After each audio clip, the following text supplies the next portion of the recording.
Chapter 332, Sword Boy and Attendant Girl, 1. The next morning, Yi Qingtang and the other 3 people walked up the stairs to the inner sect under the envious eyes of many outer sect disciples. The outer and inner sect were linked by an illusory door, and beyond this door, the outer sect would not be able to see the inner sect at all. Entering the illusory door once again, Yi Qingtang had a mood entirely different from in her previous lifetime. It was just a door apart, but the pavilions in the inner sect were lingering with spirit energy, and the amount of energy in the entire area simply could not be compared to the outer sect. In the inner sect, all the disciples each lived in independent small courtyards, and the new disciples were led to the northern wing. The warden brought Yi Qingtang to her yard and continued bringing Ji Xianyuan and the rest to their respective residence. Yi Qingtang looked at the elegant yard before her and lifted a hand, wanting to open the door. But before Yi Qingtang's hand touched the door, it was already hurriedly opened by someone from the inside. A shy head popped out from behind the door. It was a young boy who looked only about 11 or 12 years old. His big and bright eyes fell on Yi Qingtang, and once he saw an inner sect waist tablet on Yi Qingtang's waist, his eyes suddenly brightened.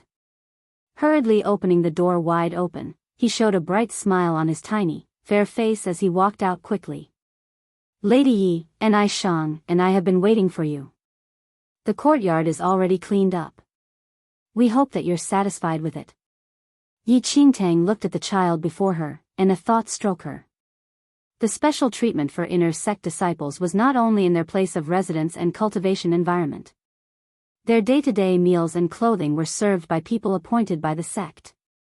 After entering the inner sect, every inner sect disciple would be accompanied by a young sword boy and attendant girl as arranged by the sect. These 2 people would take care of everything for the inner sect disciples. The growing child before Yi Qingtang should be the sword boy whom Xianling sect allocated to wait on her, while Ni Shang, as mentioned, should be the attendant girl. "Lady Yi, hurry in." The sword boy welcomed Yi Qingtang into the courtyard respectfully. The courtyard was not too big, but when compared to the outer sect's residence, it was many times better. Although the sword boy and attendant girl lived here as well, they stayed in the side room. It could be said that the entire courtyard was for Yi Qingtang to use only. "What is your name?" Yi Qingtang asked the sword boy. "My name is Fei Ying," replied the sword boy. "Fei Ying?" Yi Qingtang was slightly taken aback, and a surprised look flashed across her eyes as she looked at the young boy before him. The sword boys and attendant girls in the inner sect were not ordinary servants. According to the rules of the sect, only those recommended by powerful people had the qualifications to participate in the sect's entrance assessment. However, natural endowment and talent were not only present in descendants of influential family clans, and some gifted children occasionally appeared in ordinary families. It was just that these children did not have a good enough background to become a sect disciple. However, sects had given these gifted kids from a normal background some opportunities. Those who were young and had pretty good natural endowments could be recruited into the sect through another mean to become sword boys and attendant girls and wait on inner sect disciples. Honestly speaking, the position of these sword boys and attendant girls in the inner sect might just be slightly higher than those of outer sect disciples. Chapter 333, Sword Boy and Attendant Girl, 2. If the flair of the sword boy and attendant girl was great enough, they could be accepted as a disciple as an exception once they matured. However, these situations were very rare. After entering the inner sect in her previous life, Yi Qingtang heard of such a prodigy where the sword boy was promoted to an inner sect disciple, and the name of that boy was Fei Ying. Yi Qingtang only heard some rumors regarding Fei Ying in her previous life and knew that his endowment was even greater than some of the inner sect disciples. It was just that he was from a humble family. Despite that, his endowment freed him from the limitation of his family background, and he was highly regarded by the elders. However, a while after Fei Ying became an inner sect disciple, he committed murder in the inner sect. After killing 3 inner sect disciples, he fled out of Xianling sect. Xianling sect once ordered an arrest warrant on Fei Ying. A number of disciples had gone to catch him, but all of them died in Fei Ying's hands. As the number of people Fei Ying murdered increased constantly, his name was even listed in the assassination roll. It could be said that a few years later in the previous life, Fei Ying became malefic and betrayed and fled the sect. Yi Qingtang never expected that she would actually meet Fei Ying, who just became a sword boy when she entered the inner sect a few years earlier. And this malefic who killed inner sect disciples in the future was actually her sword boy? Is there anything wrong? Fei Ying looked at Yi Qingtang anxiously. He had entered Xianling's sect for about 2 years, where he had been receiving lessons. Yi Qingtang was the first inner sect disciple he served, and he was very worried that she would be dissatisfied with his actions and words. After all, sword boys like them did not have any place before the inner sect disciples. If they caused the inner sect disciples to be unhappy, their future days would be extremely tough. Nothing. Yi Qingtang sensed the nervousness on Fei Ying's face and immediately shook her head with a smile. No matter what the rumors about Fei Ying were in the previous life, the young boy before her did not bring any sense of danger and was instead innocent and pure. Exactly because there was a possibility of sword boys and attendant girls becoming inner sect disciples, many disciples deliberately guarded against them and even treated them extremely harshly. Although Fei Ying heard Yi Qingtang, he was still unable to fully relax. Once Yi Qingtang reached the door of her room, a pretty young girl with hair tied in 2 buns stood outside the door in a perfectly straight position. Once she saw Yi Qingtang, she immediately knelt and bowed. Ni Shang greets Miss. Compared to Fei Ying, who carried rumors of a malefic in the previous life, Ni Shang was fair and delicate, looking at most 12 or 13. Although she was still young, her facial features were already very developed. It seemed that in a few years' time, she would become a stunning little beauty. The room is already prepared for you. Quickly go in and take a look, Mississippi. Yi Qingtang nodded slightly and entered her room. The room was rather wide with an elegant and unique furnish. There was a silver tablecloth draped on the table near the door, and the pale pink lotus embroidery on it was exceptionally attractive. Yi Qingtang took a glance of the room and turned to face Fei Ying and Ni Shang, who were standing outside the door. It is very nicely decorated. You've worked hard, thank you. It's good that you like it. You don't need to be so polite to us. It is our job to serve you, Ni Shang said in a fluster. Chapter 334, Sword Boy and Attendant Girl, 3, Yi Qingtang smiled. Turning around, she saw a dressing table in her bedroom and said, Fei Ying, move this dressing table into Ni Shang's room. Yi Qingtang's words stunned both Fei Ying and Ni Shang. Miss, how can you do this? Ni Shang could not help but panic. Yi Qingtang chuckled. Why not? I won't use it anyway. Furthermore, I intend to add a couch here. If this dressing table is here, the couch would not fit. You want to add a couch in the bedroom? Ni Shang was confused and fell into a trance when she saw Yi Qingtang's extreme beauty. Indeed, with such looks, why would she still need any makeup? Yi Qingtang nodded. I still have a silver wolf which will be sent here soon. It usually sleeps in the same room as me. Moving the couch in would be convenient for it to rest. When they entered the inner sect, all spirit pets were required to be transported by specialized people. Yi Qingtang wanted to bring the silver wolf over herself but could only head here alone first due to the sect's rules. Recalling how she was too busy with the assessment and neglected the silver wolf in this period of time, Yi Qingtang was worried that it would blame her. Silver wolf, Ni Shang's face turned blank. She knew that quite a number of disciples would raise spirit pets, and there was an area to keep the spirit pets in the inner sect disciples' courtyard. However, it was her first time hearing of bringing the spirit pet into the room to sleep together with it like Yi Qingtang. Ni Shang was extremely surprised, and on the other hand, perhaps it was because Fei Ying was a boy, his eyes could not stop twinkling when he heard the word silver wolf. As they talked, a few handymen from the sect pushed a metal cage into the yard. Miss, your spirit pet is transported, a handyman notified. Yi Qingtang broke out in smiles at that and walked out with Ni Shang and Fei Ying following right after. A huge wolf with a reflective silver shine all over its body was standing in a wide metal cage. If Mu Su were there then and saw his master being transported to Yi Qingtang in a cage, he might just break down immediately. Fei Ying's eyes almost popped out after seeing that silver wolf. I've never seen such a huge silver wolf. Before he became a sword boy, he helped out in the spirit pet hall for a period of time. There were different types of spirit pets in the spirit pet hall, and the number of wolf breeds was not small. However, none of them could be compared to the silver wolf before him. Yi Qingtang opened the metal cage, and the silver wolf walked out calmly without any orders from Yi Qingtang throughout. This scene fell into the eyes of the handymen who transported the silver wolf over, and they found it rather magical. When they were transporting the silver wolf, they thought it was merely an ordinary wolf and even brought instruments to prevent the silver wolf from struggling since its owner was not by its side. Yet, who knew?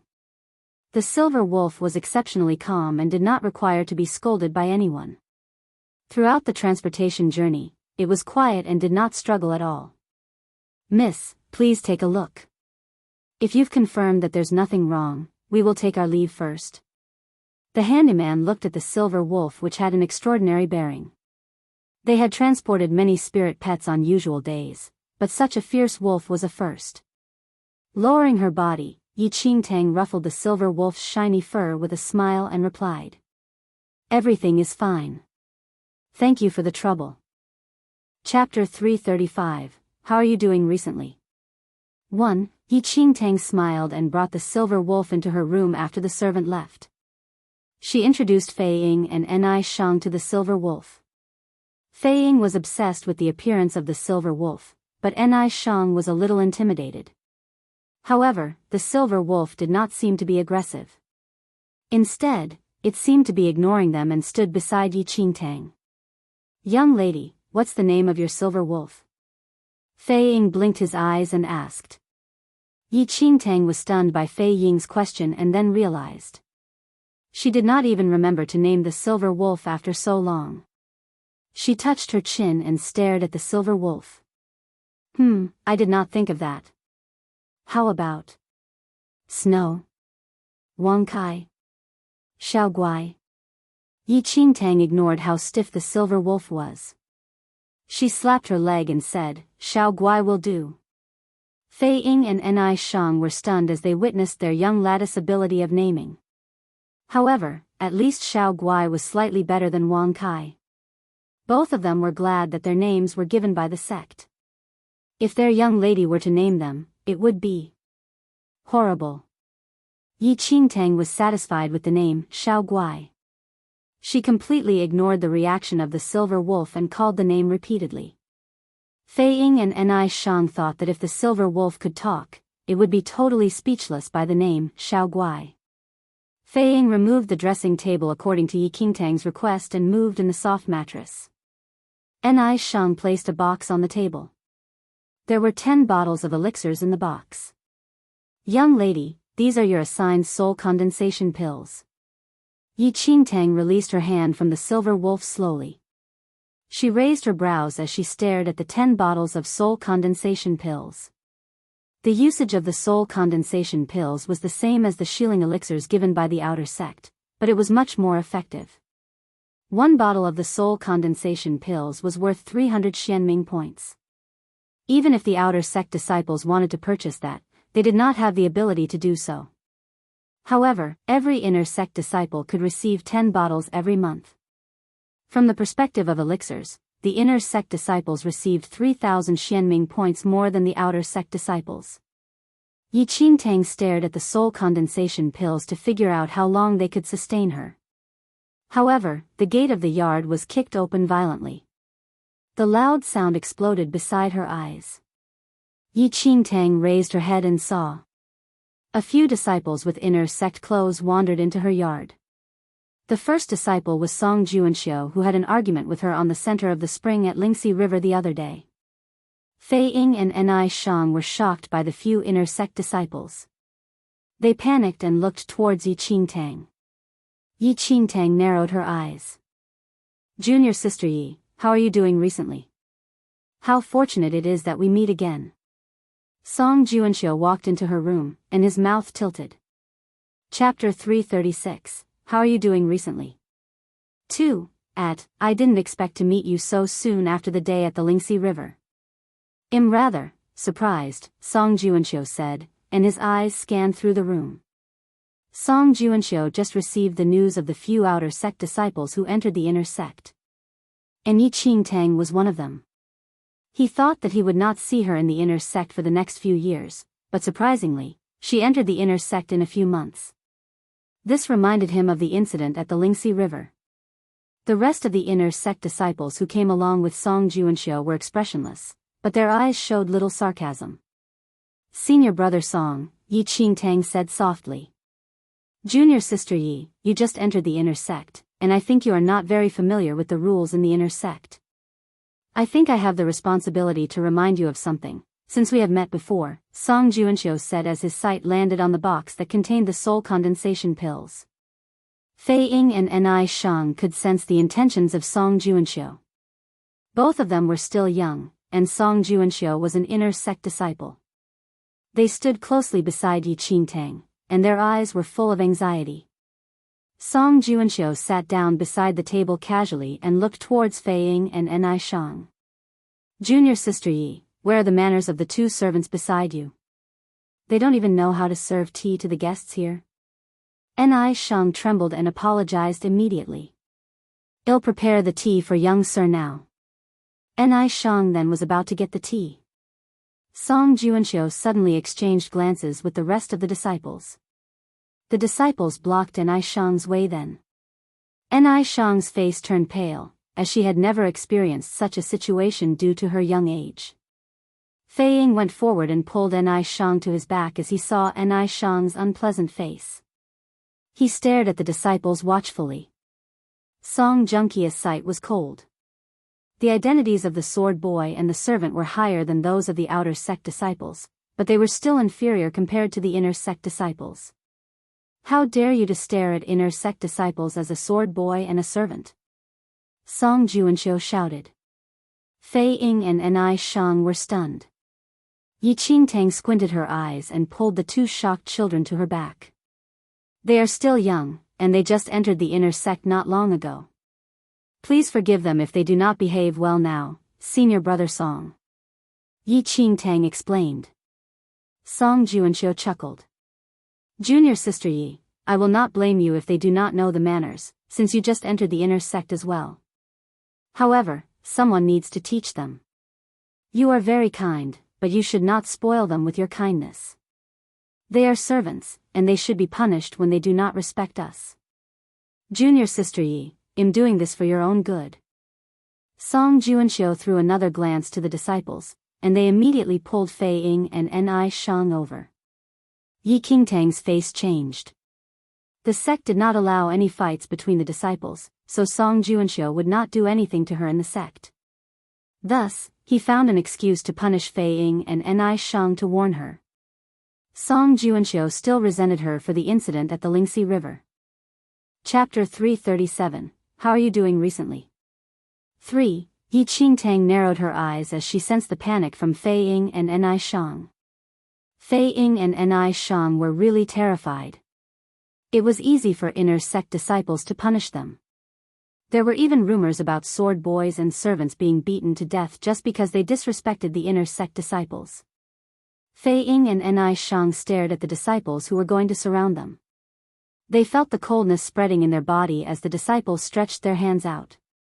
However, the moment when they were terrified, an arm blocked the incoming hands.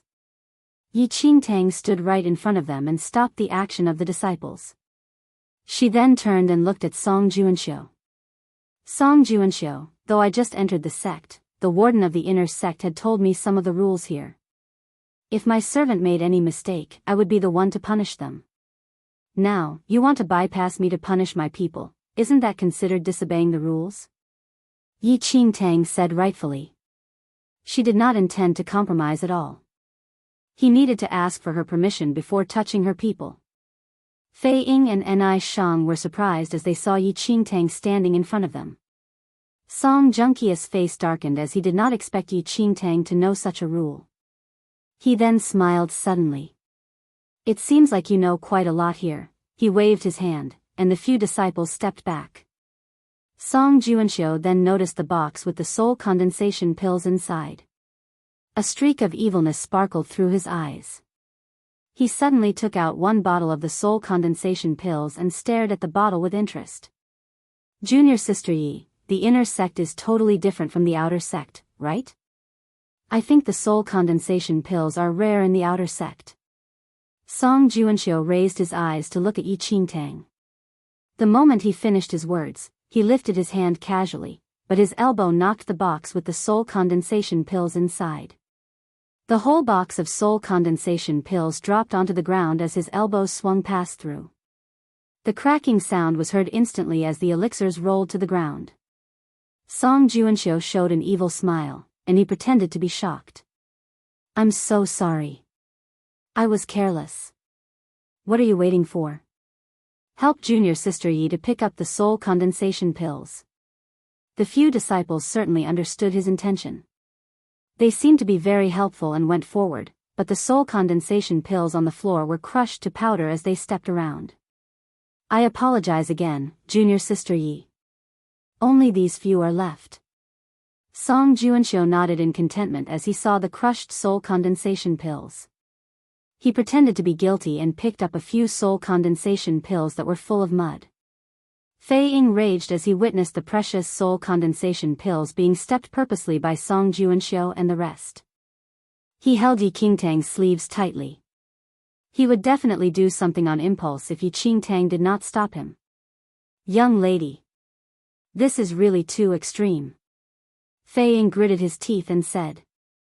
He could see the intentions of Song Juanxiu at his age.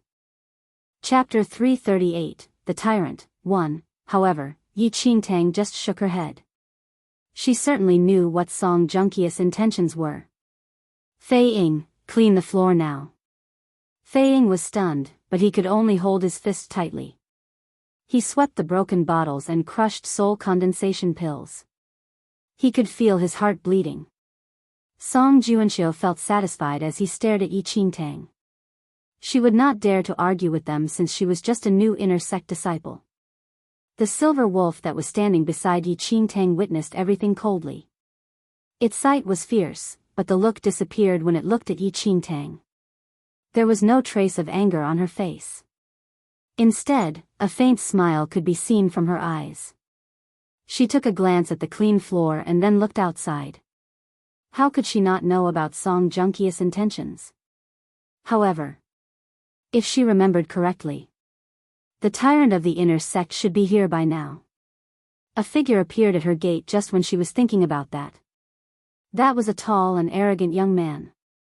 His face was fierce and rebellious. He walked into the room directly. He saw Song Juanxiu and the rest squeezing in the room once he entered.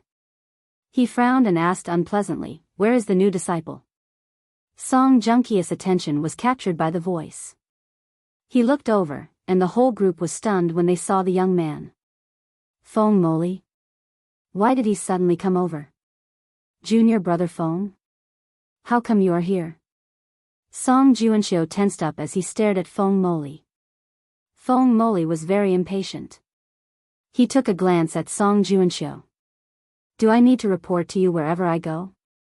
It's none of your business. Song Junqia's face clouded, but he felt awkward as Feng Moli challenged him. Feng Moli was the famous tyrant of the inner sect. His grandfather was the internal elder of the Xianling inner sect. The young man was very talented, and his abilities were one of the strongest in the inner sect. His behavior in the inner sect was rude and unreasonable, which was the reason why he was called the tyrant. Even Song Juanxiu, who had some connections with the inner sect warden, tried to avoid Feng Moli. Feng Moli was totally not interested to talk to Song Juanxiu. He scanned through the room and noticed his target. He raised his chin as he looked at Yi Qingtang. Are you the new one here? Yi Qingtang nodded. Feng Moli sized up Yi Qingtang and asked, Do you know the rules of the inner sect? Roughly. Please advise me on the areas that I do not know. Yi Qingtang responded nicely. Feng Moli was quite satisfied with Yi Qingtang's answer. The wardens and the elders should have taught you the rules of the inner sect, but today, I'm here to tell you my rules. Chapter 339 The Tyrant, 2, please go on. My rules are simple. give me 30% of your soul condensation pills every month. Then, I will look after you if you have any troubles. Song Juanxiu just brought a group of people to show off. Now, Feng Moli was even more extreme. He came to ask for a protection fee. Song Juanxiu, whose face was unpleasant, sneered as he heard Feng Moli's words.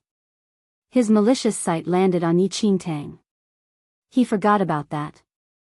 Feng Moli had a bad reputation in the inner sect. Asking for protection fee was a part of it. If new disciples dared to reject, Feng Moli would torture them to death. Song Juanxiu was waiting for the show to begin. He did not dare to do anything to Yi Qingtang in the sect, but Feng Moli. He had numerous ways to torture her. Now, he just needed to sit at the side and watch the show. Normal people could not even imagine the constant threat and extortion. A faint smile appeared in Yi Qingtang's eyes as she stared at the arrogant Feng Moli. Yi Qingtang spoke when Song Juanxiu was still waiting for her reaction. But, my soul condensation pills were all given to senior brother Song. Song Juanxiu, who was waiting for the show, was shocked upon hearing her words. What did she just say? Feng Moli frowned instantly. Yi Qingtang continued worriedly. I have heard of such inner sect rules. I gave all my soul condensation pills when senior brother Song asked for it just now. He said he would look after me as well. Song Juanxiu opened his eyes wide. What nonsense are you talking about? Yi Qingtang gave a perfectly guileless look to Song Juanxiu. Senior brother Song, I'm telling the truth. Did you not take all the soul condensation pills? Senior brother Feng, if you do not believe me, you can search my room. I promise there is no single bottle of the soul condensation pills in the room. I have given them all to senior brother Song. Yi Qingtang even opened her space ring in front of everyone to show that there were no soul condensation pills inside. Song Juanxiu felt as if his brain had exploded. The 10 bottles of soul condensation pills were smashed by him just now. Even the residues were cleaned by the sword boy. Feng Moli scanned through Yi Qingtang's room. He saw that the box that was supposed to contain the soul condensation pills was now empty. His face darkened, and he gazed at Song Juanxiu instantly. Song Juanxiu, what do you want? Every disciple knew that Feng Moli asked for a protection fee in the inner sect. Yet, Song Juanxiu dared to take over his business? Junior brother Feng. This is a mistake. I have never taken Yi Qingtang's soul condensation pills. Song Junqia's whole body froze as he was stared at by Feng Moli. He was very clear how horrifying the tyrant in front of him was. He would never dare to take over his business. Song Juanxiu wanted to beat Yi Qingtang to death now. It was obvious that she was finding trouble for him. Chapter 340, The Paragon Skill, 1. Feng Moli looked at Song Juanxiu, who was trying to explain coldly. He scanned through the other few disciples standing behind Song Juanxiu. If he was not asking for a protection fee, why would he bring a group of people over to a new disciple's place? Song Juanxiu had no way to explain himself now. If he knew that Yi Qingtang would frame him earlier, he would definitely not have smashed those soul condensation pills. He did not get a single bottle of the soul condensation pills, and instead, he had to face the tyrant of the inner sect. Yi Qingtang smiled as she saw Song Junqia's desperate face. Senior brother Feng, both of you said that you will look after me in future. I just entered the inner sect, and I want to find a stronger person to rely on. May I know, which one of you is stronger? Feng Moli sneered. His eyes were half closed, and he stared at Song Juanxiu. Senior brother Song, what do you say?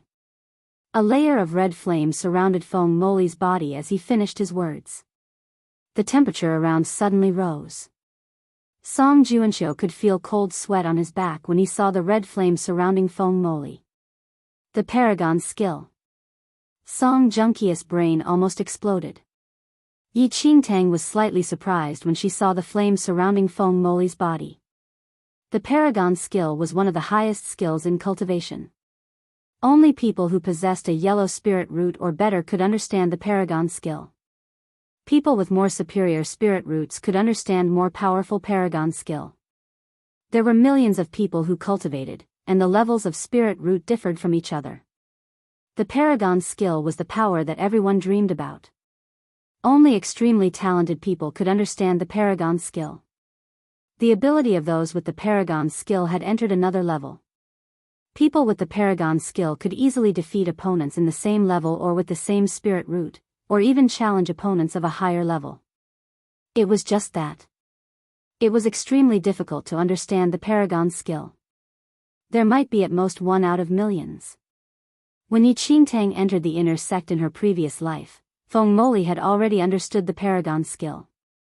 However, she did not know that he had understood the paragon skill at such a young age. The disciples who followed Song Juanxiu opened their eyes when they saw the flame. They would never dare to challenge Feng Moli when he understood the paragon skill. Even though they had more people, they were so shocked that no one made any sound. Junior brother Feng, we can discuss. Song Juanxiu felt that his heart was going to jump out of his chest as Feng Moli was about to use the paragon skill. He would never dare to fight against Feng Moli. Feng Moli totally neglected Song Juanxiu. Song Juanxiu almost went insane. Others might not do anything extreme in the sect, but Feng Moli was the infamous tyrant. He was the only disciple in the Xianling sect who understood the paragon skill. He was the most talented disciple in the sect. Every elder and sect master valued him. Even if he were to fight with other disciples in the sect, he was the only one who might not face any punishments. Junior brother Feng, I broke the rules today. The 10 bottles of soul condensation pills will be my apologizing gift. Song Juanxiu, who was showing off in front of Yi Qingtang previously, was entirely frightened by Feng Moli. Chapter 341, The Paragon Skill, 2. Song Juanxiu immediately took out 10 bottles of his own soul condensation pills and placed them on the table. It seemed as if Feng Moli's hand would land on his head if he were to delay it for any longer. Song Juanxiu never imagined that he would provoke Feng Moli when he only wanted to give Yi Qingtang a lesson. He lost his reputation and had to compensate 10 bottles of soul condensation pills. He had to hold all his complaints. Feng Moli lifted his eyebrows as he saw the 10 bottles of soul condensation pills on the table. He then looked towards Yi Qingtang. Now you know who's stronger. Yi Qingtang was amused by Feng Moli's arrogant face. Her face remained serious, and she said, I shall thank you first for looking after me in future, senior brother Feng. Without the paragon skill, Feng Moli's ability might not be the strongest in the inner sect, but still, no one could compare with his talent. People like Song Juanxiu were not even qualified to fight with Feng Moli. Feng Moli felt satisfied and provoked Song Juanxiu. This person's soul condensation pills will be mine in future. If I see you again, you should know the consequences. Song Juanxiu did not dare to explain to Feng Moli anymore. He could only nod his head heavily and said, Of course, junior brother Feng. I have something on, and I shall leave first. He then escaped the place confoundedly with the other disciples. Feng Moli dispersed the flame around his body after Song Juanxiu left. The temperature in the surroundings returned to normal conditions. I had to waste my energy and time to talk to him. The extra soul condensation pills will serve as compensation for your terrible observation. What a joke to compare the useless Song Juanxiu with me. Feng Moli took all the 10 bottles of soul condensation pills that Song Juanxiu left and placed them into his space ring. Fei Ying was confused. He thought that Feng Moli was kind as he challenged Song Juanxiu. However, he was more relentless. He took all the 10 bottles of the soul condensation pills. Yi Qingtang did not show any detestation against Feng Moli. She smiled and said, Of course, they should be the compensation for my ignorance. Feng Moli glanced at Yi Qingtang. At least you understand the situation. Though he got what he wanted from other new disciples just now, those people's reactions were not as obedient as those from junior sister Yi here. Remember, 3 bottles of soul condensation pills every month. Feng Moli withdrew his sight and left the sentence before he wandered out of the yard. After Feng Moli disappeared from the yard, Fei Ying finally opened his mouth and spoke. Young lady, both of them are bullying us. I thought that Feng Moli is a good guy. Who knew that he was worse? He took all the 10 bottles of soul condensation pills. Fei Ying's eyes were red as Feng Moli was even more aggressive than Song Juanxiu. Yi Qingtang smiled at Fei Ying's angry face. She could make the connection between the little guy who could not even hide his thoughts with the killer who murdered disciples of the same sect. Just let him take them. Anyway, the soul condensation pills were not mine. How come you are angry when I'm completely fine? Yi Qingtang made fun of Fei Ying and said. Chapter 342, The Paragon Skill, 3. Fei Ying still wanted to say something, but then he remembered that the 10 bottles of soul condensation pills that Feng Moli took away belonged to Song Juanxiu. He felt more relieved. He looked at Yi Qingtang and then the yard. He was curious about the red flame surrounding Feng Moli's body previously. Young lady, is Feng Moli very strong? I saw that Song Juanxiu was afraid of him just now. Aren't they all inner sect disciples? How come Song Juanxiu, who brought more people, would be afraid of Feng Moli alone? Yi Qingtang replied. There is a difference in the abilities of inner sect disciples. What could Song Juanxiu do even though he had more people? Feng Moli understood the Paragon skill. How would Song Juanxiu dare to challenge him? The Paragon skill? Fei Ying was stunned and said. I heard this before from the wardens at the Spirit Pet Hall. It seems to be a very powerful skill. Only people with a yellow spirit root or above can understand the powerful skill that belongs to him only, right? Yi Qingtang nodded and said, more accurately, the possibility is extremely small. Most people could only dream about the Paragon skill and would never be able to understand that. Feng Moli was the only disciple in the Xianling sect who understood the Paragon skill. That was the reason why Feng Moli could be so aggressive in the inner sect. He was the key focus of the elders and the sect master based on his talent and the Paragon skill. It could be said that no one in the inner sect dared to provoke Feng Moli. Yi Qingtang did not have a spirit root in her previous life, so she could not have learned the Paragon skill. However, this time, though she only possessed an orange spirit root, she was confident that she could nurture her spirit root, and then, she might have the chance to understand the Paragon skill that she did not have the chance to touch in her previous life.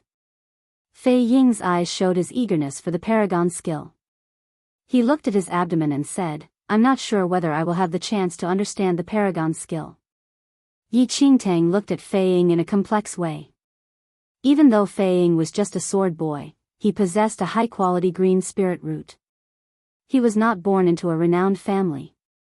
If he was, he would have definitely been able to enter the sect as an official disciple based on his potential.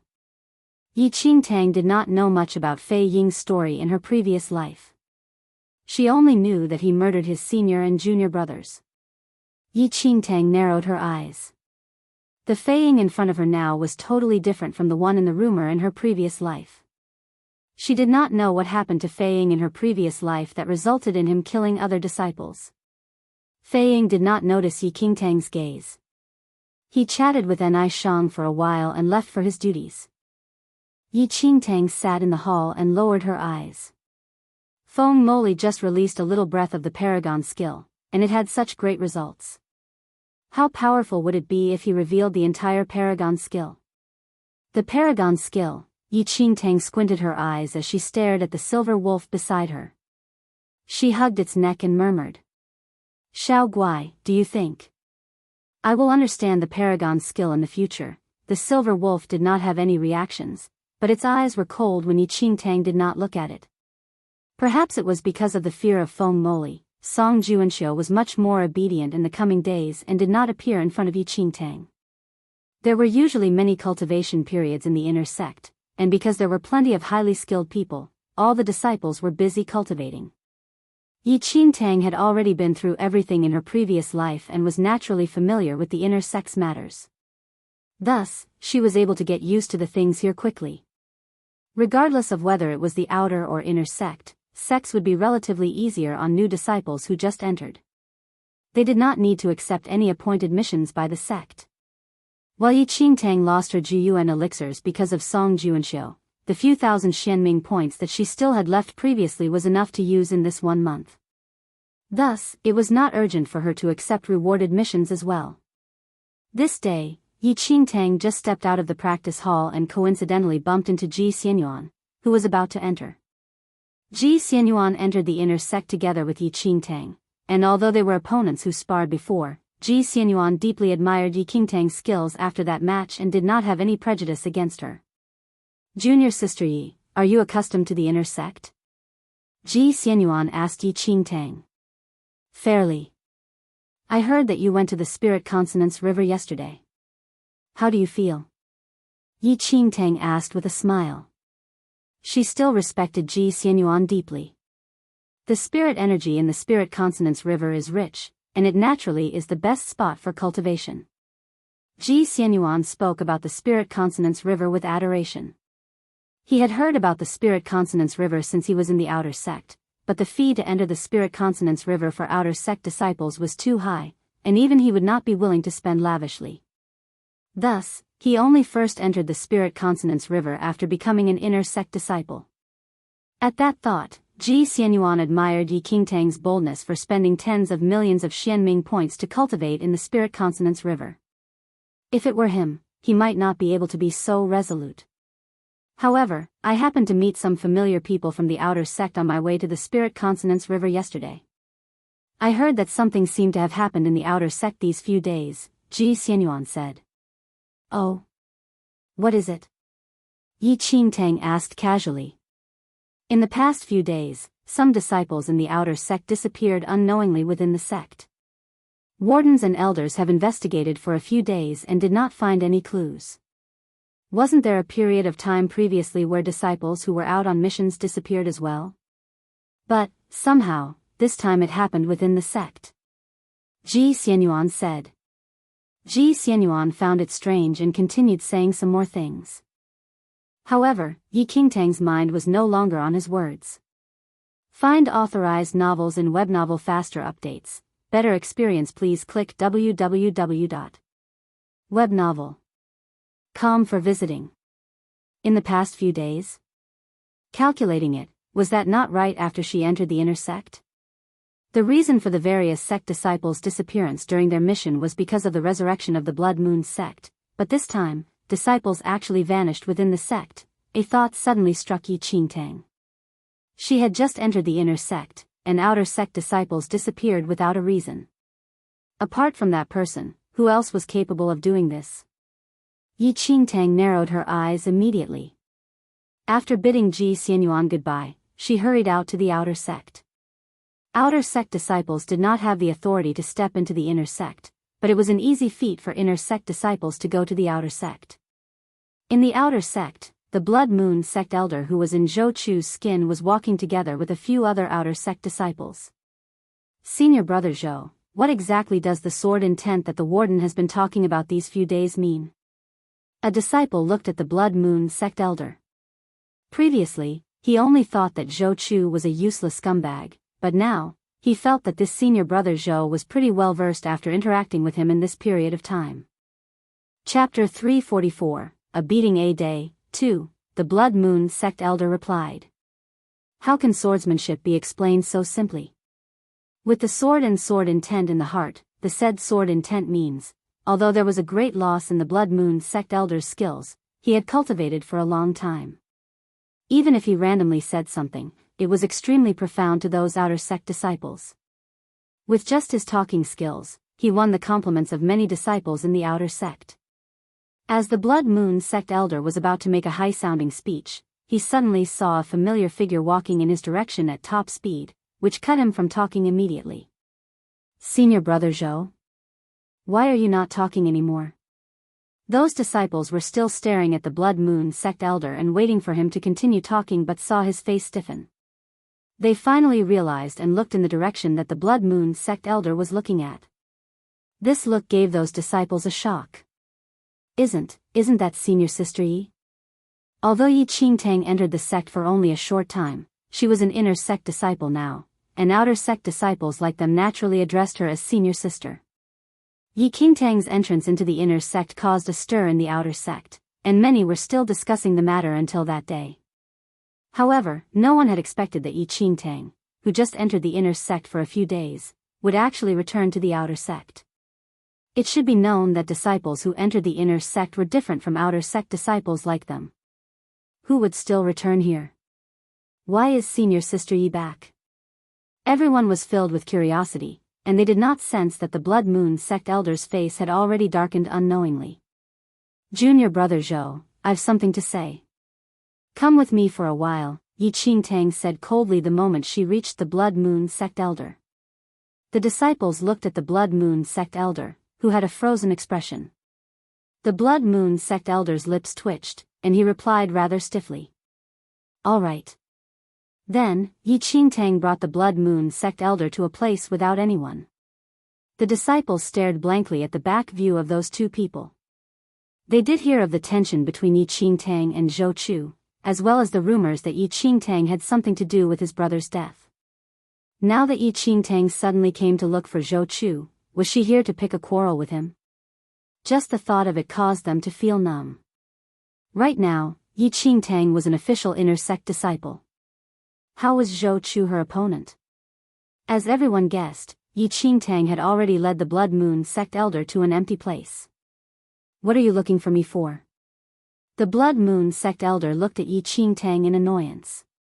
Without Yi Qingtang in the outer sect over the past few days, he was able to live very comfortably. Yet, who knew that this girl would actually return here again today? Yi Qingtang narrowed her eyes at the frustrated Blood Moon sect elder. What am I looking for you for? I've only been in the inner sect for a few days, and some outer sect disciples disappeared unknowingly. Shouldn't you give me an explanation for this? There was a slight change in the Blood Moon sect elder's eyes after hearing Yi Qingtang's words, although he initially had a frustrated expression. His eyes shifted to a side as he mumbled. Why are you asking me for an explanation for the disappearance of those disciples? It has nothing to do with me. Nothing to do with you? Yi Qingtang scoffed. Do you think I believe that? Chapter 345, A Beating a Day, 3, I can't help it if you don't believe me. I really didn't do anything, the Blood Moon sect elder's eyes fleeted. Yi Qingtang looked coldly at the Blood Moon sect elder, who tried to find excuses. After scanning the surrounding and ensuring there was no one nearby, she sprinted to the Blood Moon sect elder's front, and before he could react, she grabbed his collar and threw him over her shoulder. With a loud bang, the Blood Moon sect elder immediately saw stars from the beating. What are you doing? Yi Qingtang lifted the Blood Moon sect elder who was grimacing in pain. Don't think that I don't know how you've been looking at the disciples here as though you want to eat them up alive ever since you entered the sect. If I wasn't watching over you, you would have taken so many lives already. I'm accused, the Blood Moon sect elder was adamant to not admit it. Yi Qingtang narrowed her threat-filled eyes. I don't care whether you've done it or not. I'm telling you that you must enter the inner sect of Xianling sect in a month. Otherwise, I'll beat you up until all your teeth drop. She did not think that he would be so bold to kill disciples within the sect. If anyone found out about it, not only would his identity as the Blood Moon sect elder be revealed, but she would also get into trouble. Enter the inner sect? The Blood Moon sect elder suddenly looked at her. I can't even beat you the other time. How would I have the ability to enter the inner sect? Even if you wanted me to enter, you should help me to regain my powers somehow. Ow! Before the Blood Moon sect elder finished his sentence, he was punched by Yi Qingtang, and tears spilled instantly due to the pain. Goddamn Yi Qingtang. If not for the fact that my skills are not yet recovered, I would definitely chop her into pieces. I don't care what means you use, but I'm telling you that from today on, I'll give you a beating a day every day until you enter the inner sect. Yi Qingtang narrowed her eyes that were overflowing with threat. If this fellow continued to remain in the outer sect, God knows how many outer sect disciples would be killed by him. She must get him into the inner sect. The assessment has already ended. Where am I going to find a way to enter the inner sect? Tears were streaming from the Blood Moon sect elder's eyes after being punched by Yi Qingtang, and he wished he could scold all her ancestors. It was really a case of how a man who lost position and influence would be subjected to indignity. Find a way yourself. This is all I have to say. Yi Qingtang uttered. The Blood Moon sect elder curled his lips and thought to himself, you've entered the inner sect already, how would you have the time to beat me up? Like hell I'll believe you. He did not know that Yi Qingtang already pretty much guessed his thoughts. Looking at his indifferent behavior, Yi Qingtang's lips curled up, and a devilish smile broke out on her face. I live up to my words. Although I'm in the inner sect, senior brother Yun, senior brother Qin, and the rest are still in the outer sect. Luckily, it's almost the end of the year, and they don't have anything on hand. I believe they'll be very willing to practice with you every day. The Blood Moon sect elder's face darkened immediately. Yi Qingtang did enter the inner sect, but her group of senior brothers and sisters were still in the outer sect. If Yi Qingtang gave orders, the Blood Moon sect elder could not help but feel a chill run down his spine. Although he absorbed the essence of a few outer sect disciples, which made up a little for his loss, the skills of Lin Long, Gu Yanxiu, Qin Huan, and Yun Shu were still above average in the outer sect. If they all ganged up on him, he would only be beaten up. Chapter 346, A Starving Camel is Still Bigger Than a Horse. 1. At the thought that he would receive a beating every day as long as he was still in the outer sect, the Blood Moon sect elder's heart turned cold instantly. This girl was clearly a disciple from an orthodox sect. Why was it that she was even more shameless than he, a heretic sect elder, when it came to threatening people? I'll go look for my senior brothers later. You can slowly think about how you want to live from now on.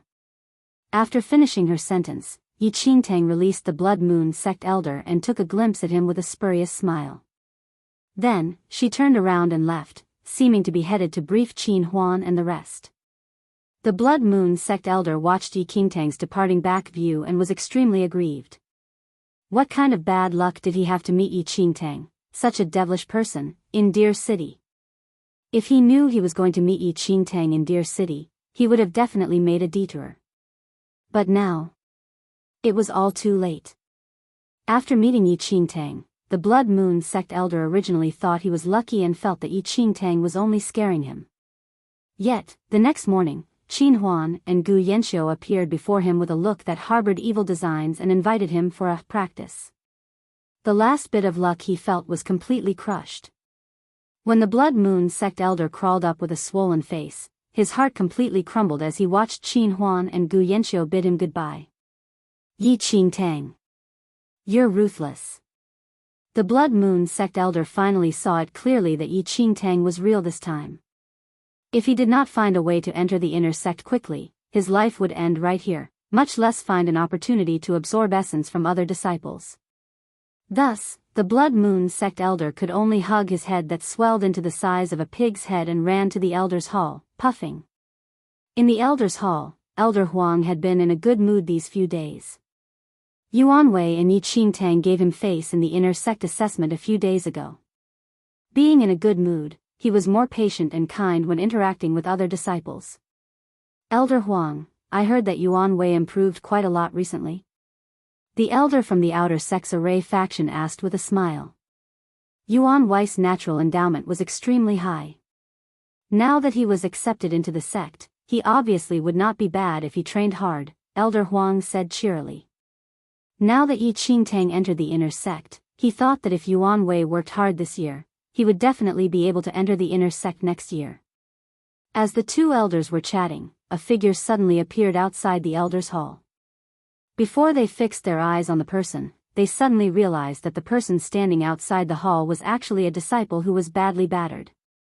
The Blood Moon sect elder stood outside the elders' hall with a swollen face and looked at Elder Huang. Elder Huang, I have something to report. Elder Huang frowned. What is it? I wish to attempt the Thunder Array. The Blood Moon sect elder tried to remain calm, but there was a wave of emotions in his heart.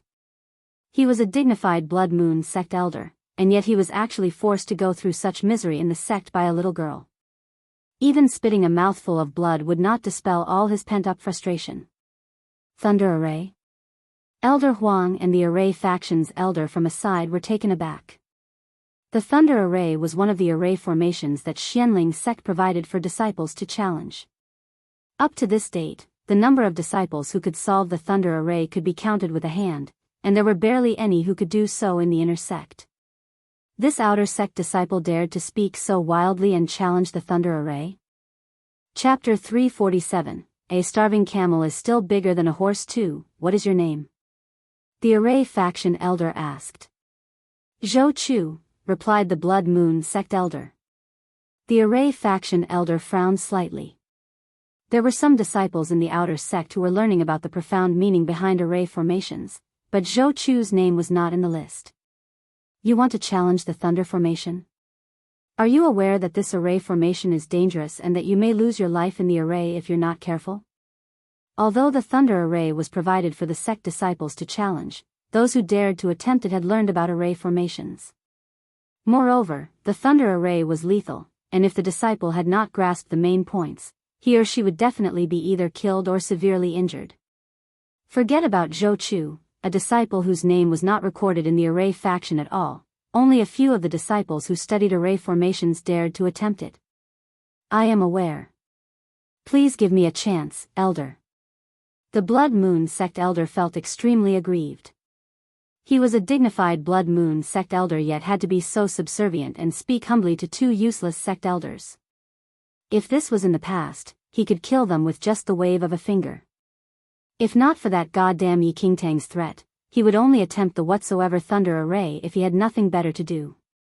In terms of skills, the Blood Moon sect elder was simply unable to enter the top 10 on the excellence roll, and even if he did, he had already missed the assessment this year. To prevent Yi Qingtang from sending people to beat him up daily, he could only use this method. Was it not just an inner sect of a sect? Find authorized novels in Webnovel Faster Updates. Better experience, please click www.webnovel.com for visiting. As a Blood Moon sect elder, would he need to use brute force if he wanted to go in? Elder Huang and the Array faction elder exchanged a look. Although they thought that Zhou Chu was a little weird, they eventually agreed after considering for a while. After all, the Thunder Array was originally for disciples to challenge. After obtaining the permission from the two elders, the Blood Moon sect elder finally attempted the Thunder Array.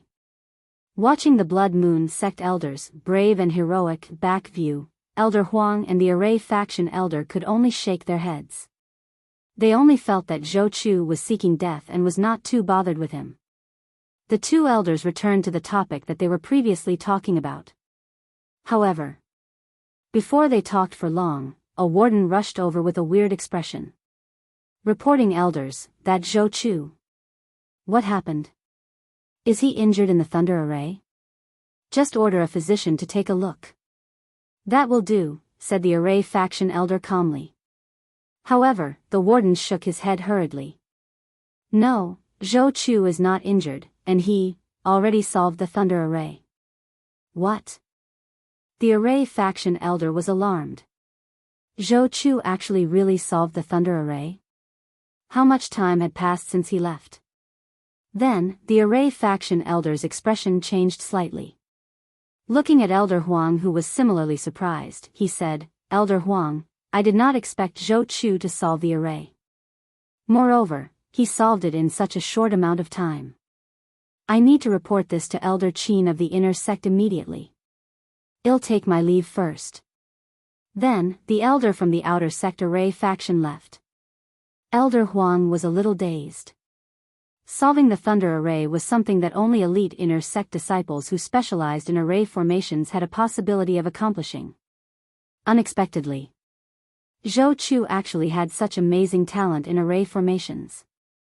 The Blood Moon sect elder solved the Thunder Array within an extremely short span of time, displaying his high attainment in array formations. This traveled into the ears of Elder Qin, the inner sect's Array faction elder, and on that afternoon, the Blood Moon sect elder was given an exception to be accepted as a disciple under Elder Qin. There was a burst of discussions in the outer sect the moment the news was passed out. The very first moment the Blood Moon sect elder was brought into the inner sect, he saw Yi Qingtang, who was staring at him with a devious smile.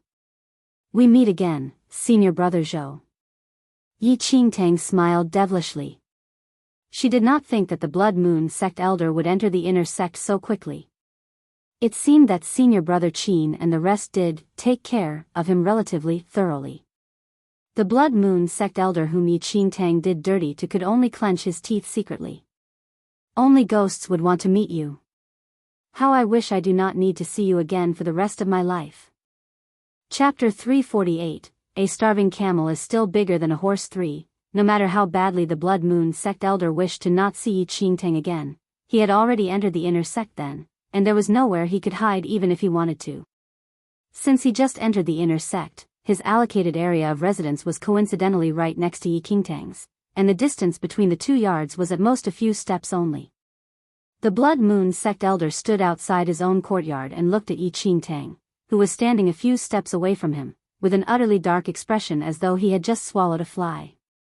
Forget about sneaking off to absorb an inner sect disciple's essence. Even where he went on usual days was going to be tightly watched by Yi Qingtang. Before the Blood Moon sect elder was done grumbling, Yi Qingtang invited herself into the Blood Moon sect elder's yard.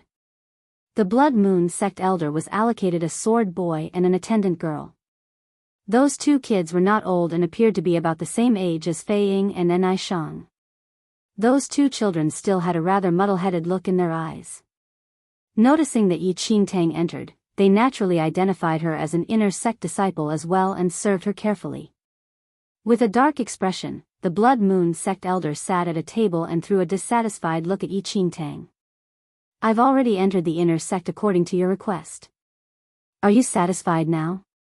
Find authorized novels in Webnovel Faster Updates.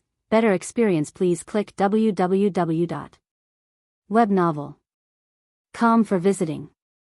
Yi Qingtang chuckled. Looking at the Blood Moon sect elder's ugly expression, she was unhurried and calm, though she glanced at the 2 kids that were occupied with work outside the house. The sword boys and attendant girls in the inner sect have good natural endowments, but you better behave and not think of anything. If you ever do anything, the sect will not just drop the matter, and I will not let you off easily, Yi Qingtang said straightforwardly. The outer sect disciples could already pique the Blood Moon sect elder's interest, and if it was in the inner sect where there was plenty of elites, the Blood Moon sect elder would probably be dizzy just by looking at them. Guilt crept into the Blood Moon sect elder's heart. He did eye the 2 kids here previously, but never did he expect that this thought was crushed by Yi Qingtang the moment he conceived it. Obviously, I know that without you telling me. Even though he was seen through, he still denied in a serious manner. Yi Qingtang glimpsed at the Blood Moon sect elder, and her lips curled into a smile.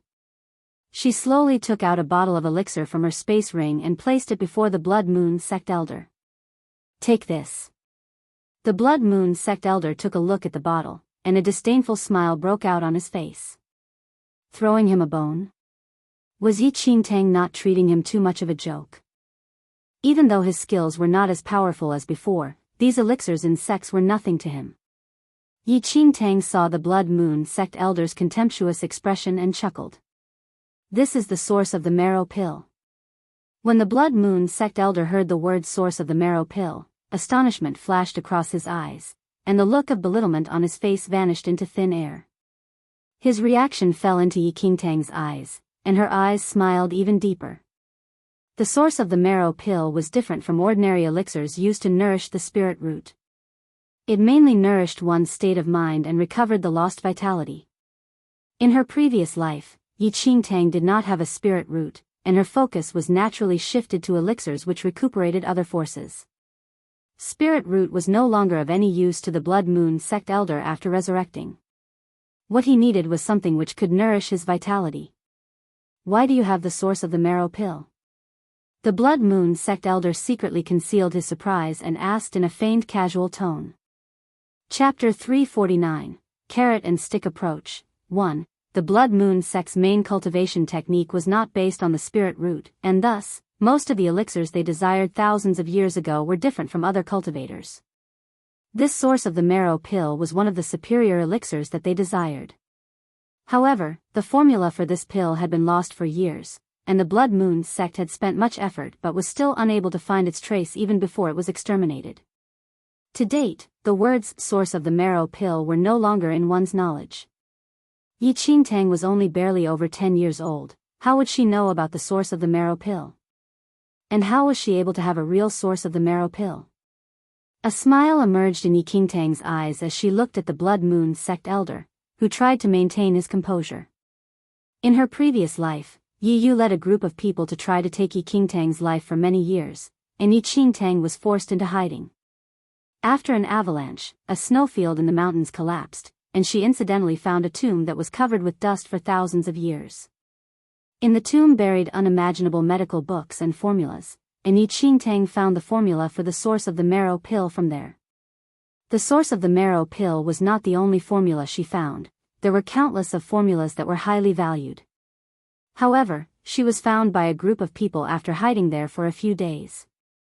She was unable to defeat them at that time and could only escape hurriedly after taking a brief look. Thinking about it now, many medical books and ancient formulas on Earth had disappeared, but there were many stored in that tomb. It seemed that the owner of that tomb must be extremely formidable.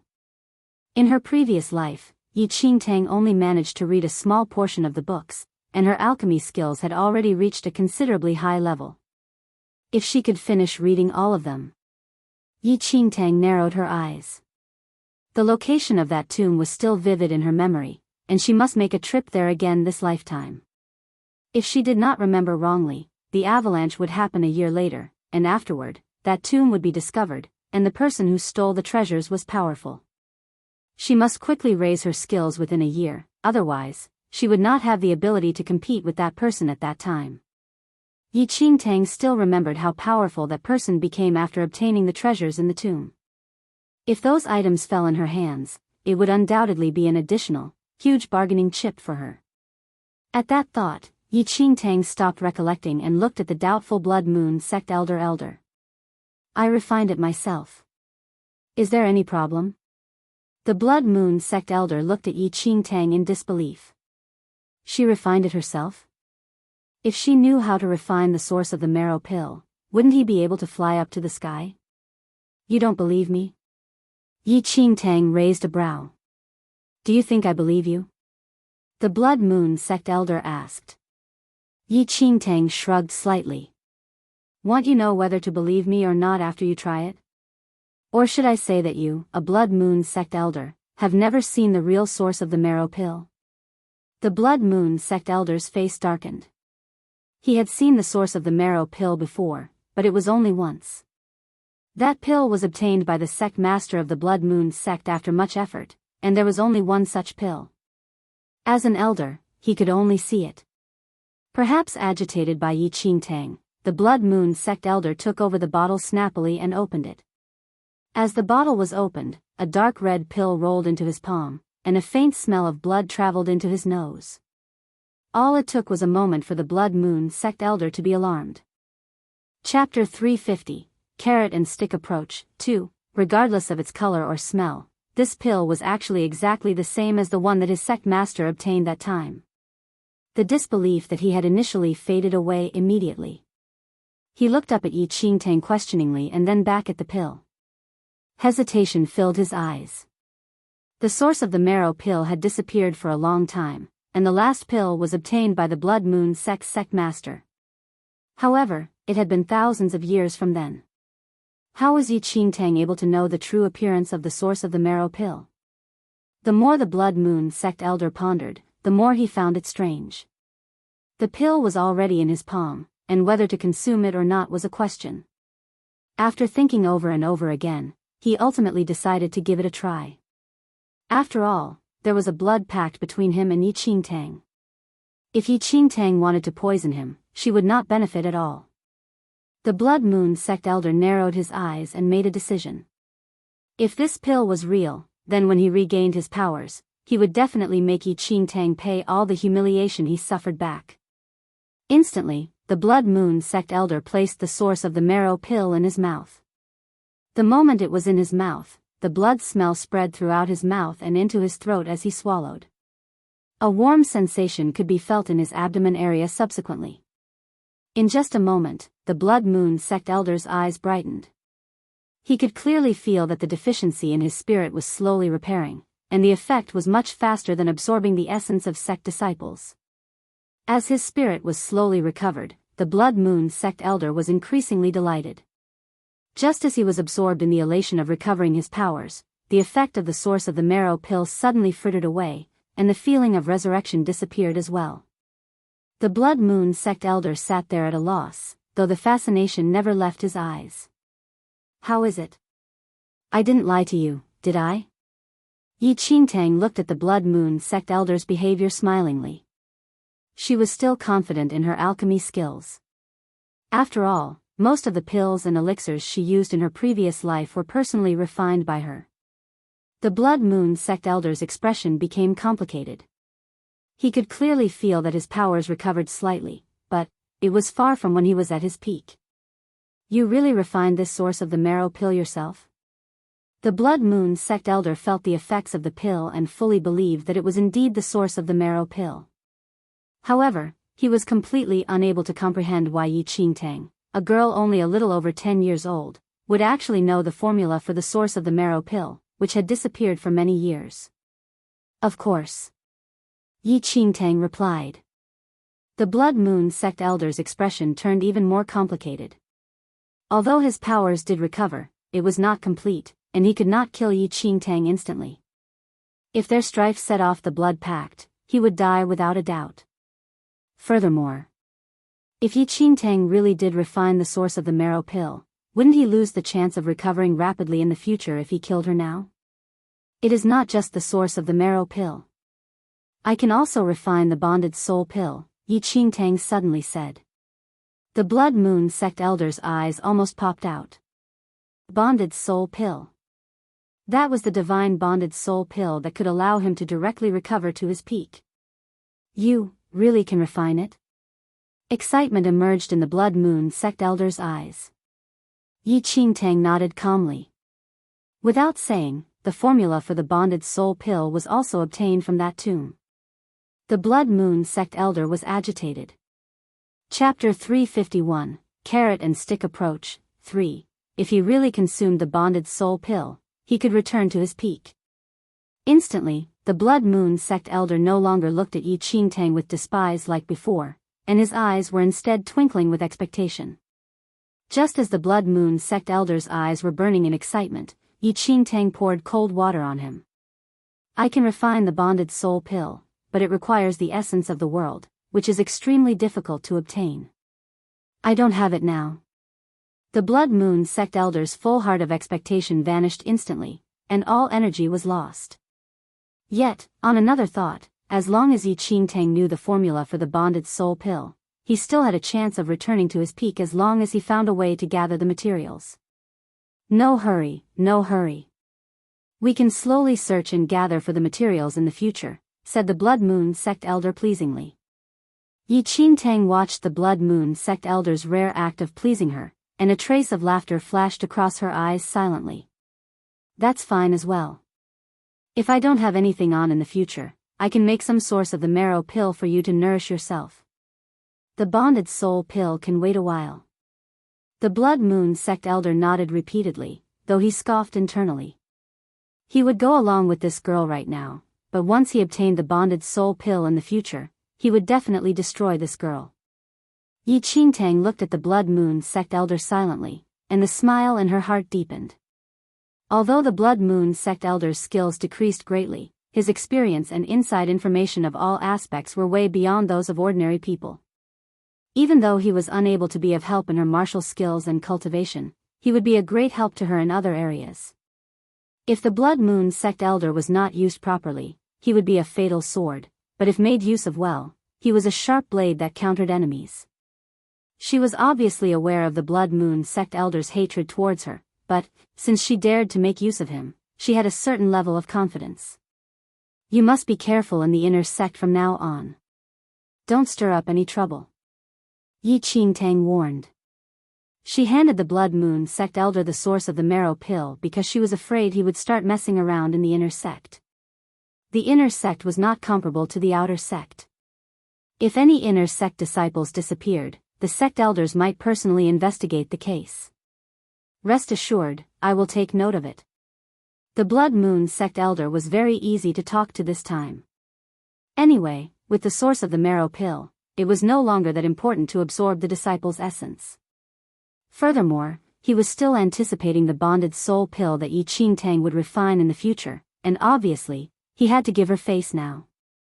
After warning the Blood Moon sect elder repeatedly, Yi Qingtang finally left his courtyard, and he actually walked her out himself in a rare good mood. It was just that these two people had their own thoughts, and it was still unknown who would gain the upper hand in the future. Yi Qingtang returned from the Blood Moon sect elders and had one less worry. However, she did not return to her residence immediately and walked in the opposite direction instead. The Blood Moon sect elders' side was considered to be settled, but Yi Qingtang's most important issue was her own skills. In another half a month, she could participate in sect missions, and the Xianming points in her hands were already depleted. She would still have to take on missions at that time, and only then would she able to cultivate in the Spirit Consonance River more frequently to raise her skills in the shortest time possible. At that thought, Yi Qingtang's eyes fell on the demonic blood sword on her waist. An invincible sword capable of destroying anything was definitely a winning weapon in missions. Chapter 352, Sword Spirit Workshop, 1. The demonic blood sword itself was already powerful, but to Yi Qingtang, it was not enough. Yi Qingtang still had over 10 spirit crystals in her hands. Using a special method to embed the spirit crystals in a weapon could directly raise its combat effectiveness by an entire grade. When Yi Qingtang bought that batch of spirit crystals from Tonghua, she already had a plan in mind. However, her sword was too inferior that time, and there would not have been any huge combat power increases even if she were to embed spirit crystals in it. However, the demonic blood sword she had currently was different. As long as spirit crystals were embedded in it, Yi Qingtang was confident that she could make the demonic blood sword as powerful as those supposed divine weapons. After making up her mind, Yi Qingtang brought the demonic blood sword and headed towards the Sword Spirit Workshop. The Sword Spirit Workshop was a place to forge weapons in exchange for Xianming points and was, however, only open to inner sect disciples. If any disciples wanted to make a weapon, they could head to the Sword Spirit Workshop directly and request the blacksmiths to help them as long as they had enough Xianming points to pay. In her previous life, although Yi Qingtang did hear of the Sword Spirit Workshop, she had never been there herself. After all, the fee for the Sword Spirit Workshop was not what she could afford previously. When Yi Qingtang was about to reach the Sword Spirit Workshop, she saw two disciples walking out from the workshop with rather ugly expressions. "I told you not to go to the Sword Spirit Workshop, but you didn't believe me. Now that you've been met with a flat refusal, do you believe me now?" a disciple said impolitely. The other disciple wailed. "I only heard that the blacksmiths in the Sword Spirit Workshop have a huge temper but did not expect them to be so arrogant. Forging a dagger actually required tens of thousands of Xianming points. How can this be? Isn't this the same as snatching money? Quickly shut up. If those blacksmiths hear this, you will have a hard time in the future. Clearly, they are the ones who are arrogant. They're just a group of blacksmiths but behave more haughtily than the inner sect wardens. Why can't I talk about them? Why do you think they can be so haughty? Isn't it all because the Grand Elder is supporting them? If they reported what you said, do you still wish to stay in the inner sect? It's not like you don't know that our Grand Elder loves blacksmithing. The Sword Spirit Workshop is said to be for disciples to forge a weapon, but doesn't it serve the Grand Elder in reality? Otherwise, do you think that a blacksmith's position would be higher than a warden's? It is said that way, but no one has seen the Grand Elder in the Sword Spirit Workshop before. Do you think the Grand Elder is free on normal days? Why would he be in the Sword Spirit Workshop for nothing? The two disciples chatted for quite a while, and their expressions turned uglier. Yi Qingtang brushed past those two people, and her eyes narrowed when she heard their conversation. She had also heard some rumors regarding the Sword Spirit Workshop in her previous life. Although this place had high mastery in sword making, there were not many disciples who dared to go. Not because of anything else, but the very fact that the blacksmiths in the Sword Spirit Workshop were extremely haughty. The Sword Spirit Workshop was initially open because of the interest of the previous sect master, who was also the current Grand Elder. The Grand Elder's position in the sect was way higher than the sect master's, and he was the highest skilled figure in all sections. He would not appear in the sect on usual days and only struck when the sect faced a crisis. He could be said to be extremely mysterious. Chapter 353, Sword Spirit Workshop, 2. There had already been rumors in Xianling's sect that the Grand Elder loved blacksmithing and that the Sword Spirit Workshop was catered to his interest.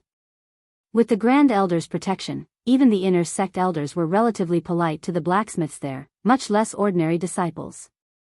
Perhaps, those 2 disciples complained a bit because they suffered in the Sword Spirit Workshop, but one could still hear the fear in their words. Yi Qingtang was not too concerned though. She was there to strengthen the demonic blood sword and could not be bothered about anything else. In just a while, Yi Qingtang reached the entrance of the Sword Spirit Workshop. Although the Sword Spirit Workshop was open to forge weapons, the place was relatively magnificent. Before Yi Qingtang entered the workshop, she was already able to feel the gradual increase in the surrounding temperature. When Yi Qingtang entered the workshop, she saw a few blacksmiths making weapons. As the hammers landed, a clank sounded, and sparks flew everywhere.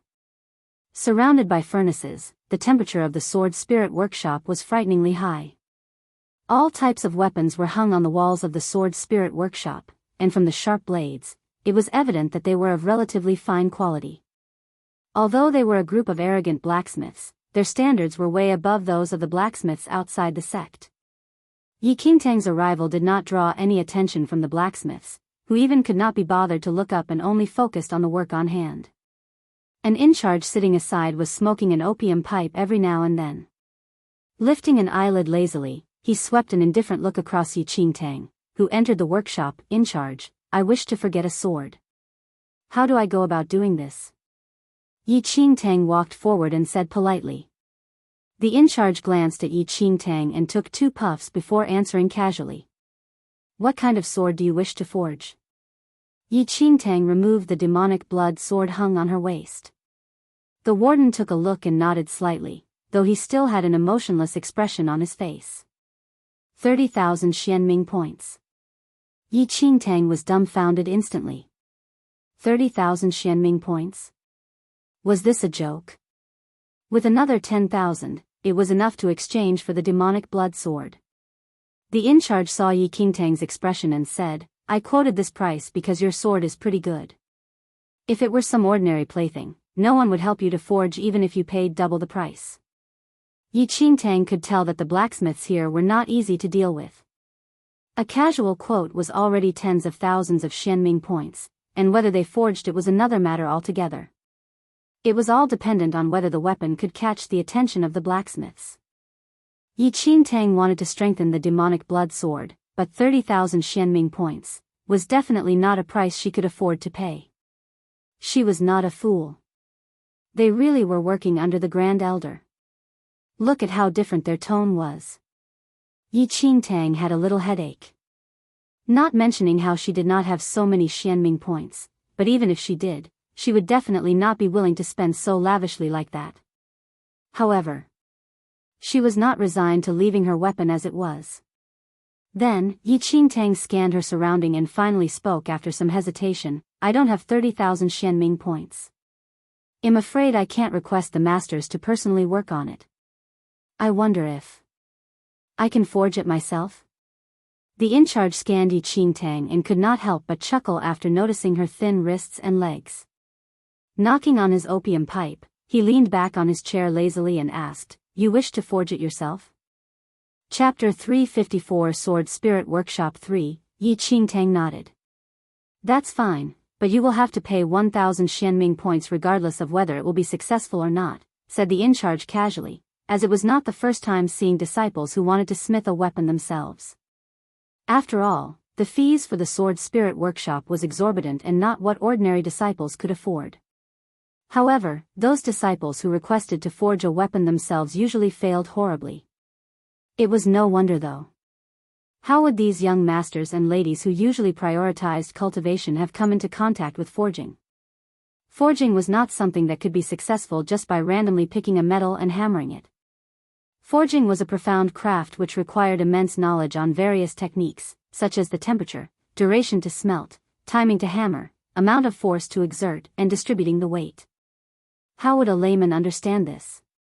If one did not understand the techniques of forging, they would not be able to forge an ordinary dagger, much less a divine weapon. Find authorized novels in Webnovel Faster Updates.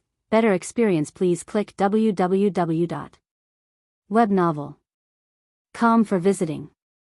The in-charge presumed that Yi Qingtang was same as those disciples and was too lazy to say anything else. 1,000 Xianming points were not considered small, but this was way better than the exorbitant 30,000 Xianming points, and thus, Yi Qingtang swiftly handed 1,000 Xianming points. After receiving the Xianming points, the in-charge stood up leisurely and led Yi Qingtang around a forging room, ultimately bringing her to a plain-looking corner. An old anvil was placed there along with an extinguished, cold furnace beside it. You will forge your weapon here. There are some materials around here. Take whatever you want to use. It'll give you 6 hours, and afterward, you must leave no matter whether you're done forging, said the in-charge. Okay. Yi Qingtang scanned the conditions of the place without saying anything. She had no options anyway. Knowing the rules of the Sword Spirit Workshop, she naturally did not speak much. If the other party was unhappy and chased her out, there was no room for her to resist. Who dared to be unruly on the Grand Elder's turf? The in-charge saw that Yi Qingtang knew how to behave and left casually without saying anything. Yi Qingtang did not dare to waste any time with only 6 hours on hand. Rolling up her sleeves immediately, she lit the furnace, prepared some water, and wiped the anvil and tools clean. The in-charge just left, but a blacksmith hurried over and whispered something in his ears. There was a change in the in-charge's expression. Yi Qingtang was about done with her preparation. She placed the demonic blood sword on the anvil and looked at it repeatedly. She spent much effort to obtain this demonic blood sword, and if she accidentally damaged it from the forging, she would not be able to bear it. Little girl, are you intending to forge this sword? Suddenly, a rather old voice traveled from behind Yi Qingtang. Turning around, Yi Qingtang saw a plainly clothed elderly with a gray beard standing behind her with his hands behind him as he looked at the demonic blood sword on the anvil. Yes. Yi Qingtang smiled, thinking that he was a blacksmith in the Sword Spirit Workshop. This sword is all right. However, you must be careful when forging it. The material of this sword becomes very brittle when in contact with fire. The elderly frowned slightly. Looking at the young and innocent lady, he felt that the sword before her was most likely going to be ruined. I will be careful. Yi Qingtang replied courteously. As the elderly was frowning, she directly placed the blade of the demonic blood sword in the fire. The scarlet flame engulfed the blade instantly, and the sword's glint was covered by the flame. The elderly's brows twitched slightly. This is called careful? You threw it in without the slightest hesitation. Chapter 355, Blinding Forging Skills. 1. Witnessing Yi Qingtang's reckless act, the elderly shook his head in disappointment and walked aside. When the other blacksmiths saw the elderly, they clearly had reverent expressions in their eyes but did not reveal it on their faces as they continued to focus on their work on hand. Yi Qingtang watched the demonic blood sword burn red and focused all her attention on it. Once a yellow glimmer emerged in the sea of red, she immediately removed the demonic blood sword and placed it on the anvil. Grasping the correct timing, she immediately gripped the few spirit crystals that she had prepared earlier and embedded them into the burning red demonic blood sword. Those spirit crystals were carefully selected by her as the spirit energy in them completely aligned with the properties of the demonic blood sword. The elderly from not far away cast a cold look and frowned immediately. After he identified that the materials that Yi Qingtang was embedding into the sword were spirit crystals, his frown could not help but deepen. Ridiculous, spirit crystals were of little value, and the sword she had was considered pretty good. Yet, this girl had no idea of the gravity and casually embedded something in it, which would probably ruin the air of that sword. What a waste of that good sword, the elderly shook his head. At that instant, the in-charge of the Sword Spirit Workshop noticed the elderly's presence and hurried over. He frantically bowed in respect but was stopped by the elderly, who lifted a hand slightly. The in-charge heaved a sigh of relief secretly. Following the elderly's eyes, he spotted Yi Qingtang and could not help but frown after noticing what she was doing. Wouldn't embedding spirit crystals into a sword damage the sword itself? This disciple is too reckless, said the in-charge. That girl appears to be pretty young. She is going to ruin a good sword. Go tell her to stop, uttered the elderly with a frown. The in-charge nodded slightly and walked towards Yi Qingtang. However, Yi Qingtang happened to have finished embedding, and she threw the scarlet sword into the water to cold. Sizzles could be heard instantly. Mist gently filled the air. The elderly shook his head silently at that sight. The sword was done forging, and it was already too late to stop her. There was no way of saving it now. The in-charge was rather speechless as well. But when Yi Qingtang took the demonic blood sword out of the water, there was actually a red glimmer that wrapped around the sword body. What's going on? The elderly was slightly taken aback, and the expression in his eyes changed when he saw the floating red glimmer on the blade. If that sword was only considered not bad before, then now, it could completely be worthy of the divine weapon title. The in-charge was stunned as well. He had never seen such a situation after years of forging. Their gazes were frozen instantly, but Yi Qingtang did not realize their stares at all. As she looked at the completely new demonic blood sword, a smile broke out on her tiny, sweat-beaded face. Success. She did not have a spirit root in her previous life and had difficulties in improving her cultivation. Thus, she spent a lot of effort and energy on other aspects. Regardless of whether it was refining pills or forging items, as long as it could increase her combat power, she would invest a lot of energy to learn and practice them. She spent near 100 years on forging in her previous life. Not mentioning about anything else, just based on her current forging skills, she was already better than quite a number of renowned blacksmiths. 30,000 Xianming points? If not for the fact that she did not have a place to forge her weapon, she could not even be bothered to pay that 1,000 Xianming points. Chapter 356, Blinding Forging Skills, 2. However, Yi Qingtang could not be bothered with these. Everything she did was merely to allow her to have even more chips to confront Yu. Seeing that the forging of the demonic blood sword was completed, Yi Qingtang estimated that there was still some time left. Then, her eyes landed on a pile of meteoric iron laid aside. Since she had already spent 1,000 Xianming points, why not make use of this time to forge some other things? Then, Yi Qingtang bent down to select suitable materials.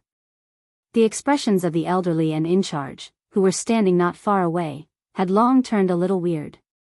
The in-charge was about to walk up to her but was stopped by the elderly. Looking at her, it seems that she still wants to continue. Let's watch first, said the elderly in a composed manner. Stunned, the in-charge nodded and retreated to a side, although there was a look of surprise in his eyes. The elderly's eyes were fully fixed on Yi Qingtang, who chose a black slab of iron from the pile of materials. His eyes twinkled. Is that the black gold meteorite iron? The elderly looked at the in-charge beside him. The in-charge was dumbfounded slightly and only confirmed it after taking a closer look. Yes. That is the black gold meteorite iron.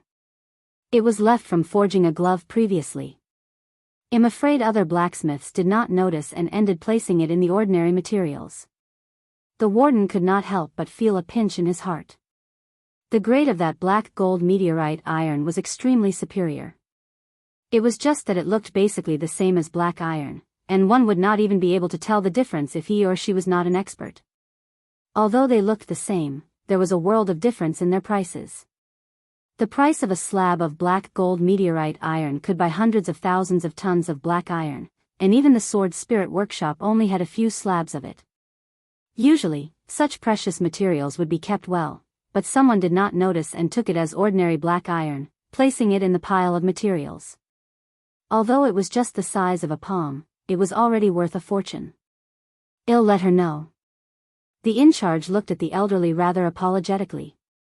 That black gold meteorite iron was probably over tens of thousands of Xianming points.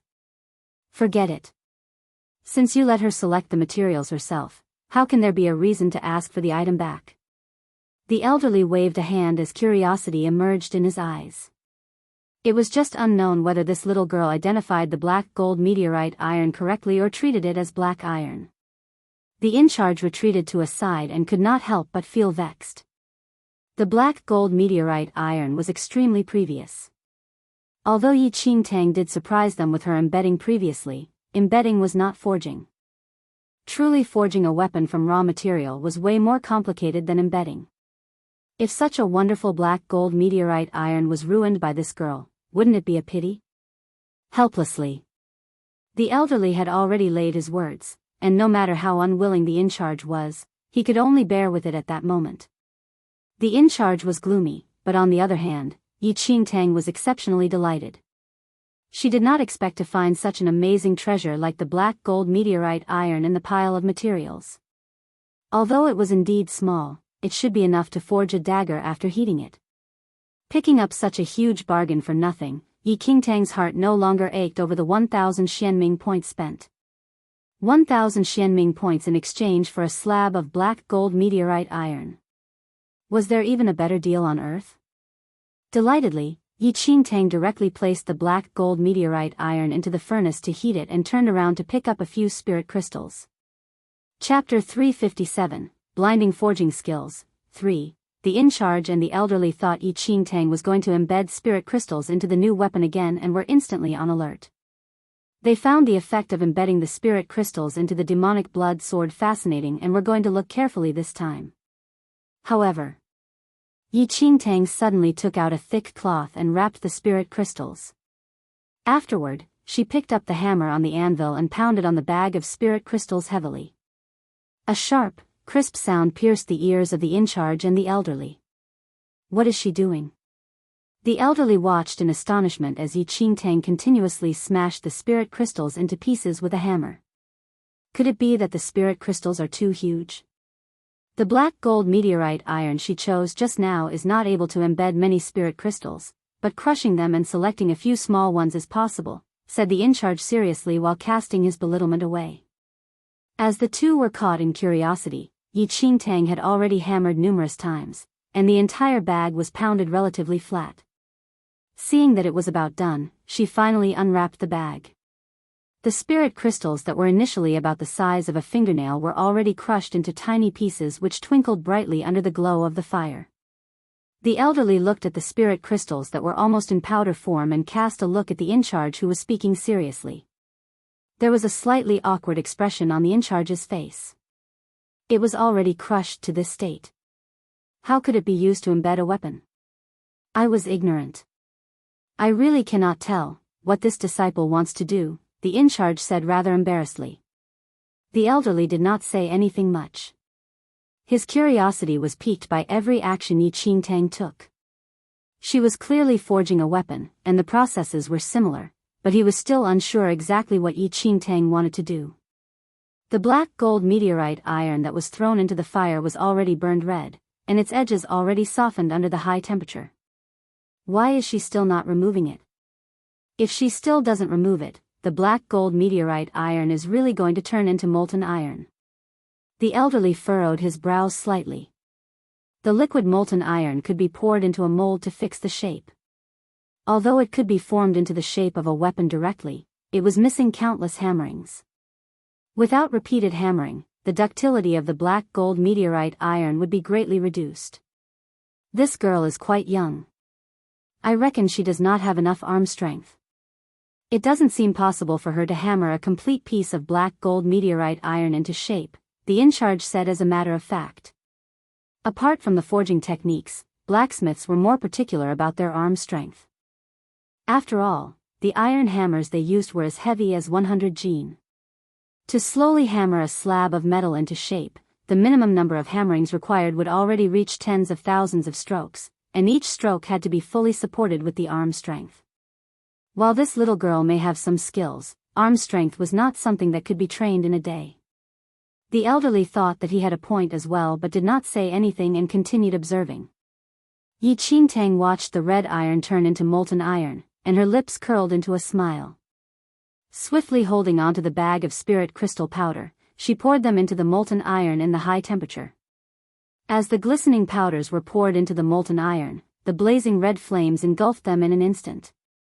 The eyes of the elderly and in-charge almost popped out at the sight. She actually mixed the spirit crystal powder into the black gold meteorite iron? What was this move? Chapter 358, Blinding Forging Skills. 4. The in-charge was utterly dumbfounded. He had been forging items for many years and was also a rather famous blacksmith who had produced quite a number of divine weapons. But, Wuxia world. Sight, he had never seen someone forging like that. Seeing that it was about done, Yi Qingtang removed the molten iron and allowed it to cool. Before the black gold meteorite iron was fully cooled, it could still be shaped. Yi Qingtang immediately hammered the deformed slab of black gold meteorite iron. Sparks flew with every hammer. Yi Qingtang hammered at an extremely fast speed and with enough force. In just a moment, she had already hammered 100 times. Even the elderly and the in-charge, who secretly observed her, were amazed by the accuracy and strength of her hammering. Putting everything aside, her hammering skills alone had already exceeded their expectations. Her skills were probably better than most of the blacksmiths in the Sword Spirit workshop. What is this girl's background? Looking at how steady her hammering is, it seems like the skills of someone who has been forging armaments for decades. The more the elderly watched, the more surprised he was. The little girl before him clearly looked only around 10 or so years old, and even if she had been making weapons since young, her techniques should not be this polished. She has already hammered about 1,000 times. Why is she still not preparing to shape the black gold meteorite iron? The in-charge was at a loss as well. He watched Yi Qingtang hammer the metal for some time, and although her actions were sharp and nimble, that slab of black gold meteorite iron was nowhere near being stretched into a weapon and was still a dark, black block of metal. Yi Qingtang did not notice the peeping eyes behind her and was only focused on the black gold meteorite iron before her. She originally wanted to find a material that was not so bad in quality and forge a small weapon with it. However, she did not expect to actually find such a treasure. Would it not be a waste if she did not make use of it well? Since she got a bargain, of course she had to make the best out of it. After hammering for 1,000 times, Yi Qingtang threw the black gold meteorite iron into the furnace once again. Wiping the sweat off her forehead, she took out some spirit crystals again and crushed it using the method she did previously. The elderly and in-charge were dumbfounded. Yi Qingtang repeatedly heated the black gold meteorite iron into molten iron, added spirit crystal powder, and hammered it patiently. That was just like. She wanted to fully combine the spirit crystal powder with the black gold meteorite iron. Oh my lord. This girl is rather strange. The in-charge hit his forehead and was increasingly alarmed the more he watched. Wuxia world. Sight, he, as well, knew about combining other items. However, the quality of most combined items was close to the base material itself, as it was not too difficult to combine two different items if they had similar qualities. However, the black gold meteorite iron and spirit crystals had two completely different qualities, and to completely combine them was simply unimaginable. To combine it well, the number of times to hammer would be multiplied a few times, and it was definitely not a small job. Furthermore, whether they could be perfectly combined was not certain. Thus, normal blacksmiths never dared to take such a risk.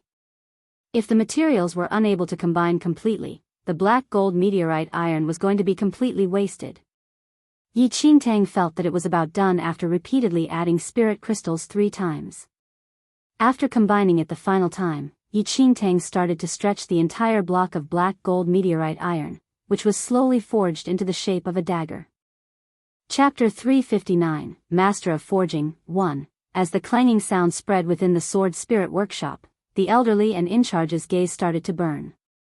At that moment, the two people, like kids with a strong thirst for knowledge, had their eyes fixed on Yi Qingtang, who gradually forged that block of black gold meteorite iron into an extremely sharp dagger. Time ticked away. Absorbed in forging, Yi Qingtang seemed to have lost track of time. She placed the newly made dagger into the cold water to cool it for the final time, and when she took it out, its black blade shone with subtle brilliance. It seemed as though a dark sky full of stars had transformed into this dagger, which was about the length of a forearm. It's pretty good looking. Yi Qingtang grinned at the dagger made by combining spirit crystal powder. With the pure black gold meteorite iron as the base and crystal powder shining through it, its appearance was extremely beautiful. After all the processes were done, Yi Qingtang finally heaved in relief. She placed the demonic blood sword and the dagger before her separately. The strengthening of the demonic blood sword went without saying, but the dagger was an unexpected surprise. Exchanging so many babies with 1,000 Xianming points was really a huge profit. After admiring them for a while, she kept the two weapons and was prepared to leave. However, only when she turned around did she realize that the in-charge of the Sword Spirit Workshop and that elderly had been standing a distance away behind her from some time ago, and their eyes were on her. It seemed that they had been watching for quite some time. Yi Qingtang was slightly alarmed. The forging technique she used previously had not appeared up to date. The method of embedding spirit crystals into weapons was only circulated by a blacksmith master months later, while the technique of combining crushed spirit crystals into materials was discovered only 100 years later. According to the current knowledge of forging techniques, whatever she did was simply incomprehensible. But thinking from another perspective, it was not a big deal to use a method that no one knew of. At that thought, Yi Qingtang finally sighed in relief. She looked up to check the time and realized. Unknowingly, she had spent nearly 10 hours in the Sword Spirit Workshop, which exceeded the 6 hours that the in-charge had set initially by quite a bit. The in-charge had an arrogant attitude, and it might have been a misconduct to exceed her time limit by 4 hours. However, there were not many Xianming points in her hands, and if the in-charge ordered her to make up for the extra time she spent, she did not have any remaining Xianming points to do so. I apologize for not noticing the time, Yi Qingtang said rather awkwardly to the in-charge. The in-charge suddenly returned to his senses and scanned Yi Qingtang with a weird expression. However, he did not dare to show his emotions with the elderly beside him and only feigned composure. It's fine. The Sword Spirit Workshop is not an apathetic place. So be it if you exceeded the time. The in-charge spoke generously, but he completely did not mind Yi Qingtang using 4 additional hours. If possible, he wished Yi Qingtang would forge a few more weapons for him to watch to his heart's content. Yi Qingtang was at a loss. The Sword Spirit Workshop was not an apathetic place. It was her first time hearing it in both her current and previous lives. If this were circulated, the Xianling sect disciples' chins would probably drop in shock. Who was not aware that the Sword Spirit Workshop had the most rules? Yi Qingtang could not understand why the in-charge suddenly changed his attitude. Since she was not required to supplement additional Xianming points, she was obviously happy to be saved from additional trouble. Chapter 360, Master of Forging, 2. The in-charge saw that Yi Qingtang seemed to be leaving and immediately looked at the elderly beside him. The elderly man had a complicated expression. After remaining silent for some time, he suddenly walked up and asked, "Can I take a look at the 2 weapons you forged just now?" Yi Qingtang exceeded her allotted time and was not in a position to reject his plea. Thus, she took both the dagger and the demonic blood sword out. The in-charge walked forward and held the weapons cautiously with a stunned expression in his eyes.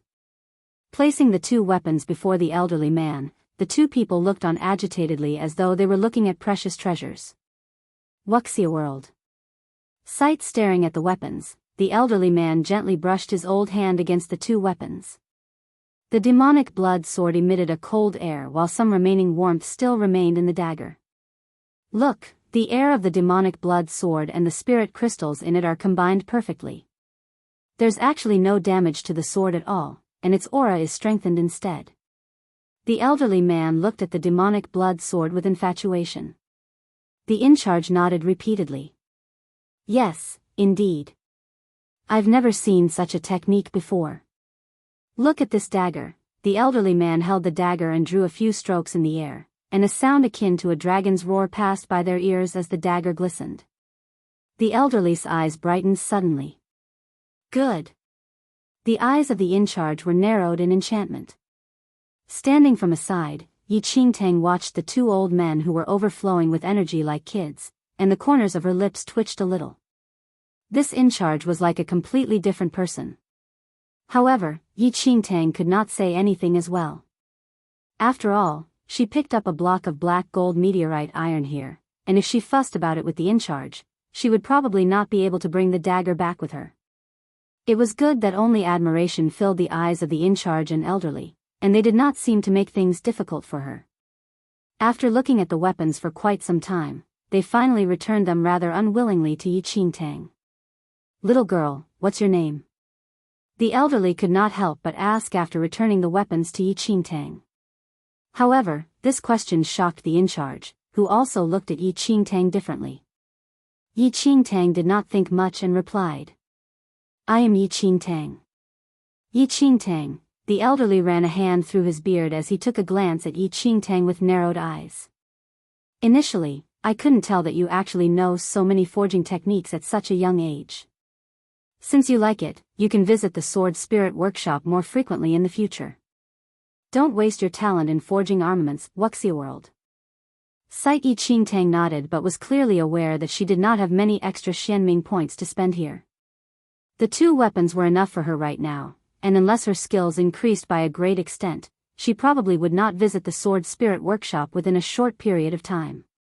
The elderly and in-charge did not say anything else, and Yi Qingtang left after bidding her goodbyes. Once Yi Qingtang left, the elderly finally laughed. "This girl has some talent in forging. If she comes again in the future, just let her forge." "Yes," replied the in-charge respectfully. Admiration emerged in his eyes as well. "I have never expected there to be someone with such a talent in forging in the inner sect. Her techniques are relatively skilled, and I've never seen her method of using spirit crystals to forge weapons. From what you saw, what do you think of her forging abilities?" the elderly asked. After a moment of hesitation, the in-charge finally spoke. "Perhaps almost on par with mine." The elderly man was slightly shocked at his words. The in-charge of the Sword Spirit Workshop appeared rather casual, but if his name was revealed, everyone in the world probably knew about him. "You're saying that her forging abilities can be said to be of a master's standards?" Chapter 361, Master of Forging, 3, the in-charge forced a smile. "She only forged one finished weapon today, but the skills she displayed are no worse than mine. I wonder who her master is. Perhaps, only a grand master is able to teach such a genius." The elderly's eyes deepened at the words. Everyone thinks that the level of one's martial skills will enable them to attain a different status. However, regardless of forging or refining pills, one would not have any other concerns if they reached the level of a grand master, as powerful figures would offer their services to obtain the items they produced. "I wonder how Yi Qingtang's cultivation is currently. If there's nothing outstanding, she could focus on forging armaments. With her talent, it is not impossible to reach the level of a grand master," the in-charge mumbled. In this world, it was extremely rare for people to reach the state of a grand master, and only a few were successful in the past 1,000 years. And those few people had average cultivations, but any random divine weapons they produced could attract a group of people offering their services. No matter how powerful the mighty figures were, they would still seek an exceedingly strong weapon, and thus, Grand Masters were people who they had to treat politely the most. "It seems that I need to make a trip to the Inner Sex Elders' Hall." The elderly rubbed his beard as he thought. If Yi Qingtang really had the ability to become a Grand Master of forging, she would no longer be as simple as an ordinary disciple to Xianling sect. If Xianling sect could raise a Grand Master, it would have an exceptional significance. At that thought, the elderly did not stay any longer in the Sword Spirit Workshop and left immediately. Yi Qingtang, who exited the Sword Spirit Workshop, did not realize how lucky she was today as she joyously hugged her demonic blood sword and dagger all the way back to her residence. In the yard, Fei Ying was cleaning up the fallen leaves and immediately greeted Yi Qingtang when he saw her. "Are you in a very good mood today, miss?" Fei Ying blinked at Yi Qingtang. Yi Qingtang chuckled and nodded. Suddenly recalling something, she opened her space ring and took some items out. "Tell Anai Shang to come here." Fei Ying nodded and immediately called for Anai Shang. When Yi Qingtang saw the 2 young teens standing before her, she finally placed the items that she just took out into their hands. "No matter what your identities are currently, according to your talents, you will not remain here forever as long as you cultivate diligently from now on." Yi Qingtang handed Fei Ying and Anai Shang 2 basic cultivation techniques which, although were not considered rare, were the most suitable for their age. Only by laying a strong foundation from young would there be better effects in one's cultivation in the future. Apart from cultivation techniques, Yi Qingtang also handed them a few bottles of Shi spirit pills. These were all exchanged when she was in the outer sect. Now that she had the soul condensation pills after entering the inner sect, the Shi spirit pills were naturally no longer suitable for her. Disbelief filled the eyes of the two kids as they looked at the pile of items in their hands. The identity of a sword boy or attendant girl was equivalent to that of servants in the inner sect. To guard against their sword boy and attendant girl from developing, many disciples never allowed them to have too much contact with things related to martial skills, much less take the initiative to give them cultivation techniques and elixirs.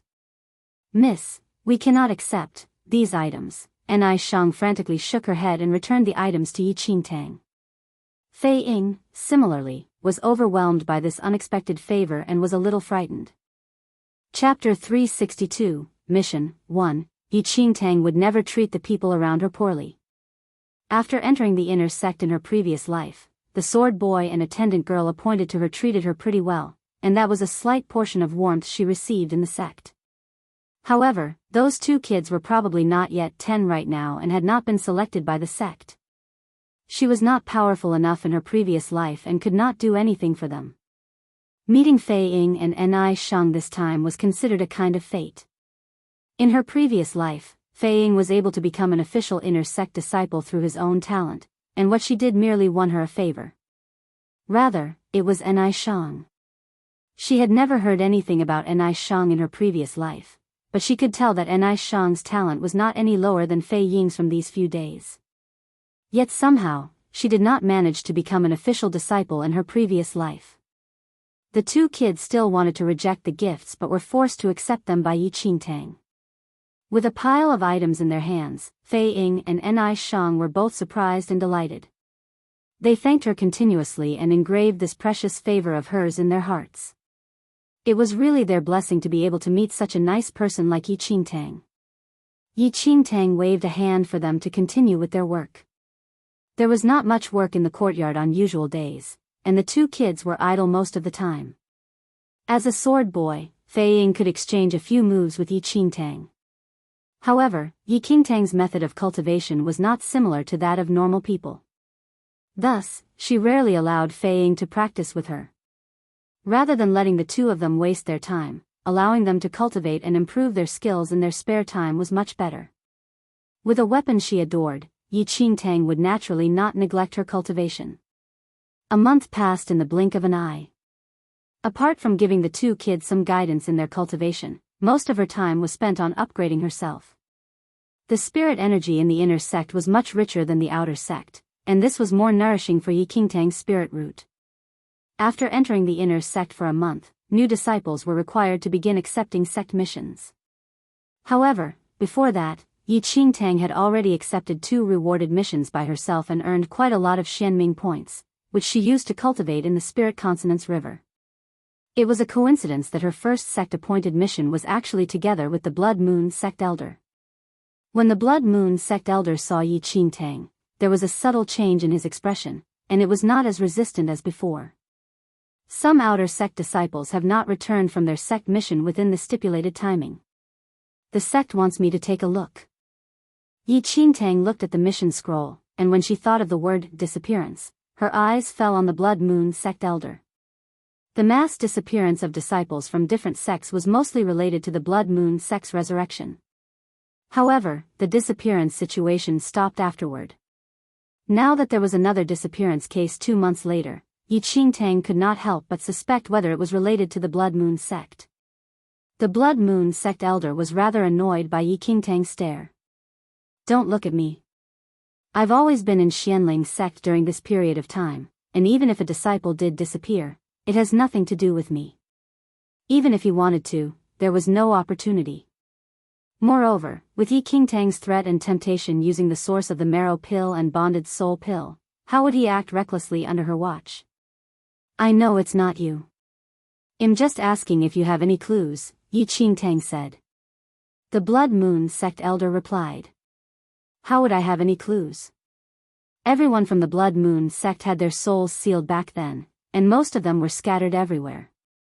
How would I be able to know anything?" Yi Qingtang was troubled over the matter as well and was more vigilant. If this incident was really related to the Blood Moon sect, there was nothing bad about the Blood Moon sect elder following along. Chapter 363, Mission 2. This time, Yi Qingtang's mission location was at the Floating Light Canyon, which was some distance away from Xianling sect. Traveling to and fro would take at least 1 month. After making some preparations, the two of them set off immediately. In the Floating Light Canyon, a few figures shuffled through the dense forest in a panic. They were dressed in the Xianling sect's outer sect uniform, but at that instant, these sect disciples no longer had the arrogance and distinguished air around them as before, with dirt and wounds covering their bodies. The Wind Sword sect people probably would not be able to catch up so quickly. Let's take a rest for now. A Xianling sect disciple panted. The dirt on his face could not cover his pale complexion. The other people slowly stopped after hearing that, and they panted with an ugly expression. The 7 people were all Xianling sect's outer sect disciples and had received a sect mission a month before. After heading to the Floating Light Canyon, the entire mission was completed relatively successfully. However, no one had expected that. They would actually encounter an accident when they were about to return. A pale Su Wan was in the team as well. She pursed her lips lightly and looked towards Lu Xiuan, who was frowning and breathing unsteadily. Senior brother Lu, will the people from the Wind Sword sect still chase after us? Lu Xiuan's expression was very ugly at that moment. This was the first sect mission he accepted after recovering from the injury, yet unexpectedly, he was met with such a setback. Then, Lu Xiuan did not reply to Su Wan and rather looked at another disciple in the team. That disciple was tall and handsome, but his expression was extremely ugly at that instant with wounds all over his body. It could be said that his injuries were the most severe amongst the 7 of them. Qiao Mo, this incident started because of you. With things as such, shouldn't you give us an explanation? Lu Xiuan threw his words coldly. His voice attracted the attention of other people in the team. The reason for having to go in hiding in the Floating Light Canyon so miserably was something done by that disciple called Xiao Mo, junior brother Lu. This was just an accident. Junior brother Qiao did not wish for this either. Don't say any more already. What is most important right now is to flee from this place, a disciple mediated. Lu Xiuan scoffed as he looked at the pale Qiao Mo accident.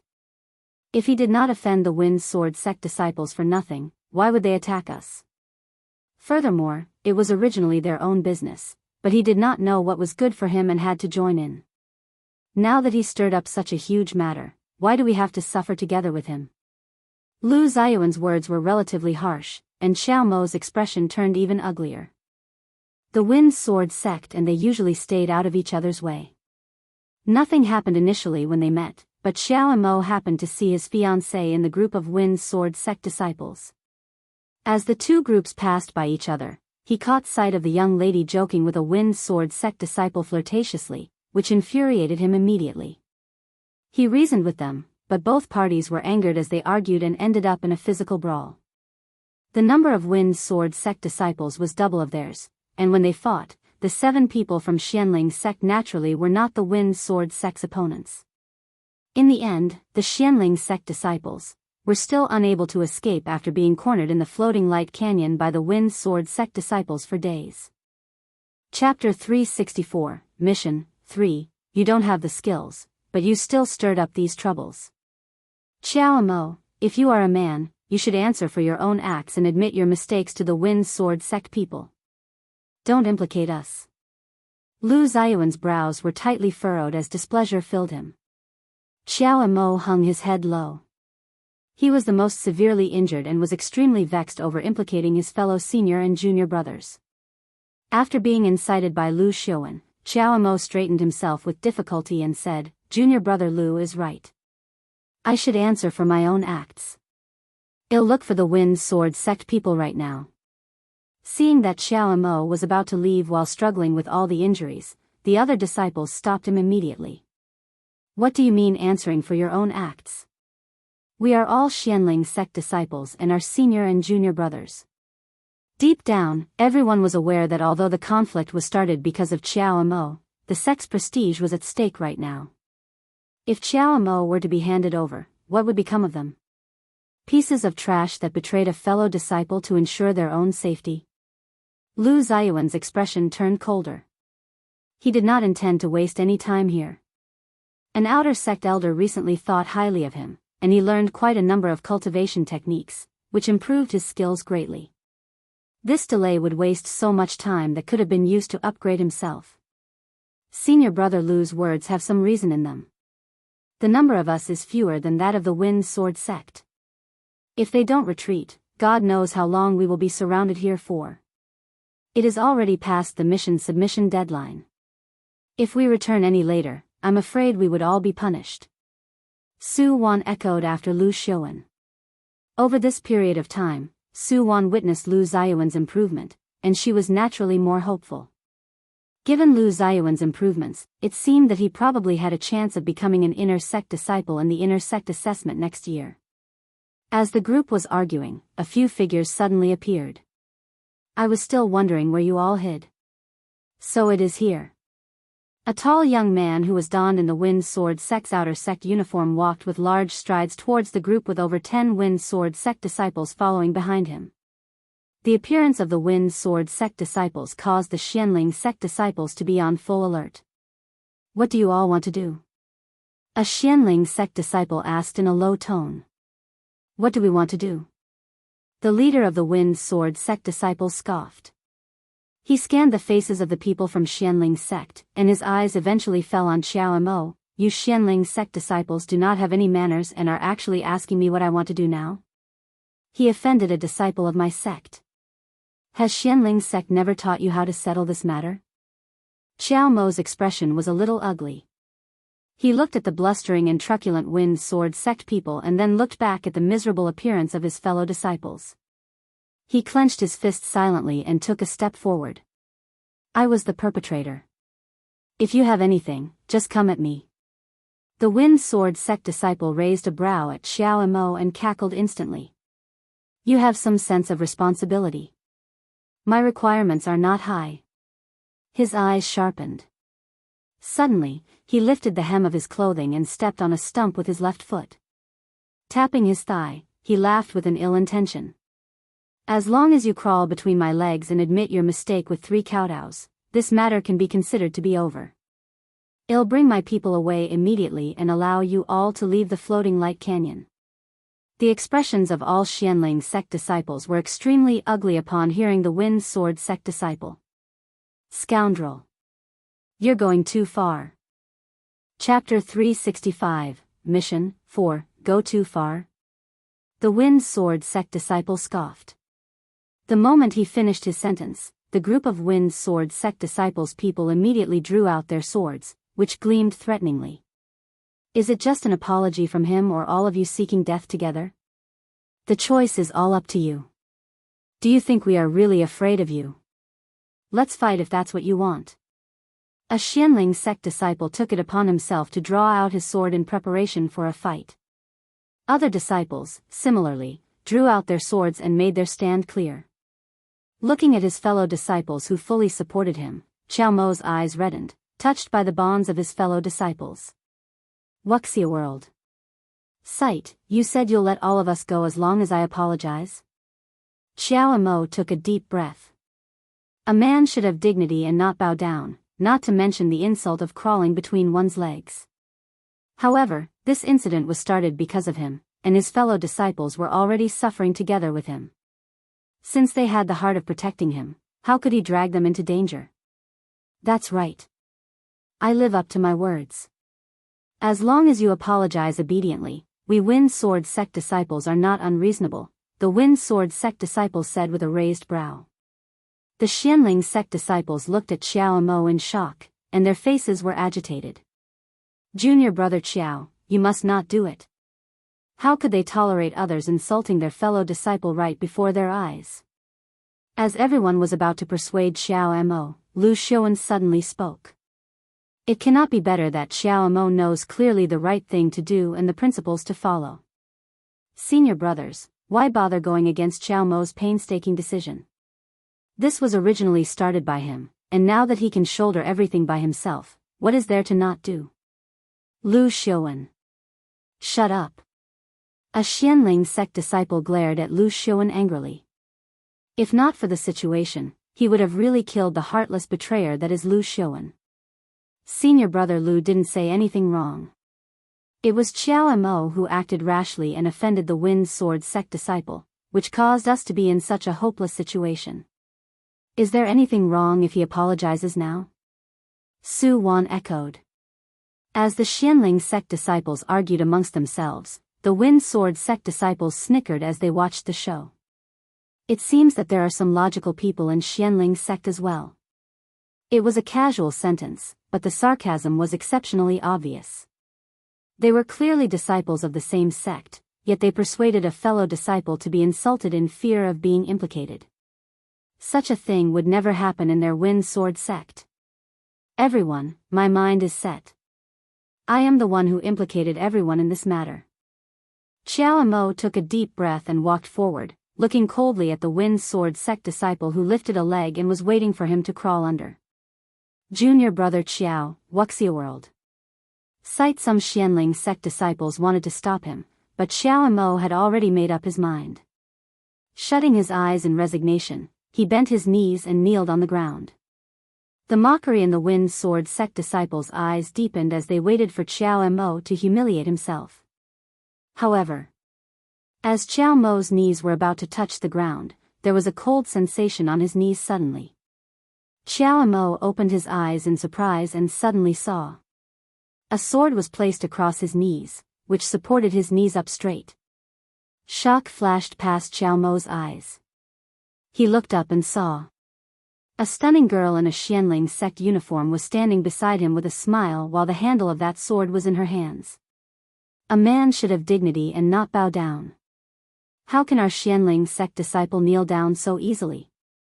A casual voice along with a cool breeze entered everyone's ears. On that exquisite face, her cherry-red lips were curled into an evil smile. Chapter 366, Mighty Senior Sister, 1, Who are you? The Wind Sword sect disciples saw that the outcome was about to be settled and did not expect such a thing to happen. That girl tilted her head slightly as her bright eyes glanced across the group of Wind Sword sect disciples. The Wind Sword sect disciple wanted to berate the girl but was suddenly stopped by his companion. Don't speak carelessly. That is Xianling sect's inner sect disciple. What? The Wind Sword sect disciple fixed his eyes on her. Although the girl was wearing Xianling sect's uniform, it was different from that of Qiao Mo's and the rest, with the most obvious difference being the embroidery that symbolized an inner sect disciple in front of her chest. This look caused the group of Wind Sword sect disciples to pale. Inner sect disciple. They were only a group of outer sect disciples from Wind Sword sect, and as sect disciples, how would they now know the world of differences between the inner and outer sect? It's Senior Sister Yi. A Xianling sect disciple recognized that girl with just a look and was shocked. It's Yi Qingtang? Senior Sister Yi? The moment the Xianling sect disciples saw Yi Qingtang, it was as though they saw a ray of light in their darkness of despair. Qiao Mo fell into a trance as he looked at Yi Qingtang with his mouth hung open. What are you still doing there? Do you want me to help you up? Yi Qingtang raised a brow at the absent-minded Qiao Mo. Qiao Mo stood up frantically and looked at Yi Qingtang with admiration and respect. The Blood Moon sect elder beside Yi Qingtang scanned the situation, and the corners of his lips tugged up. He still thought that the disappearance of these disciples was related to the Blood Moon sect, but now it seemed that they were just cornered by other sects' disciples. Senior Sister Yi. Seeing Yi Qingtang, an inner sect disciple, the Xianling sect disciples surrounded her as though they had found a mainstay and looked at her with eyes full of respect. Yi Qingtang nodded slightly. When she saw Lu Xiuan and Su Wan, there was not a slight change in her expression. She merely glimpsed past them as though they were completely unacquainted. Yi Qingtang's sudden appearance caught both Lu Xiuan and Su Wan by surprise. Especially when Qiao Mo and the rest surrounded Yi Qingtang with a look of admiration, Lu Xiuan's face darkened in an instant. Yi Qingtang simply did not bother with Lu Xiuan and Su Wan as her eyes were directly fixed on the Wind Sword sect disciples. What were you all doing just now? Yi Qingtang's tone was neither warm nor cold, but to the Wind Sword sect disciples, that emotionless voice was like a rumble of thunder that caused their hearts to quiver. No. Nothing much. Upon meeting Yi Qingtang, an inner sect disciple, all arrogance was gone in the Wind Sword sect disciples, who were previously blustering and truculent. Expressions of uneasiness were etched on their faces. They initially thought that these dumb fools from Xianling's sect would definitely be toyed around by them. But who would expect that it would actually alarm Xianling's sect's inner sect disciple? And how would they be unaware of the frightening skills that inner sect disciples possessed? Even if all of them went up against her together, it was probably not enough to restrain that one girl. Moreover, there was still another inner sect disciple beside her. Just these two people were enough for them to be unable to bear the consequences of failure. Nothing much? Yi Qingtang raised a brow as she took a glimpse at Xiao Mo, whose complexion had not recovered to normal. Chapter 367, Mighty Senior Sister, 2, Nothing much, and yet, you dared to make my Xianling sect disciple kneel to you? How bold of you! Yi Qingtang's voice deepened as she spoke. The coldness in her voice caused the Wind Sword sect disciples to break out in cold sweat in fear. It's not it. It's your Xianling sect disciples who started arguing with us first. Thus, we had a conflict, a Wind Sword sect disciple mustered his courage and said. This was also the truth in reality. Oh. Yi Qingtang glanced at a few Xianling sect disciples. What happened exactly? Xiao Mo and the rest obviously did not dare to conceal anything and recounted the incident fully without leaving out any details. After hearing the account, Yi Qingtang swept a look across the Wind Sword sect disciples' faces. It was a brief glance, but the look in her eyes caused goosebumps to rise on all the Wind Sword sect disciples. So, you want my junior brother to crawl between your legs and then kowtow to you in apology? Yi Qingtang said coldly, but when she finished her sentence, her eyes suddenly sharpened. She drew out her demonic blood sword angrily. The demonic blood sword which was just strengthened was dangerously imposing. The moment it left its scabbard, a cold air spread in the air. The Wind Sword sect disciples' legs wobbled in fear at the sight. This was the skill of an inner sect disciple. Before making a strike, they were already exuding such a terrifying and overbearing force. The Wind Sword sect disciples' faces paled instantly, and they did not even dare to let out a fart. Looking at Yi Qingtang, warmth spread in the hearts of Xiao Mo and the rest. Thinking about how they were tightly chased by the Wind Sword sect disciples for these few days, did they still dare to act so arrogantly to them with senior sister Yi here right now? Yi Qingtang's back view was originally tiny, but at that instant, it seemed extremely tall and large. Why? Are you bullying us because you think our Xianling sect is lacking? Yi Qingtang scoffed. The Wind Sword sect disciples were about to vomit in fear from Yi Qingtang's aura but did not dare to retort and only shook their heads violently. It was just a casual talk, yet how dare you corner my junior brothers and not let them go for days? How should I settle this score? Yi Qingtang narrowed her eyes. The Wind Sword sect disciples were so close to weeping. A casual talk? How was it a casual talk? It was clearly Xiao Mo who started the fight. Why did it seem like they intentionally stirred up trouble when Yi Qingtang said it? But they did not dare to argue at that instant. The other party was an inner sect disciple and was on a completely different level from them. When they saw inner sect disciples on usual days, all of them were extremely respectful and cautious. This senior sister over here. You can settle it however you want. The Wind Sword sect disciples were really frightened then. Yi Qingtang was not anxious to reply and instead turned around to look at Xiao Mo and the rest. How are your injuries? Their injuries were not severe and were mostly external injuries. It was just that they seemed rather miserable after being chased. They were about to speak, but Yi Qingtang turned around by herself and spoke to the Wind Sword sect disciples.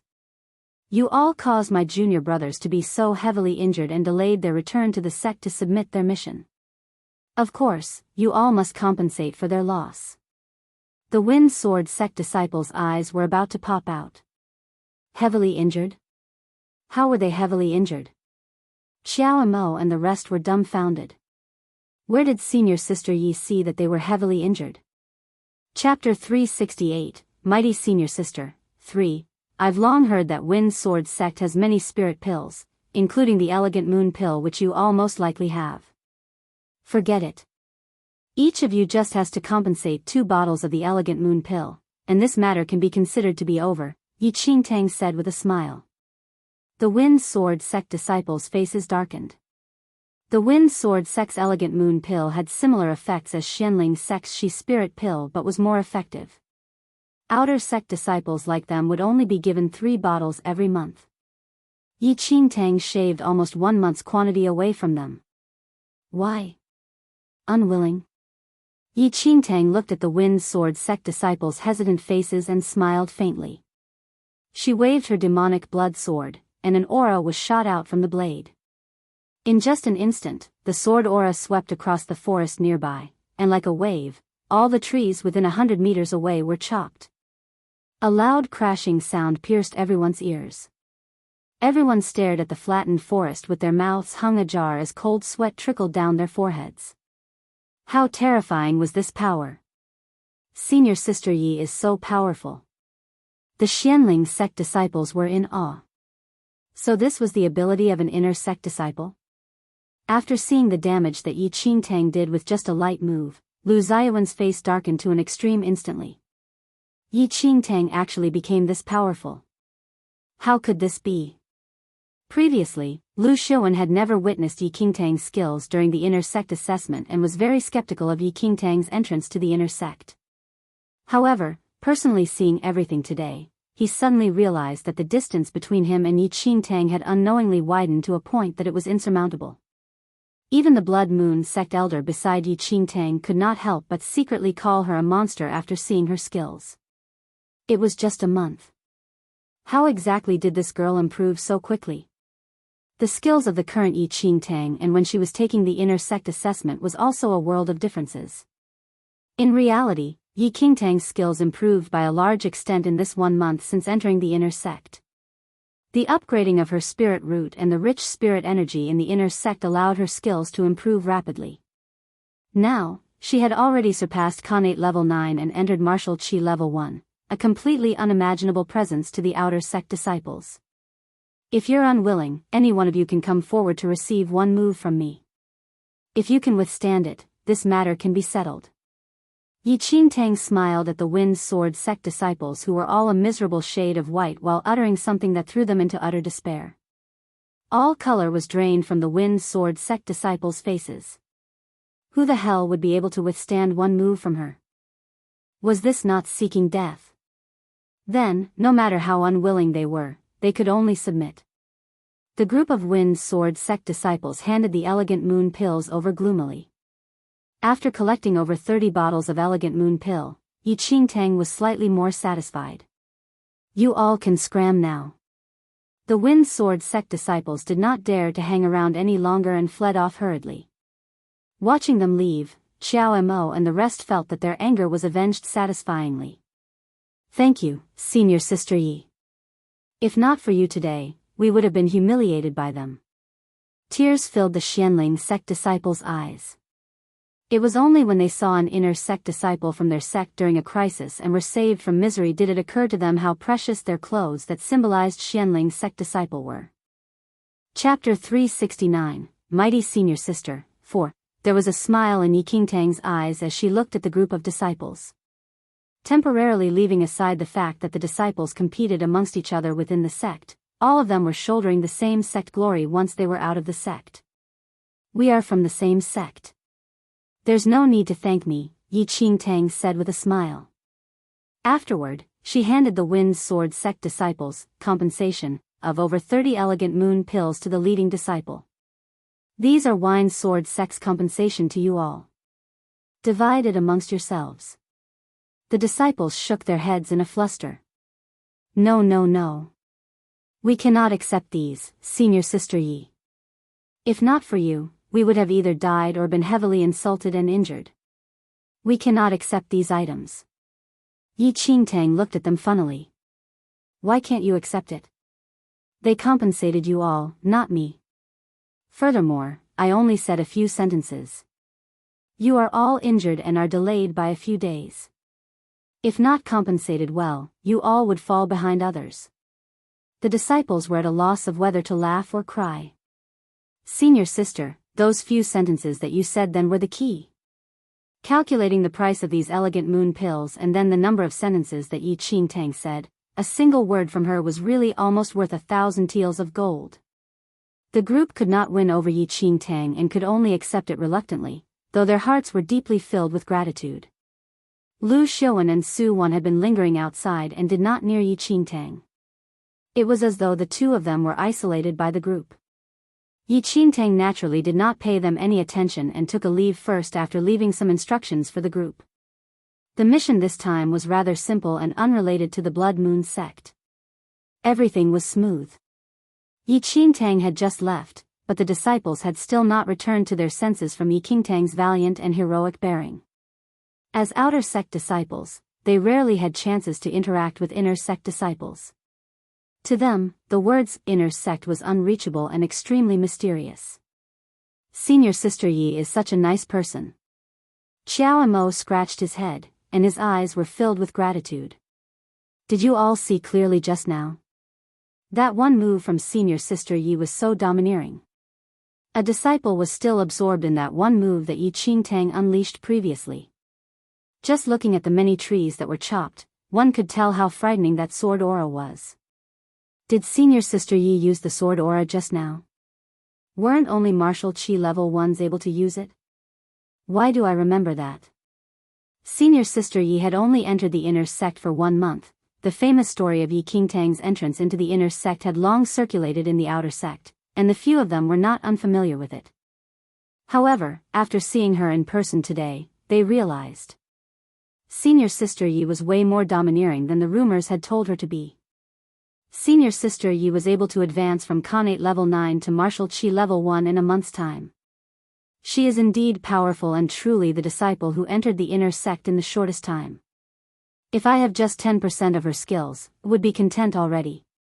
Everyone was full of exclamation over Yi Qingtang's skills and did not notice that Lu Xiuan's face was extremely somber. He had felt that he improved greatly in this 1 month, yet unexpectedly. Yi Qingtang's skills improved at a tremendous pace. With just that little improvement of his, it was an utter joke in comparison to Yi Qingtang. Su Wan looked at Lu Xiuan's somber side profile and did not dare to say anything further. However, from the incident today, Su Wan realized Yi Qingtang had long been at another level. Chapter 370, Rage, 1. Why did you just let the people from the Wind Sword sect go? The Blood Moon sect elder followed Yi Qingtang as she walked out of the floating light canyon. He suddenly had other thoughts in his mind. Yi Qingtang stopped and took a glance at the Blood Moon sect elder. Source of the marrow pill. The Blood Moon sect elder was stunned as he heard the words. I just asked only haha. He avoided Yi Qingtang's eyesight, but how he wished to strangle the girl in front of him. The Blood Moon sect elder felt depressed. Yi Qingtang joined the mission for the sect and the Xianming points. But what could he get? Nothing in the sect was attractive to him, especially the honor of the sect. He could only bear with it when Yi Qingtang suppressed him. Yi Qingtang rubbed her brows as she looked at the Blood Moon sect elder. The old guy would not even behave for a second. If she did not watch him tightly, he would definitely target others. The mission was smooth this time. Yi Qingtang did not wish to waste any time as she still needed to cultivate in the inner sect. She then rushed back to Xianling sect. The Blood Moon sect elder returned to his yard gloomily when they returned to the sect. Yi Qingtang was amused by his expression and decided to refine some source of the marrow pills for him in the next few days. Yi Qingtang returned to her yard, but she realized that something was not right when she pushed open the gate of the yard. Since she provided Fei Ying and Ni Shang with basic cultivation technique previously, they would cultivate and practice all the time in the yard. However, the yard now was empty and messy. There was the smell of blood in the air. An uneasy feeling rose in her heart. She then rushed into the yard and saw pools of blood on the stone path at the center of the yard. The blood was dry now, but it still struck her eyes. Young lady, a weak voice came from the house at the side. Yi Qingtang looked towards the house, and she was totally stunned. Fei Ying, who was injured heavily, laid at the door, and his face was full of wounds. You are finally back. Young lady, Yi Qingtang felt uneasier as she looked at his injured body. She then noticed that Enai Shang was not around. She dashed towards Fei Ying and asked, "Where is Enai Shang?" Fei Ying shivered as he heard the question. Tears flowed out of his swollen eyes. He kneeled in front of Yi Qingtang and knocked his head on the ground constantly. Young lady, please, save Enai Shang, what happened? Yi Qingtang held Fei Ying's collar and dragged him up. Fei Ying was choked with sobs. Enai Shang. Enai Shang was brought away by them. I was so useless. I couldn't protect her. Young lady, please, you are the only one who can save her now. Fei Ying told everything to Yi Qingtang slowly. After Yi Qingtang left for her mission, Fei Ying and Enai Shang used all the time to cultivate and guard the yard. They wanted to help Yi Qingtang to look after the silver wolf, but it disappeared one day. Both of them were nervous and worried about the silver wolf. However, danger approached them secretly. Chapter 371, Rage, 2. Though Enai Shang was still young, she was almost a fully grown girl with a pretty face. She was quite attractive among the attendant girls. Before Enai Shang was assigned to Yi Qingtang, some inner sect disciples would flirt with her. She did not dare to resist, and she was still young. The situation was better after she was assigned to Yi Qingtang. However, after Yi Qingtang left, the three disciples who liked to flirt with her came again with Song Juanxiu. The four inner sect disciples broke into Yi Qingtang's yard and kidnapped Enai Shang. Fei Ying wanted to stop them, but he was not strong enough to fight against them. He was beaten heavily until he fainted but still could not stop them. Young lady, I'm aware that we are just servants and that our lives worth nothing. But Enai Shang is always loyal. Please save her, Fei Ying begged Yi Qingtang constantly and kneeled onto the floor again. He ignored his injuries and knocked his head heavily onto the ground. The blood on his forehead was transferred onto the stone ground. Yi Qingtang took a heavy breath and asked, besides Song Juanxiu, who are the other three people? Fei Ying then said the names of the other three people. Yi Qingtang felt her brain almost explode after hearing the names. The names that Fei Ying said were the three inner sect disciples that he killed in her previous life. That was the reason why she did not hear of Enai Shang's name in her previous life. Enai Shang in her previous life most likely did not survive the incident and was tortured to death by the three disciples. Fei Ying was stimulated by Enai Shang's death, and his potential was discovered. He worked hard and became an inner sect disciple. He then tortured the three disciples to death. Everything now overlapped with the information from her previous life. Just this time, there was a Song Juanxiu. Young lady, please save her. As long as you are willing to save her, I will serve you for the rest of my life. Fei Ying continued begging. He was slightly younger than Enai Shang, and she always took care of him. He always treated Enai Shang as his sister. He hated himself the most when Enai Shang was humiliated. He hated his weakness and inability. He hated that he did not have the ability to protect her. He also knew that they were inferior compared to the disciples. Even though Yi Qingtang was their young lady, she did not have the duty to provoke other disciples for them. However, he had no other way. I understand now, Yi Qingtang narrowed her eyes and said slowly. She frowned heavily as her sight landed on Fei Ying who was kneeling in front of her. Follow me. Yi Qingtang then walked out of the yard. Fei Ying was stunned and raised his head. His face was full of confusion. You better hurry up if you want to save her. Yi Qingtang's voice was cold but anxious. She did not know when Enai Shang was killed in her previous life. According to Fei Ying, Enai Shang was kidnapped 3 days ago. If they did not save her on time, she might. Fei Ying then realized what Yi Qingtang was going to do. He wiped off his tears and got up from the floor and caught up with Yi Qingtang. The Blood Moon sect elder who just left his yard suddenly saw Yi Qingtang. He wanted to escape instinctively, but Yi Qingtang was covered by a murderous look. Chapter 372, Rage, 3. The Blood Moon Sect Elder was shocked. What was going on? Why was she so fierce? Was she going to eat someone alive? The Blood Moon Sect Elder then followed them to figure out what was going on. Outside the practice hall, Song Juanxiu was with the 3 disciples. Their faces were very pleasant. That girl's growth is not bad at her age. She will be nicer after a few years. After a few years? I think her innocence now is just right. It is so satisfying to watch her begging me. The 3 disciples laughed, and their faces were full of contentment. Song Juanxiu sneered as he saw how filthy the people were. He did not care about the girl at all. He was involved just because Ni Shang was Yi Qingtang's servant. Song Juanxiu resented her so much every time he recalled how Yi Qingtang framed him and how he lost so many bottles of Song Juanxiu to Feng Moli. Now Yi Qingtang was not in the sect, there was no issue for inner sect disciples to punish her attendant girl. When the 3 people were discussing, Song Juanxiu noticed a person approaching. He narrowed his eyes and exchanged glances with the 3 people. The 3 of them stopped their discussion and looked towards the person. All 3 of them laughed. Isn't this our junior sister Yi? What happened to your sword boy? How come he is injured? It's a bit too harsh for you to treat your servant like this, one of the disciples smiled and said. His arrogant face appeared so disgusting. Fei Ying, who followed Yi Qingtang, wanted to go forward when he saw Song Juanxiu and the 3 people, but he was stopped by Yi Qingtang.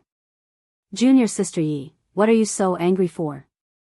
Song Juanxiu smiled, but his scornful sight glanced at Yi Qingtang. Where is Ni Shang? Fei Ying stared at them and asked. Song Juanxiu took a glance at Fei Ying and sneered. His eyes were full of disdain. He looked at Yi Qingtang and said, Junior sister Yi, where are your servant's manners? A mere sword boy dares to challenge your inner sect disciples? Yi Qingtang squinted her eyes and pulled Fei Ying back. She scanned through their faces, and she suddenly smiled. I had entered the inner sect for a month now. I heard that inner sect disciples could compete among ourselves. Senior brothers, are you willing to compete against me in the life and death ring? Yi Qingtang asked. Life and death ring? Song Juanxiu and the rest were stunned. The sect did not allow private fighting among the disciples, but there were always conflicts between disciples. To ban private fighting, there was a life and death ring in the inner sect. On the life and death ring, death was determined by destiny. Even if one were to die on the ring, no one would receive any punishment. However, fighting on the life and death ring needed to be approved by the inner sect wardens. Both parties had to sign the life and death agreement. Yi Qingtang just entered the sect for a month, and she dared to challenge them? Song Juanxiu and the rest laughed when they realized what she was talking about. Junior sister Yi, you want to go on to the life and death ring against 4 of us? Are you joking? Chapter 373, Life and Death Ring, 1. A new disciple who just entered the sect for a month challenged 4 people to fight on the life and death ring. Was she trying to commit suicide? Song Juanxiu sneered. He realized that she was trying to take revenge for Ni Shang. However, Wuxia world. Sight, did she not know her own abilities? How did she dare to be so arrogant? She was going to commit suicide. Fei Ying was stunned as well. He heard of the life and death ring as he spent quite a long time in the inner sect. He hated these 4 people, but he did not expect Yi Qingtang to want to fight against them on the life and death ring for Ni Shang. Fei Ying was a little bewildered. He held Yi Qingtang's sleeves, and he was very nervous. Miss, the martial chi level 1 had 4 heavens. Every heaven consisted of 3 stages. They had been in the inner sect for a few years. The 3 disciples were at the 2nd stage of the 1st heaven of martial chi level 1, and Song Juanxiu was at the 3rd stage. Yi Qingtang had only entered the inner sect for a month, and she just reached the 1st heaven of the martial chi level 1. She was at the 1st stage of the 1st heaven. There was a great difference in ability between her and the three disciples and a greater difference with Song Juanxiu. With every stage difference of the marital qi, the difference of the ability was immense. It was suicide for Yi Qingtang to challenge the four people on the life and death ring alone. I'm not joking. Do you dare to accept my challenge? Yi Qingtang looked at the four people seriously. They suddenly laughed. Of course we accept. Why not?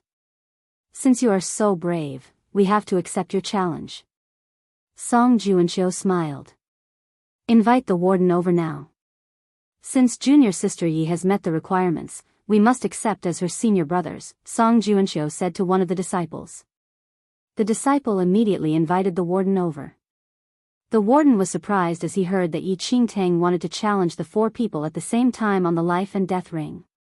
The five of you, are you sure about it? The warden asked cautiously.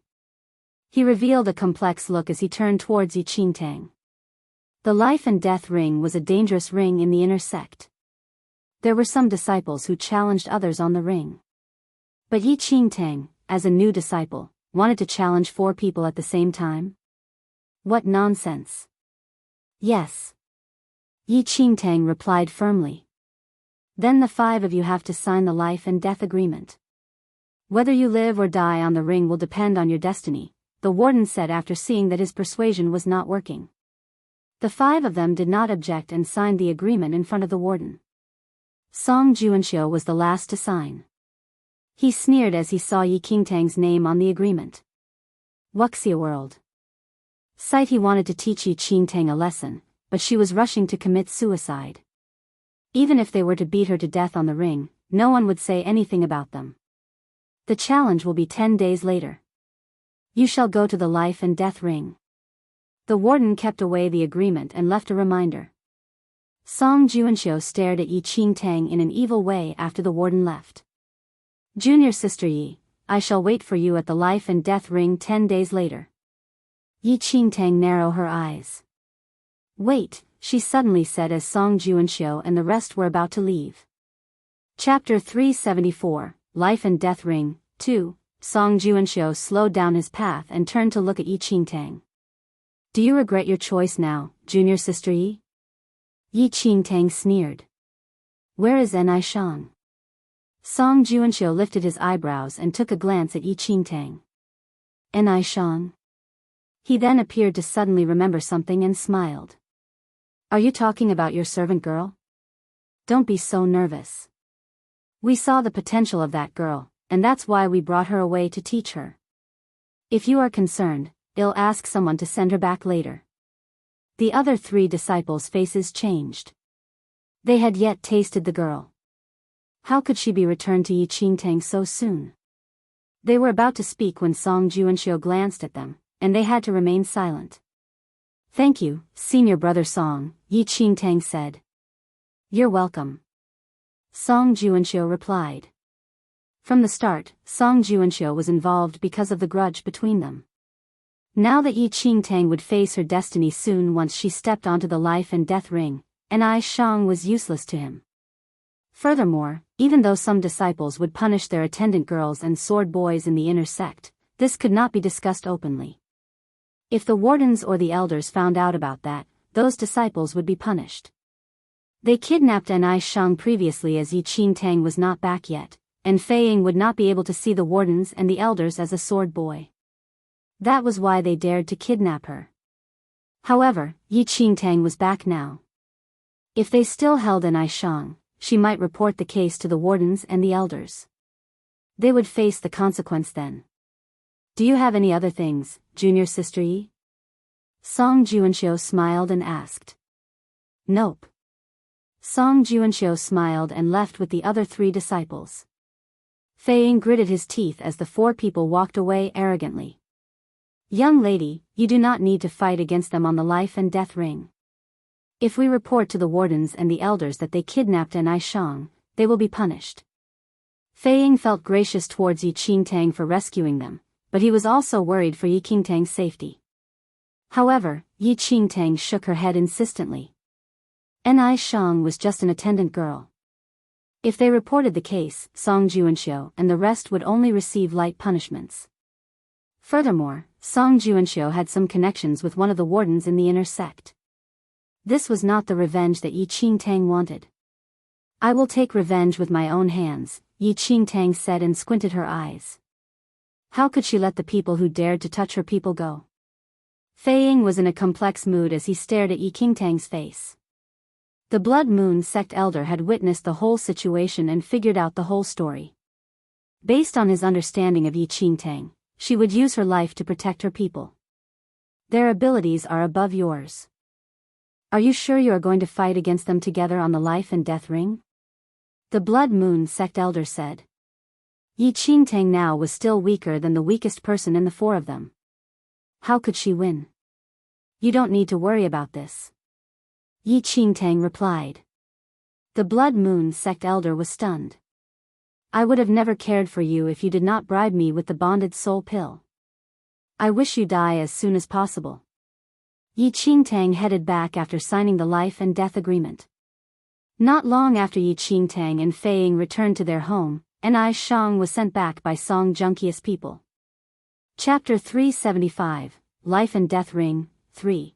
But when Yi Qingtang saw Ni Shang's current appearance, it was as though a huge rock was pressed on her chest, causing her to be so stifled that breathing was difficult. The usually petite and pretty girl was laying on bed breathlessly. Her tiny body was covered with bruises, and her clothes were already badly torn. Her fair face was discolored from the bruises, and there was a huge cut on her forehead of which blood flowed along her temples and stained the pillow under her head completely red. Ni Shang. Fei Ying saw Ni Shang's tragic appearance and broke down on the floor immediately. Yi Qingtang narrowed her eyes at Ni Shang's situation, and her breathing deepened. Get out. Yi Qingtang ordered coldly. Ni Shang sustained too many injuries, and if not treated immediately, she would be completely crippled even if she kept her life. Looking at Yi Qingtang's cold side profile, Fei Ying did not dare to hesitate and immediately left the room. He shut the door tight and collapsed against it. He clasped his hands tightly and placed it against his forehead as he prayed repeatedly. He was too useless and thus caused Ni Shang to suffer such torture. He must become stronger. No matter what price he had to pay, he must obtain more power and never ever allow the people around him to suffer again. In the room, Yi Qingtang took out many elixirs from her space ring and swiftly checked Ni Shang's injuries. Ni Shang had countless internal and external injuries. Just looking at those hideous wounds, she did not dare to imagine what kind of torture and humiliation she suffered in these 3 days. Looking at Ni Shang's current appearance, Yi Qingtang could not help but recall the young girl's shy smile when she nervously called her Miss on the first day they met. Yi Qingtang took a deep breath and forcefully suppressed the murderous intent in her heart. Song Juanxiu, just you wait. I will definitely return this 100-fold. Yi Qingtang forced herself to calm down and used the spirit energy in her body to heal her injuries. She poured large amounts of elixirs into Ni Shang's mouth without finding it a shame, all to ensure that Ni Shang kept on to her last breath. After encountering this incident right after she returned, she was fully occupied from day to late night. Ni Shang's condition finally stabilized a little. As her breathing gradually stabilized, her tightly shut eyes opened with difficulty. When her clear eyes were opened, terror and despair were written in her eyes as she let out a shrill cry. Don't touch me. Ni Shang crawled up in fear. Trembling, she clutched on the blanket tightly and curled up in the corner of the bed. Her struggle caused the wound that had yet to heal to rip open once again, and gushes of blood stained the pure white bandage. Ni Shang, it's me. Don't be afraid. Upon seeing Ni Shang's terrified behavior, Yi Qingtang did her best to gently comfort Ni Shang. Ni Shang could not stop trembling in fear. After seeing that the person before her was Yi Qingtang, it was as though her body broke down entirely as her purpled lips quivered and parted slightly. Me. Miss, large teardrops slid out from her eyes silently. Looking at Yi Qingtang, who was like the last straw to clutch at, she fell into Yi Qingtang's arms in despair. Miss. You're back. You're finally back, a heart-wrenching voice escaped Shang's mouth. Chapter 376, Life and Death Ring, 4. Yi Qingtang lightly hugged the tiny frame that never stopped trembling, and her brows furrowed. It's all over. I am back already. No one can ever harm you again. Shang clutched onto Yi Qingtang's clothes tightly and choked in between sobs. No one could imagine what kind of suffering she went through in these few days. Yi Qingtang's heart ached as she pacified the young girl. Rage gradually flamed up within her as she felt a warm sensation on her blouse due to Shang's tears. In the room, Shang's cries traveled out from the cracks of the door.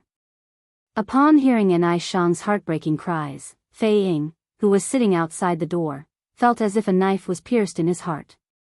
He clenched his teeth and punched the hard rock ground. Even though his knuckles were bleeding badly, it never suppressed the excruciating pain in his heart. Shang cried for a long time.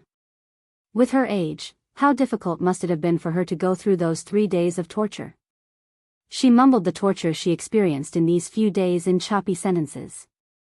The more Yi Qingtang listened, the more the murderous feeling in her intensified. In her previous life, Shang did not meet Yi Qingtang and did not have the slightest ability to protect herself, thus ending up being tortured to death. But this time, the only lucky thing was that Shang was never really humiliated by those 3 bastards. Before this, the cultivation techniques that Yi Qingtang taught Shang protected Shang's last thread of dignity. While she was unable to escape, she resisted desperately and never allowed the 3 disciples to have their way, though the number of beatings she suffered from the resistance was not little. Shang was exhausted from crying, and her originally frail body could not support itself. Between sobs, she eventually fell into a deep slumber in Yi Qingtang's arms. However, there no longer was neither pain nor despair on Shang's face this time. She knew that Miss was back, and she was finally safe.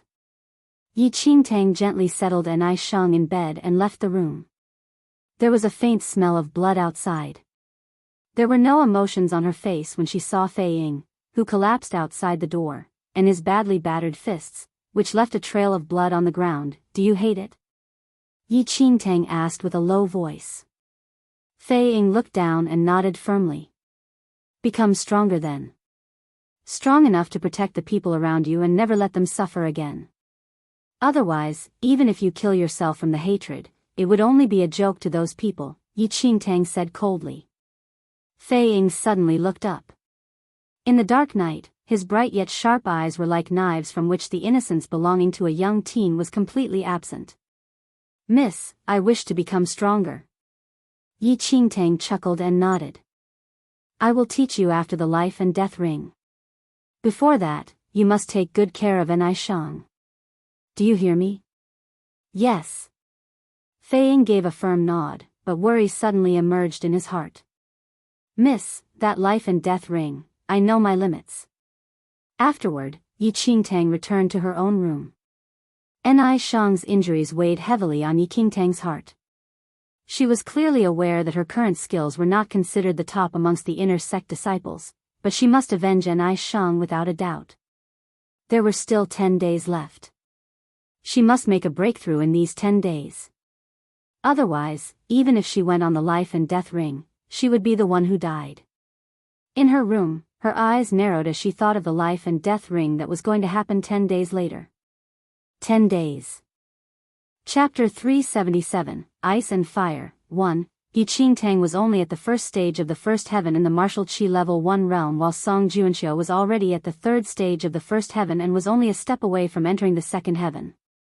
To win against Song Juanxiu and the rest on the life and death ring, the only option for her was to break through to the second heaven state in these 10 days. However, to advance an entire realm in such a short span of time was easier said than done. Yi Qingtang was able to achieve remarkable improvements on the eve of the inner sect assessment back then by relying on the effects that the upgrade of her spirit root brought.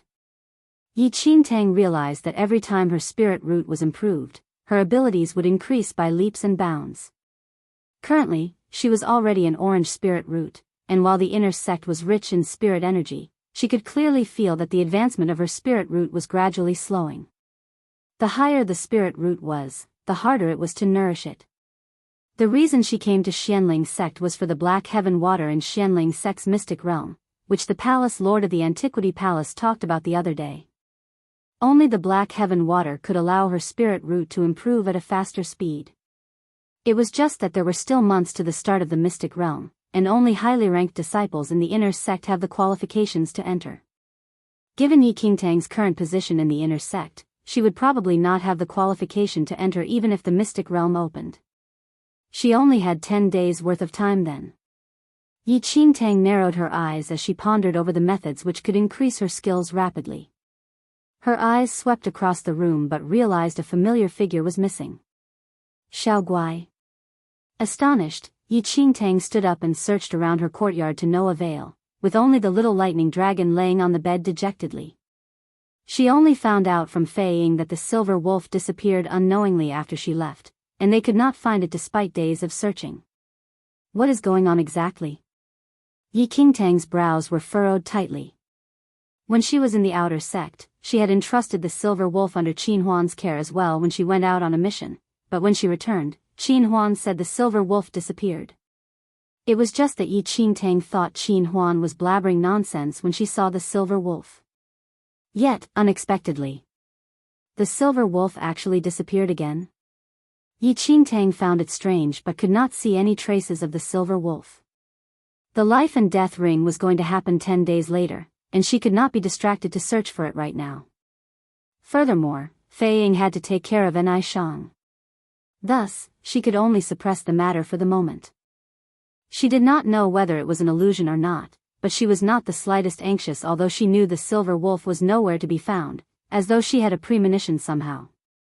The disappearance of the silver wolf was not because of any external factors but its own decision.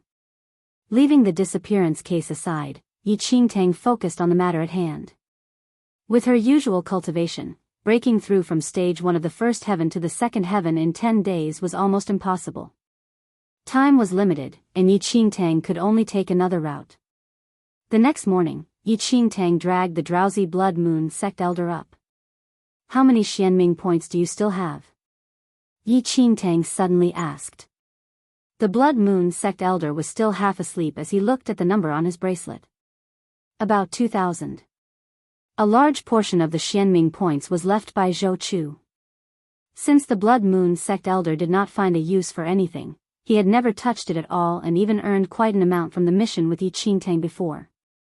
Give it to me, Yi Qingtang said straightforwardly. What?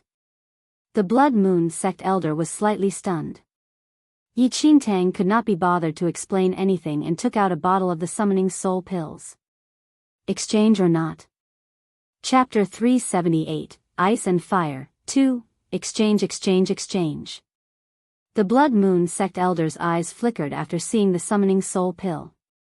Xianming points were only a string of numbers to him without any use, but the summoning soul pill was a baby. Then, the Blood Moon sect elder slid all his Xianming points to Yi Qingtang's bracelet and hugged that bottle of summoning soul pills with a blissful smile. With the 2,000 Xianming points from the Blood Moon sect elder and the few thousand she had, Yi Qingtang had nearly 6,000 Xianming points. Subsequently, she sprinted to the Xianming pavilion with the curious Blood Moon sect elder following right after. Yi Qingtang's arrival in the pavilion immediately drew the attention of many disciples. Yi Qingtang? I heard that she issued a challenge on the life and death ring to Song Juanxiu and his 3 followers yesterday. Is it true? Can it not be? The life and death agreement was already signed. In my opinion, she is simply seeking death. She just entered the inner sect for a month yet dared to issue a challenge to 4 people. If that isn't seeking death, then what is? Why do I remember that Yi Qingtang is a red spirit root? It was already pretty strange when she entered the inner sect previously. Why is she stirring up trouble now? She is the only red spirit root in the inner sect, which is rather amazing if I were to say. However, she is a little overboard on this matter. What is her skill level now? She's at most stage 1 of the first heaven and martial chi level 1, but she actually dared to challenge them? Fighting against 4 people at one go. Is she really tired of living? Just an inflated ego. There was a clamor of discussion amongst the disciples. The news of Yi Qingtang challenging Song Junkius clique had already circulated widely in the inner sect, provoking much noise. It could be said to be the biggest joke in the inner sect recently. Yi Qingtang walked into the Xianming pavilion without bothering about the discussions. "I want to exchange for the quenching flame pill," Yi Qingtang said to the Xianming pavilion warden.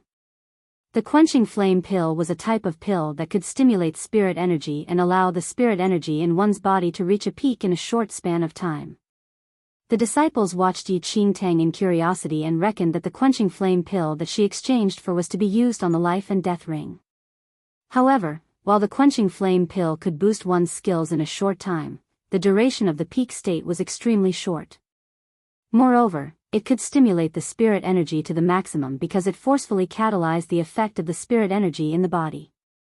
Once the effect wore off, the user would fall into a frail condition very quickly. Even if Yi Qingtang consumed the quenching flame pill and displayed her peak abilities, it would still be difficult for her to deal with Song Juanxiu and the rest on the life and death ring. After all, she had not reached the realm of those 4 disciples, and the difference of a stage was enough to produce a landslide victory. The warden looked at Yi Qingtang and said, 100 Xianming points for 1 pill. How many pills do you want?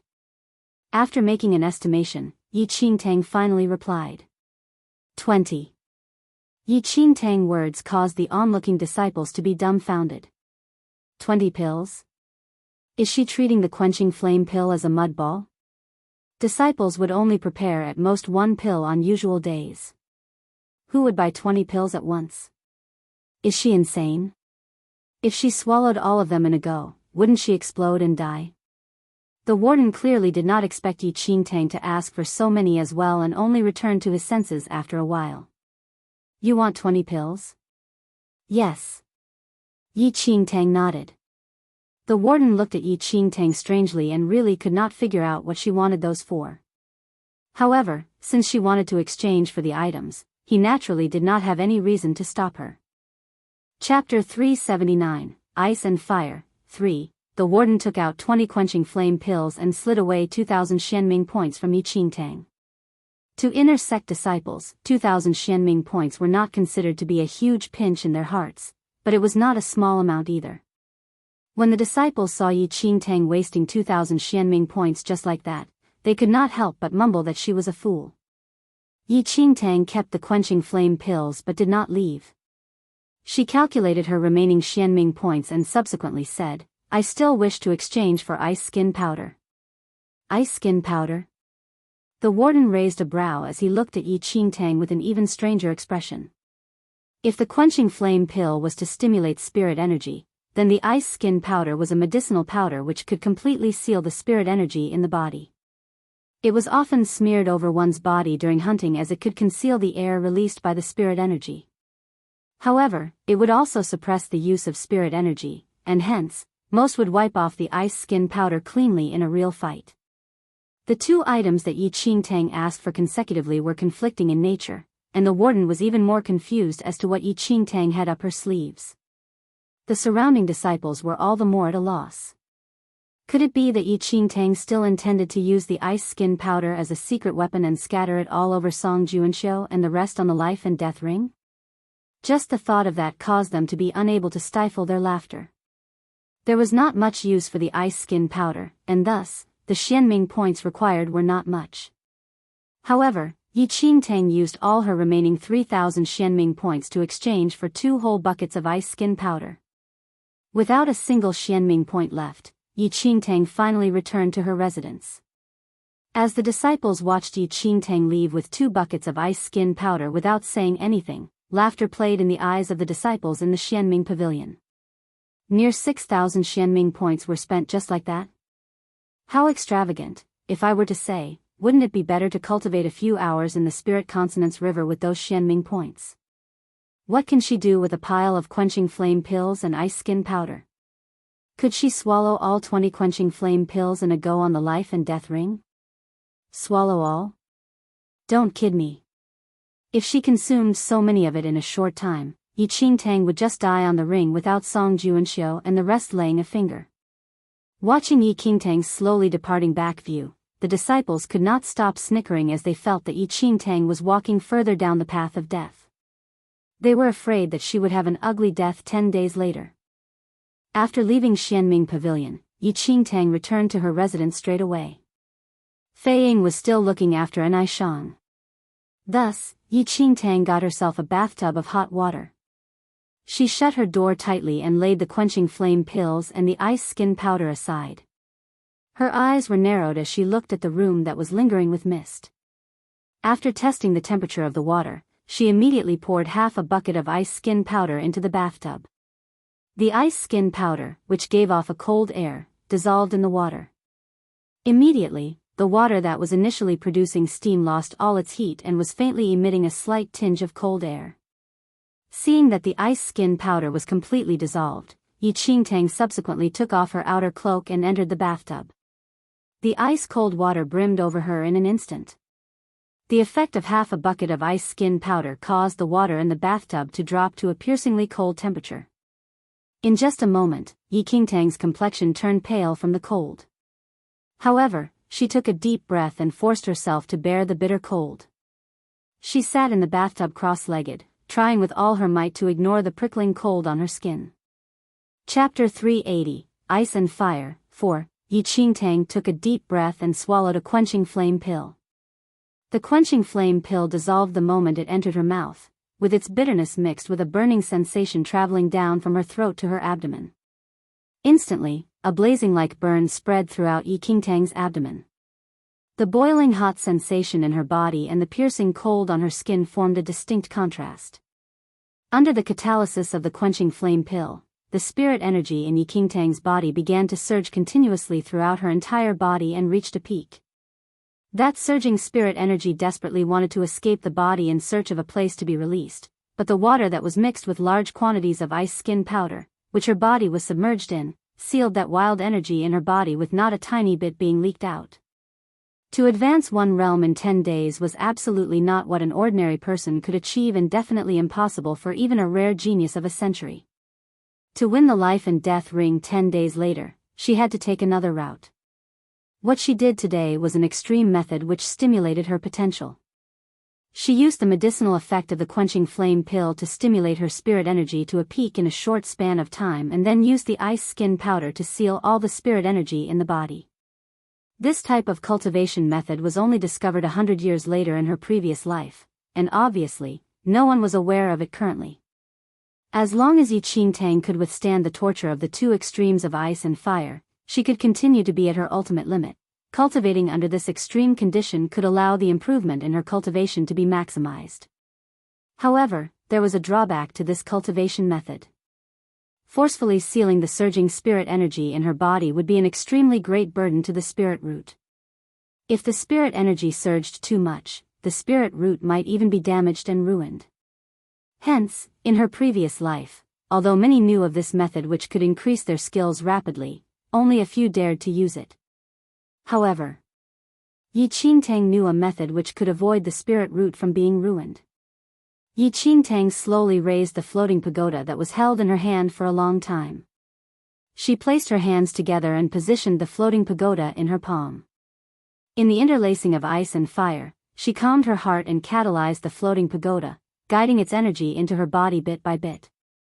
These floating pagodas were obtained back in the treasure pavilion in Lin Town. All this while, she had always used the floating pagoda to nourish her spirit root. Floating pagodas were rather effective in nourishing the spirit root, and in this extreme cultivation method, it could protect the spirit root from suffering any damage. Yi Qingtang still had a few floating pagodas in her hands, which should be enough for 10 days of cultivation. With the floating pagoda's protection of the spirit root which isolated the damage from the quenching flame pill, Yi Qingtang calmed her heart and regulated her breathing, completely absorbed in her cultivation. In the torment of the extremities, she directed the spirit energy in her body to her 8 extraordinary meridians. With the flow of the spirit energy, Yi Qingtang could clearly feel that the spirit energy in her body was increasing sharply along with time. Delight filled her, but she did not dare to move around. In just an instant, she calmed down and continued cultivating. Because the spirit energy was always sealed in the body, the effect of the quenching flame pill did not disappear completely, and this extreme cultivation could be sustained. Yi Qingtang calculated the duration of the effect that each quenching flame pill could last, which was roughly at most 8 hours. She required at least 2 pills a day, which was why she bought 20 of them. Chapter 381, My Person, 1. A few days later, Anai Shang's injuries slowly healed, and Fei Ying finally heaved a sigh of relief. However, Yi Qingtang remained in her room in these few days and never stepped out. Apart from asking Fei Ying to leave a few buckets of hot water at her door every 2 days, she did not have any orders and even settled her meals in the room by herself. During this period of time, Ji Xianyuan heard that Yi Qingtang was about to enter the life and death ring and came a few times but was blocked by Fei Ying, who said that Yi Qingtang was not receiving any guests. Days passed, and the life and death ring matter circulated around the entire inner sect. The life and death ring was not the same as normal rings since they were really battling with their lives. Although there was such a rule in the inner sect, only a few dared to enter the life and death ring. In the past 3 years, Yi Qingtang was the only disciple who initiated a life and death ring challenge, and her opponents were as many as 4 people. As everyone was absorbed in discussions, it was as though Yi Qingtang disappeared from everyone's sight, and almost no one saw her in any martial arts hall. Could Yi Qingtang be scared already? If it were you, wouldn't you be scared? Do you dare to go through such suffering? I think it's still not too late for her to regret now. I heard that Song Juanxiu and the rest did not have any special reaction these few days. What reaction should they have? All 4 of them are more skilled than Yi Qingtang, and any one of them could play Yi Qingtang to death. Do they still need to train hard? Don't joke anymore. Seeing that there was only a day left to the life and death ring, everyone could not help but be curious about whether Yi Qingtang really dared to take on the challenge the next day. In the courtyard, moonlight scattered over the ground in the dark night. Anai Shang, whose face was still bruised, walked to Yi Qingtang's room with a tray of dishes in her hands and saw Fei Ying guarding outside the door. Fei Ying shook his head. Anai Shang could not help but be worried. Miss has already cultivated in seclusion for 10 days and never left her room. What should we do? I am all to blame. If not because of me, Miss would not need to enter whatever life and death ring with those 4 bastards. Guilt was written all over Anai Shang's face.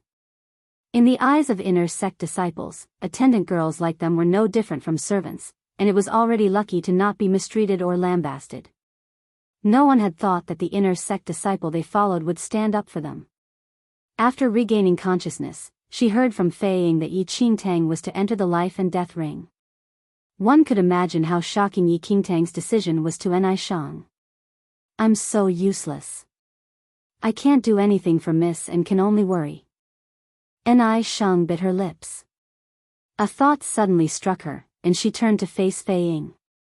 Fei Ying, if Miss doesn't enter the life and death ring tomorrow, do you think she would be safe? Fei Ying was slightly stunned. The life and death agreement is already signed. If Miss doesn't enter, she would probably be ridiculed by everyone in the future. Given Miss' character, she will not be able to bear it. Anai Shang pursed her lips, and a resolute expression flashed across her eyes. She suddenly handed the tray of dishes into Fei Ying's hands. Take care of Mississippi. With that, she prepared to leave. Anai Shang, what do you want to do? An ominous thought emerged in Fei Ying's heart, and he quickly pulled Anai Shang's wrist. Anai Shang took a deep breath and explained.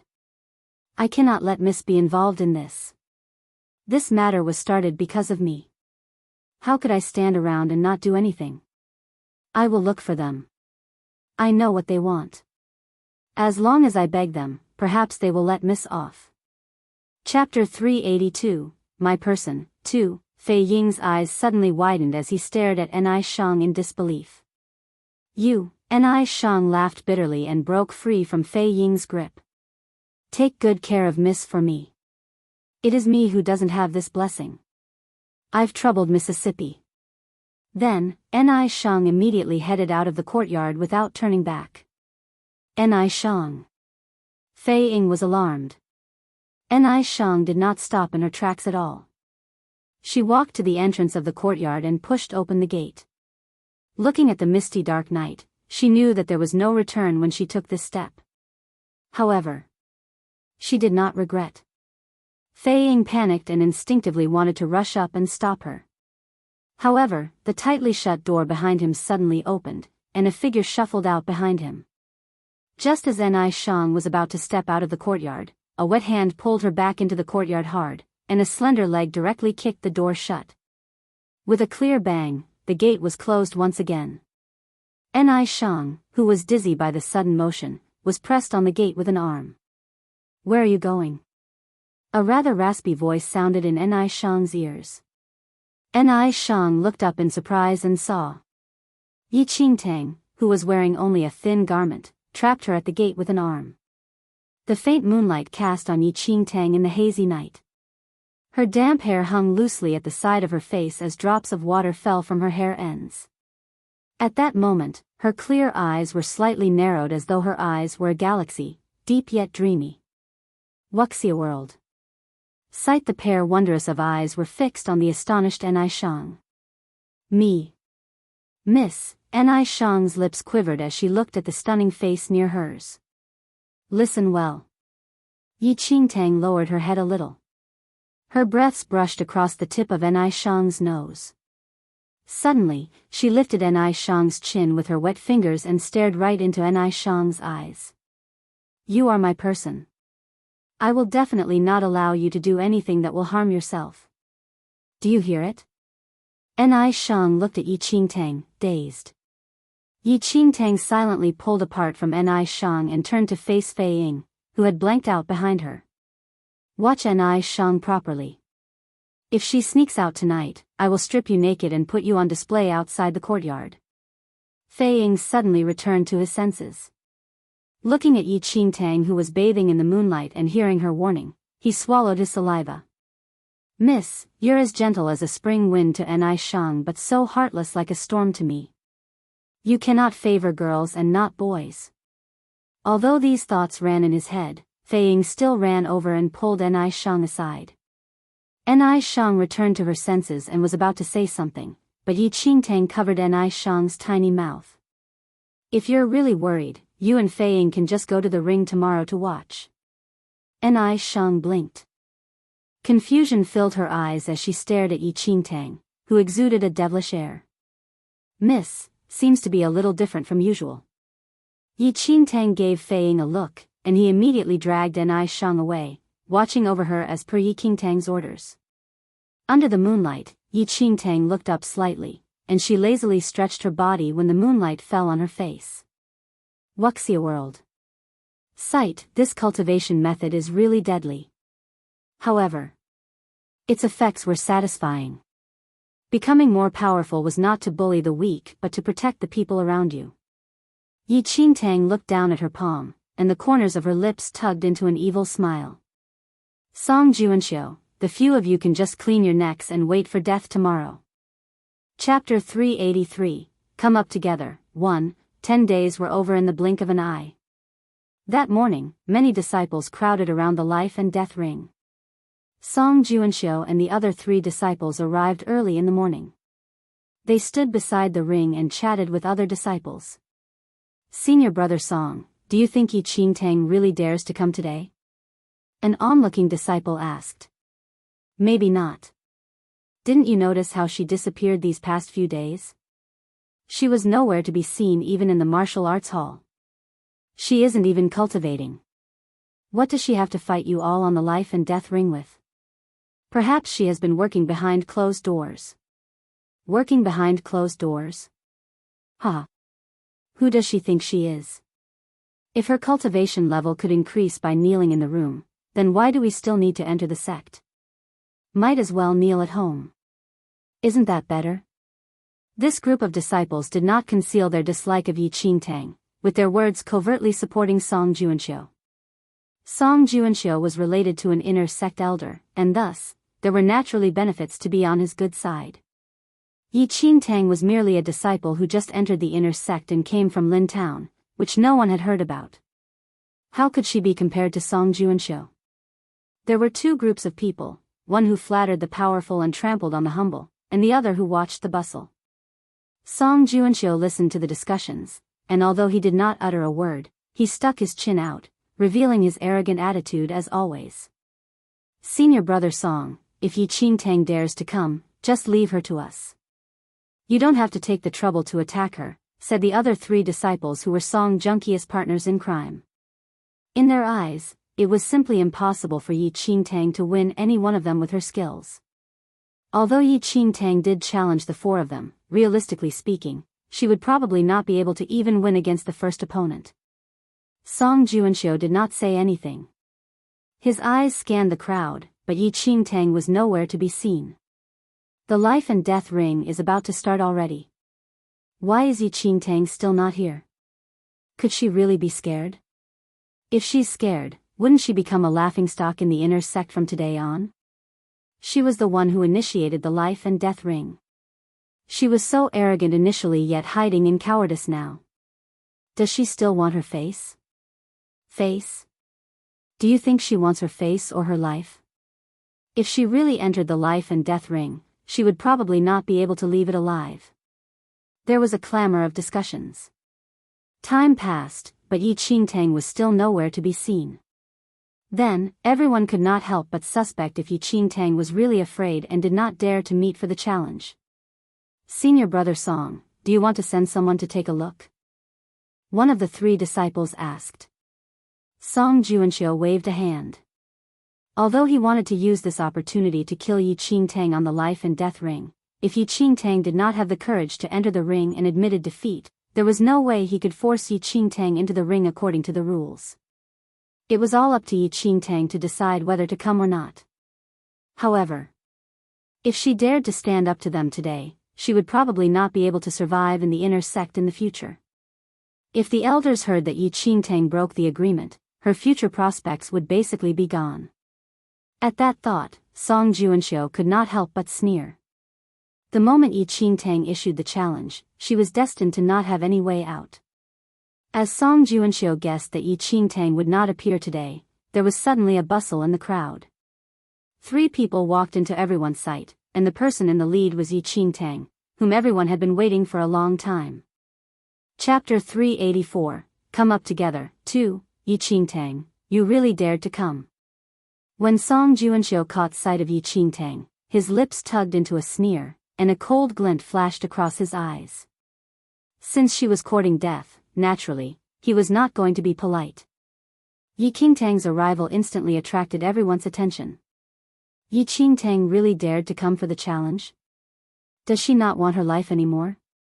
This junior sister is really bold. Under everyone's eyes, Yi Qingtang walked to stand in front of the 4 people with Enai Shang and Fei Ying following behind her. When Enai Shang's eyes landed on the 4 of them, a suppressed hatred emerged in her eyes.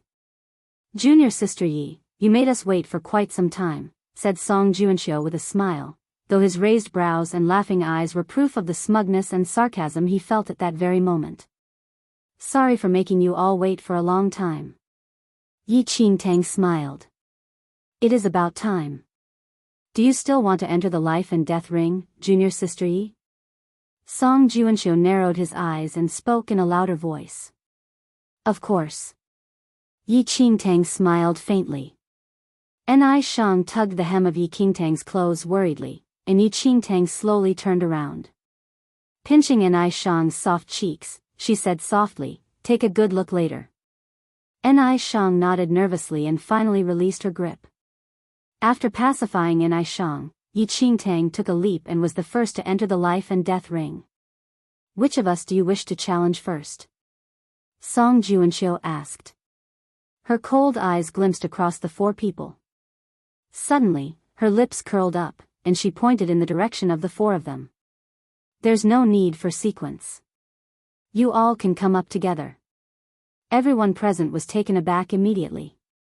What was Yi Qingtang saying? She actually wanted to go against 4 people by herself at once? Was she insane? Yi Qingtang's words stunned everyone. They had seen people who did not want their lives anymore, but not one who was so hurried to court death. All 4 of them were at a higher level than she was, and she was probably not their opponent even in a 1-to-1 match, much less 1-to-4. She must really be tired of living. Song Juanxiu, similarly, had a surprised expression, but he returned to normal very quickly. You wish to challenge the four of us at the same time? Yes. Yi Qingtang replied without hesitation. Looking at Yi Qingtang's behavior, a sarcastic look flashed across Song Junqius' eyes. He exchanged a look with the other three people and announced. Since it is junior sister Yes' request, we can only fulfill it. Then, the four of them entered the ring. Watching the 5 people on the life and death ring, the onlooking disciples were instantly excited. They originally thought that it was a match of which Yi Qingtang overestimated her abilities, but they did not expect it to actually develop to such a crazy state. Not mentioning anything else, just Yi Qingtang's request to challenge 4 people by herself at once caused many to gasp. Do you want to bet? How long can Yi Qingtang last on the ring? Some disciples joked around. At most 1/5 the time that an incense stick takes to burn. 1/5? You really think highly of her. If it was 1-to-1, perhaps she would be able to last that long, but now, she is dealing with all 4 of them. Let's not talk about the other 3 for now, but Song Juanxiu himself is famous for his underhand attacks. Previously, I've already heard that Song Juanxiu once caused trouble for Yi Qingtang, but she landed him into trouble instead, and he was almost boxed by Feng Moli. With this chance, do you think Song Juanxiu would let Yi Qingtang off so easily? Chapter 385, Come Up Together, 3, There's Such an Incident? Of course. If I were to say, Yi Qingtang would probably just die without being able to make a second move. There was an eruption of messy discussions. Beside the ring, Fei Ying and Ni Shang's palms were sweaty from the nervousness. Everything they heard was unfavorable to Yi Qingtang, and while Yi Qingtang was set on entering the ring, they felt their hearts suspending in the air at that moment. Dear Lord, I'm begging you. Please bless and protect Mississippi. Ni Shang clasped her hands near her lips and softly prayed to the heavens. On the other hand, Fei Ying narrowed his eyes and glared at Song Juanxiu and the other 3 on the ring. He clenched his fists quietly with an unusually baleful expression in his eyes. If Miss was really defeated, he would definitely make the 4 of them pay with their blood. On the ring, Song Juanxiu and the other 3 wore a casual expression as they scanned Yi Qingtang quietly. Senior brother Song, although Yi Qingtang overestimated her abilities, her looks are really likable. It would really be a pity for her to die on the ring. A disciple, who harbored evil designs on Ni Shang previously, had an evil thought after seeing Yi Qingtang's stunning face. Even if it's a pity, it can only be a pity. I don't wish to see her stepping out of the ring alive today, Song Juanxiu said coldly. Yi Qingtang damaged his reputation 2 consecutive times, and if he did not teach her a lesson, how was he to domineer the inner sect in the future? With Song Junqius' words, the 3 disciples naturally knew how to act. Song Juanxiu looked up and straight at Yi Qingtang with a wicked gaze. Junior sister Yi, you're so courageous today, and we will naturally not be wet blankets. On the life and death ring, it is up to fate whether one lives or dies. Take care, junior sister Yi. He quietly shot the 3 people a look, and they understood his meaning immediately. The 4 people separated out and trapped Yi Qingtang in the center of the ring from 4 corners. There was a person at all 4 corners, trapping Yi Qingtang, who was positioned in the center. Once the battle started, one could imagine how dangerous it would be when the 4 people attacked together. Song Juanxiu indeed does not intend to go easy.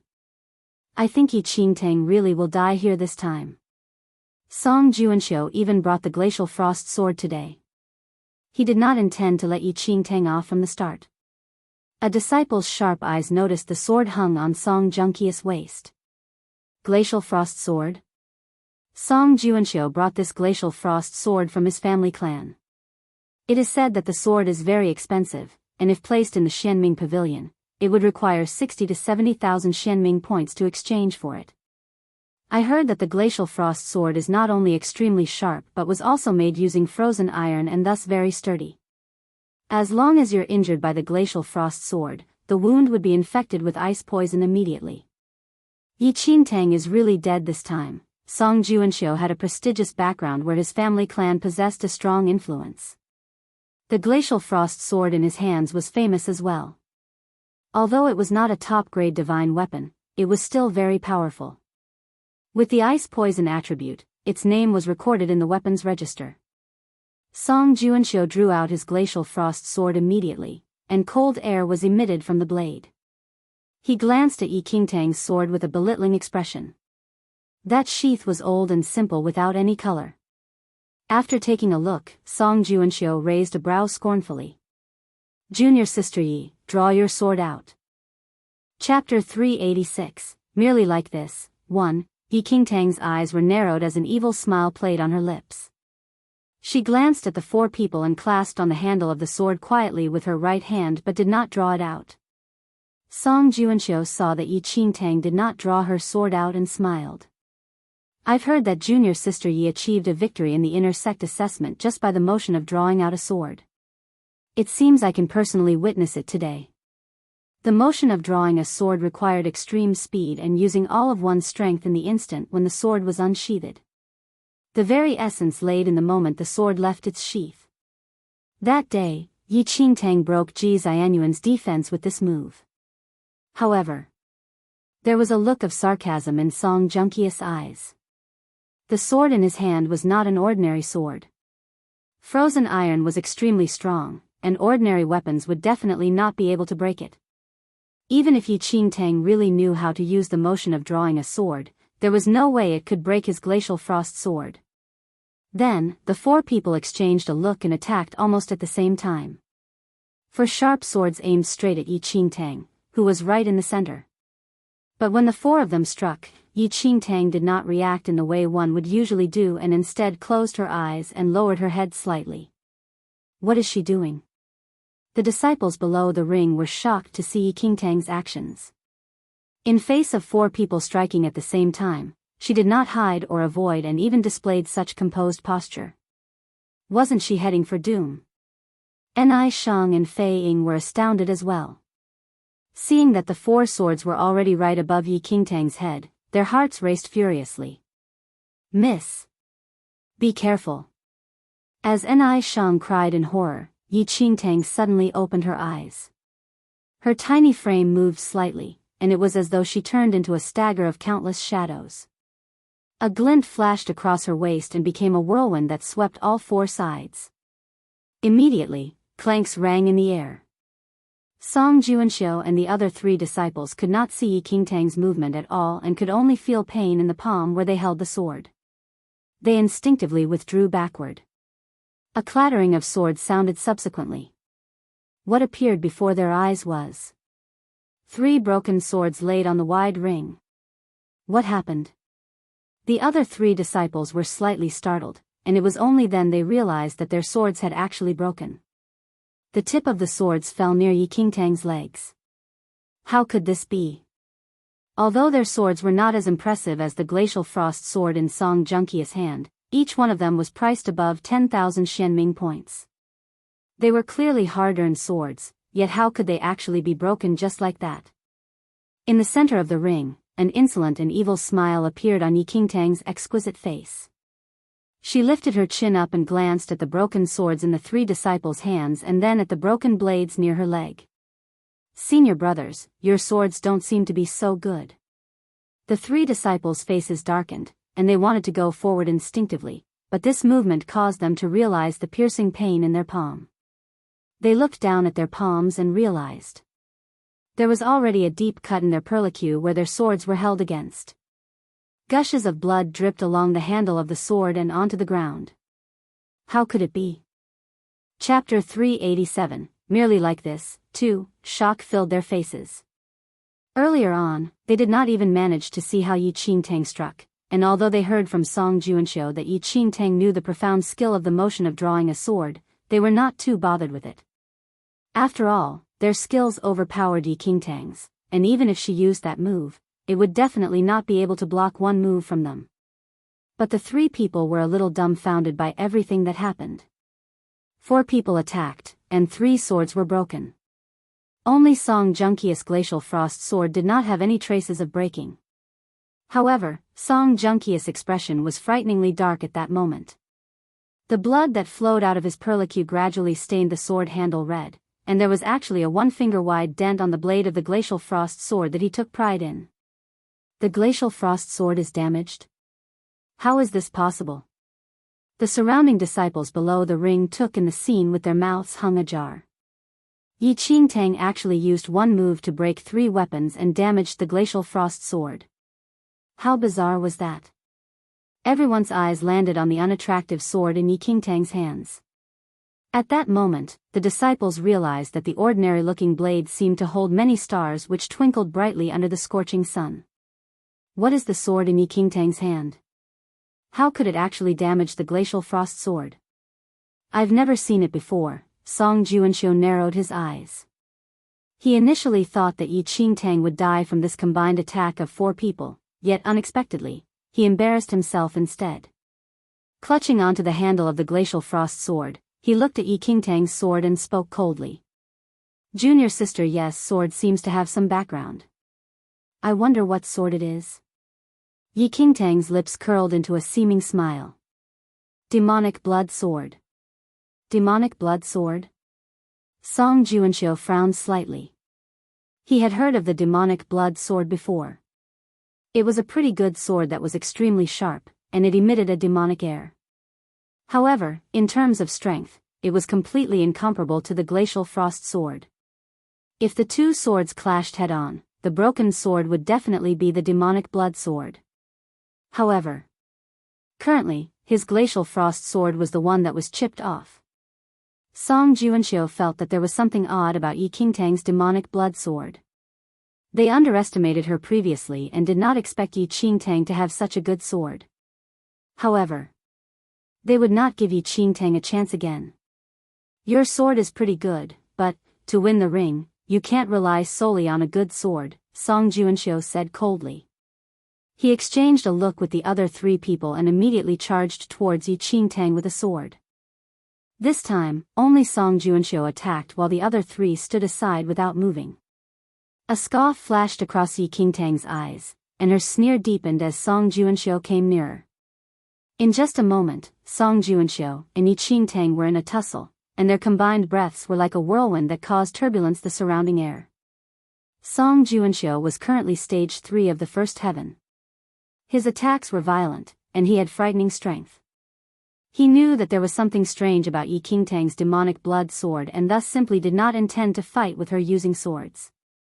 Directly closing their distance without giving Yi Qingtang a chance to escape, he directed energy into his palm and crashed his palm towards her forehead. Yi Qingtang dodged swiftly and avoided Song Junqia's slap.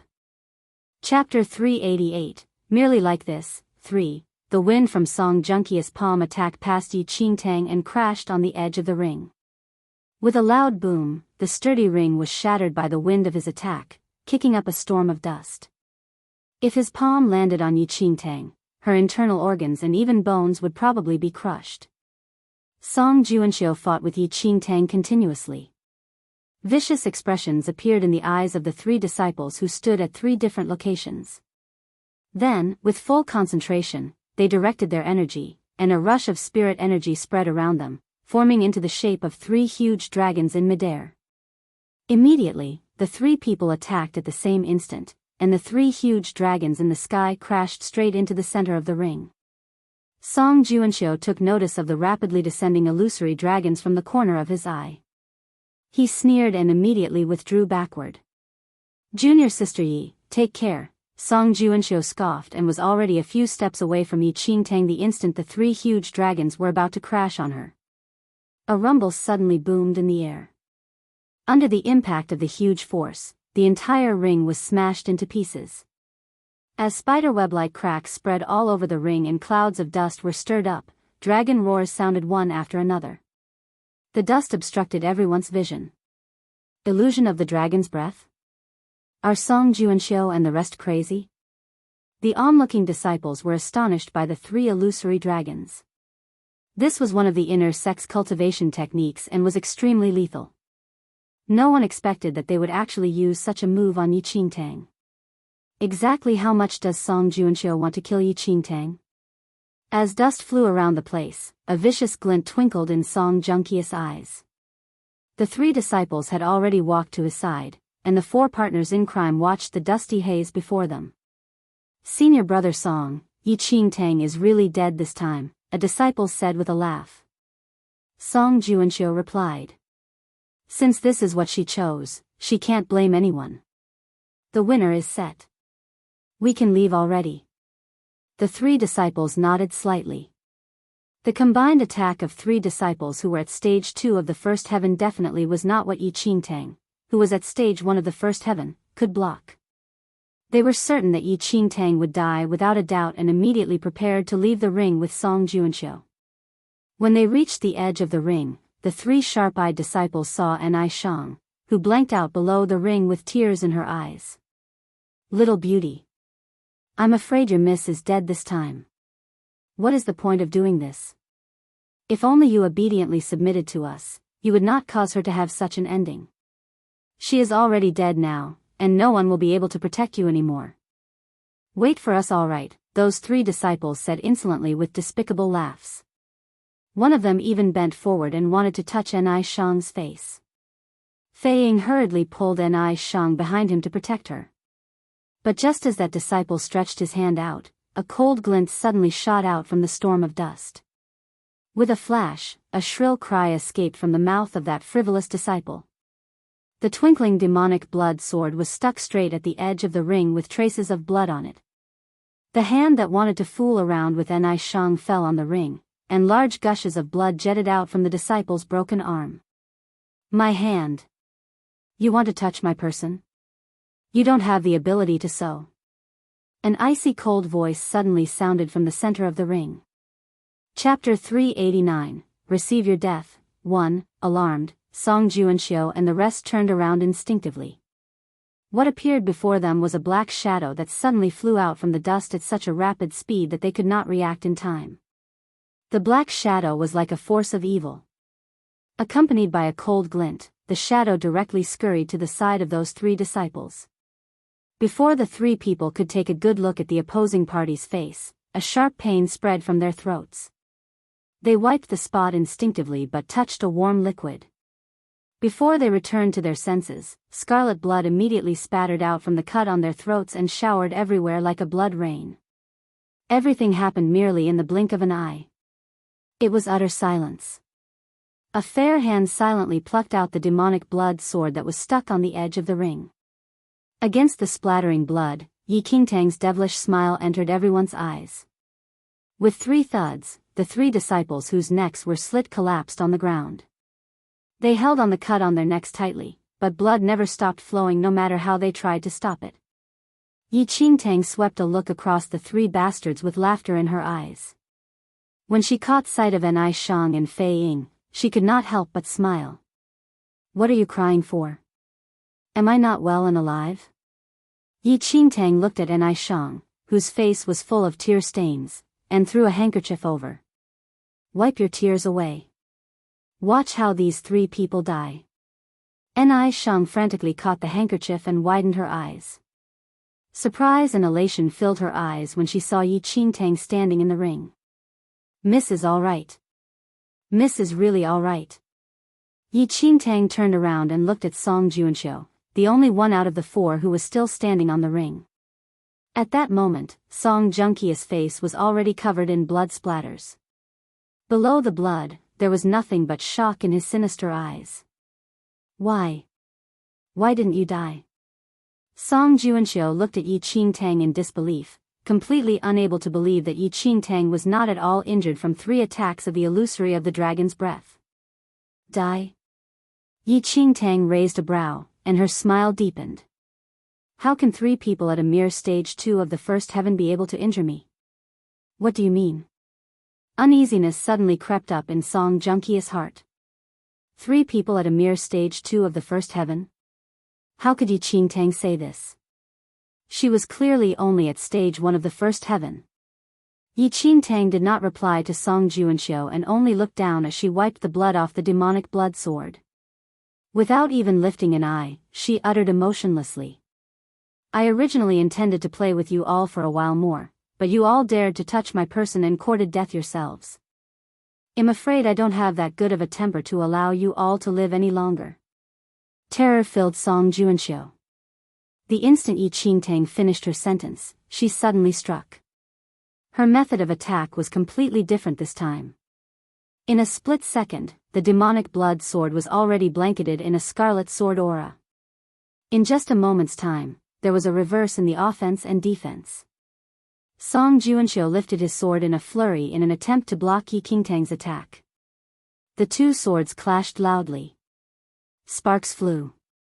Nervousness was nowhere to be seen on Yi Qingtang's face, which only had a smile blooming on her lips. On the other hand, Song Junqia's forehead was already covered with sweat, and the arm that held the sword was already numb from the impact.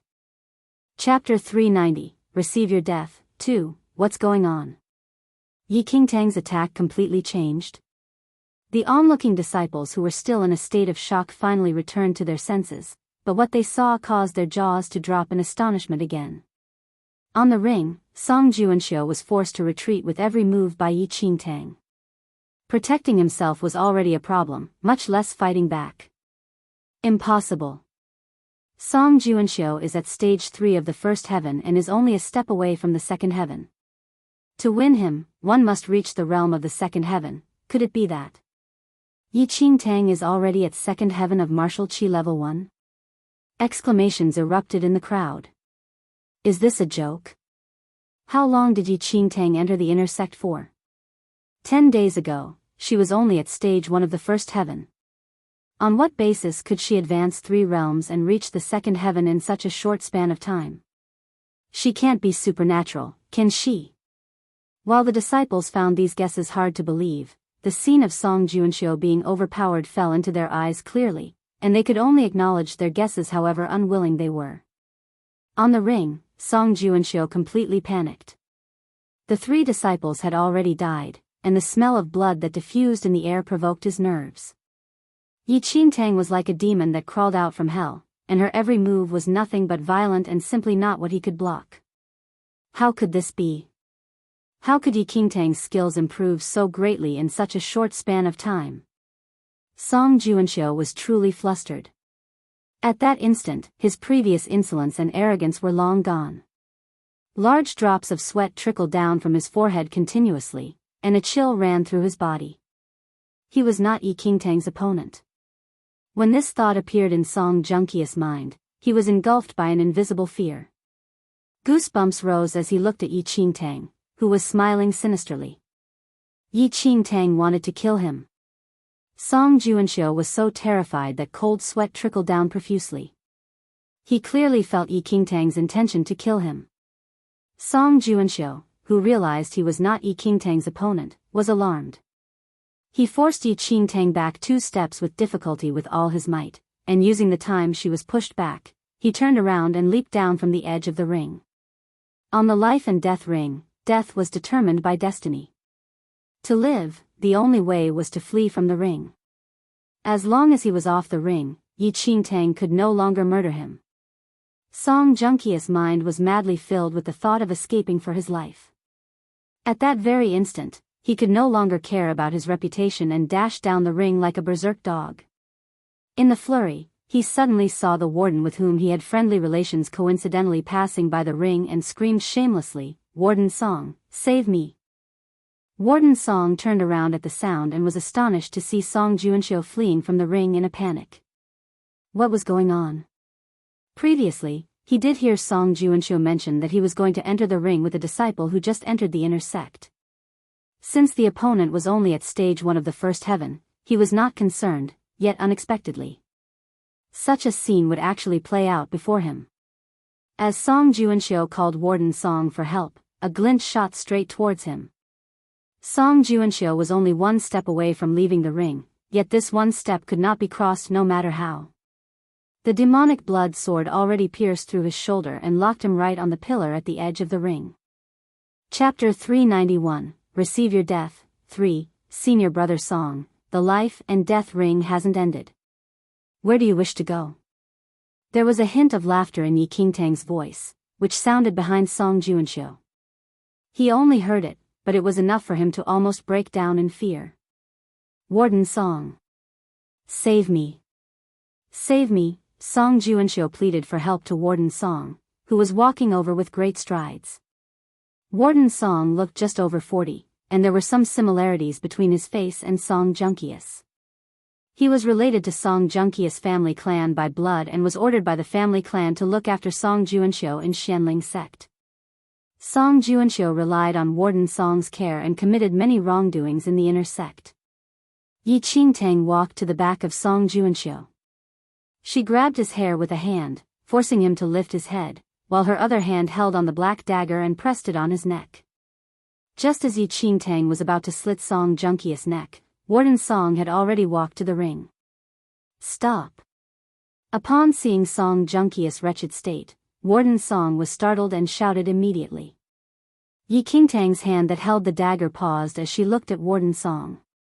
Do you have any instructions, Warden? Warden Song's brows furrowed slightly. What are you all doing? Life and death ring. Don't you know it, Warden? Senior brother Song and I entered the life and death ring, where death is determined by destiny, isn't it? Yi Qingtang said with a laugh.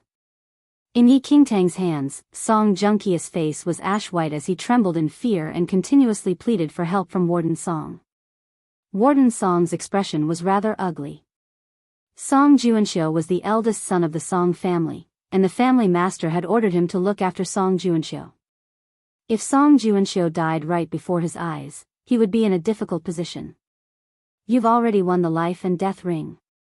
You are all disciples of the same sect and should be lenient wherever possible, Warden Song said coldly. The group of disciples who were exhilarated from spectating was shocked when they heard Warden Song. The rules of the life and death ring were rules, but the relationship between Song Junsho and Warden Song had long circulated in the inner sect. Now that Warden Song told Yi Qingtang to release Song Junsho, if Yi Qingtang was still bent on taking Song Junkius' life, wouldn't it be a slap to Warden Song's face in public? Song Junsho was already completely frightened anyway, so why not give Warden Song face instead? Perhaps she would have some benefits in the future. Moreover, it was believed that no disciple in the inner sect was willing to offend a warden. Yi Qingtang was not hurried to reply. With a smile, she looked at Warden Song's stern face and then at Song Junsho, who was quivering in fear. Then, she released her grasp on Song Junkius' hair and kept the dagger. Song Junsho heaved a huge sigh of relief. With Warden Song here now as his backing, he was not that terrified anymore, and his hatred towards Yi Qingtang arose again. This hatred would never be appeased if he did not kill Yi Qingtang. The disciples understood Yi Qingtang's wise action. If it were them, they would naturally not offend a warden over the grievance of an attendant girl. However, just as everyone thought Song Junsho was safe and sound, Yi Qingtang's eyes suddenly sharpened, and the dagger that she just kept was violently stabbed into the left side of his back. The dagger penetrated through the flesh in an instant and pierced right into his heart. Never had Song Junsho expected that Yi Qingtang would actually attack him again. He widened his terror-filled eyes under the excruciating pain, and before he could struggle, his breathing stopped. Chapter 392, Receive Your Death. 4. Warden Song stared at Song Junsho, who stopped breathing, unbelievably. He raised his head, and his eyes met with Yi Qingtang's smiling eyes. You! Yi Qingtang smiled and pulled out the dagger that pierced through Song Junkius' heart. Blood spurted out onto her face, but her smile remained. Warden Song, the rules of the life and death ring are set by the sect master. I didn't violate any of them, right? Warden Song's face was extremely unpleasant. Based on the rules, Yi Qingtang did not violate the rules at all. Even though she killed Song Junsho in front of his eyes, it was still obeying the rules. If he purposely targeted Yi Qingtang on that, he would be the one who violated the rules. Yi Qingtang scanned through Warden Song's face and pulled out the demonic blood sword in Song Junkius' shoulder. She wiped off the blood on the dagger and the sword and then jumped off the ring. Song Junsho had to be killed today. Even if she ignored the resentment between them and let go of him in front of Warden Song, Song Junsho would never give up. He would definitely ask Warden Song to help him take revenge. Since the possibility existed, she had to kill him first to prevent further troubles. There were only 4 lifeless bodies left on the life and death ring, lying in the pool of blood. The disciples who watched the whole fight were all stunned. They could never even dream about the results today. Song Juanxiu and the 3 people's combined attack could not fend off Yi Qingtang alone. The 4 people who were so confident of their victory had finished their last breath. The way everyone looked at Yi Qingtang had changed. Yi Qingtang's ability must have reached the 2nd heaven to be able to suppress Song Juanxiu, who was at stage 3 of the 1st heaven. She had just entered the sect for only a month. Where did this girl come from? Rumors said that she only possessed a red spirit root. Where else in the world would there be such an insane red spirit root? Yi Qingtang walked to Nai Shang and Fei Ying. She looked at how the 2 little guys were stunned, and she squeezed Nai Shang's chubby face. People who bullied you have all died. Are you relieved now? Her voice was warm and caring. Nai Shang then realized the situation. The tears in her eyes finally flowed out as she saw Yi Qingtang standing in front of her safely.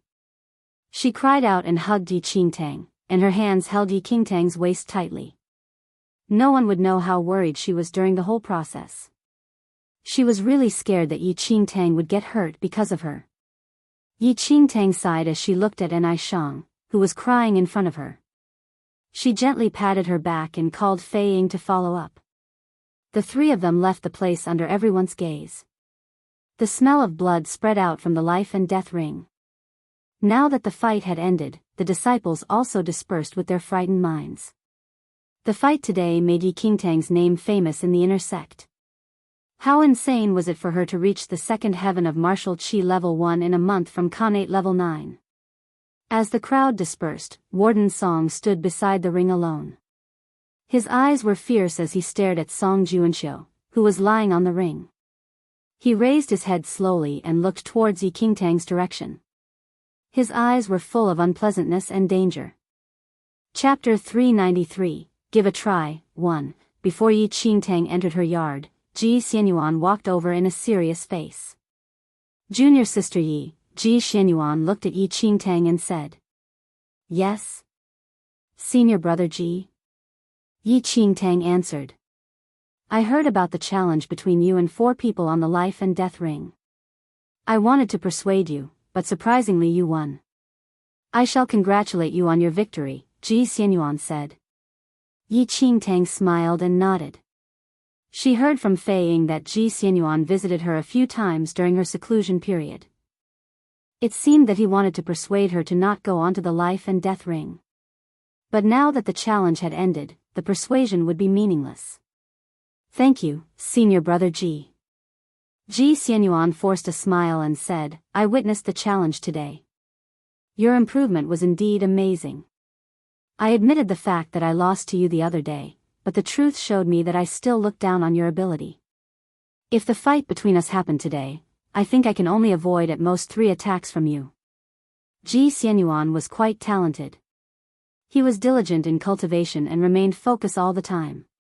He entered the inner sect with Yi Qingtang together, and he had reached the 1st stage of the 1st heaven, about to break through to the 2nd stage. His improvement was huge, but it was incomparable to Yi Qingtang, who had entered the 2nd heaven of the martial Qi level 1. Junior sister Yi, I have to say that though you are very talented, you should not have killed Song Juanxiu just now. Ji Xianyuan suddenly changed his focus. Oh. Why is that so? Yi Qingtang asked. Ji Xianyuan scanned through the surroundings to make sure there was no one around. His death is not important, but he has some connections with Warden Song. Warden Song has worked in the inner sect for years. He is always very decisive and fierce and is valued by Elder Lin of the Sword Fraction. Today, Warden Song asked you in front of everyone to not kill Song Juanxiu, but you still killed him in the end. Though you did not break any of the sect's rules, you provoked Warden Song. I'm afraid that, this is not very appropriate, Ji Xianyuan said softly. Ji Xianyuan really believed in Yi Qingtang's talent, and that was why he bothered to remind her. Yi Qingtang's face remained unchanged. But when she heard the name, Elder Lin, coldness appeared in her eyes. The person she resented the most in the Xianling sect in her previous life was Elder Lin of the Sword Faction. In her previous life, when her heart of the demon god was exposed, even the sect master did not leak out the news, as he valued the sect bond with her. He gave a private command to ask her to leave the Xianling sect. However, Elder Lin knew the news and wanted to assassinate her secretly after she left the sect. If Yunshu had not sacrificed himself for her, she would have been ripped apart by Elder Lin for her heart. This time, she entered the Xianling sect again for the Black Heaven water in the mystic realm. The happenings between her and Elder Lin still remained in her heart. She would never forget the scene when Elder Lin smashed Yunshu's head in front of her. Under the pouring of rain, the only person who treated her nicely died in front of her eyes. Yi Qingtang squinted her eyes and kept her thoughts. She pretended to be casual and smiled at Ji Xianyuan. Thank you for your concern, senior brother Ji. I'm just a normal disciple. I think Warden's song will not purposely make things difficult for me. Ji Xianyuan could only sigh as he saw how casual Yi Qingtang was. He reminded her to be more cautious and left without saying anything else. Chapter 394, Give a Try, 2. Yi Qingtang could finally take a break after the challenge of life and death ring. However, the disappearance of the silver wolf made her speechless. There was no sign of the silver wolf coming back even after a few days, and Yi Qingtang had a weird feeling. It seemed like the silver wolf would not come back this time. Yi Qingtang felt dismayed by the feeling. She could not help but sigh as she stared at the little lightning dragon in her hand. She still decided to try her luck to look for her silver wolf in the inner sect. The in-charge of the sword spirit workshop was sitting outside and smoking an opium pipe. His eyes sparkled as he saw Yi Qingtang walking over. He immediately went over. Little girl, Yi Qingtang, who did not see any trace of the silver wolf, was feeling a little upset. She turned her head instantly when she heard someone calling her and saw the in-charge of the sword spirit workshop walking towards her. Yi Qingtang was shocked.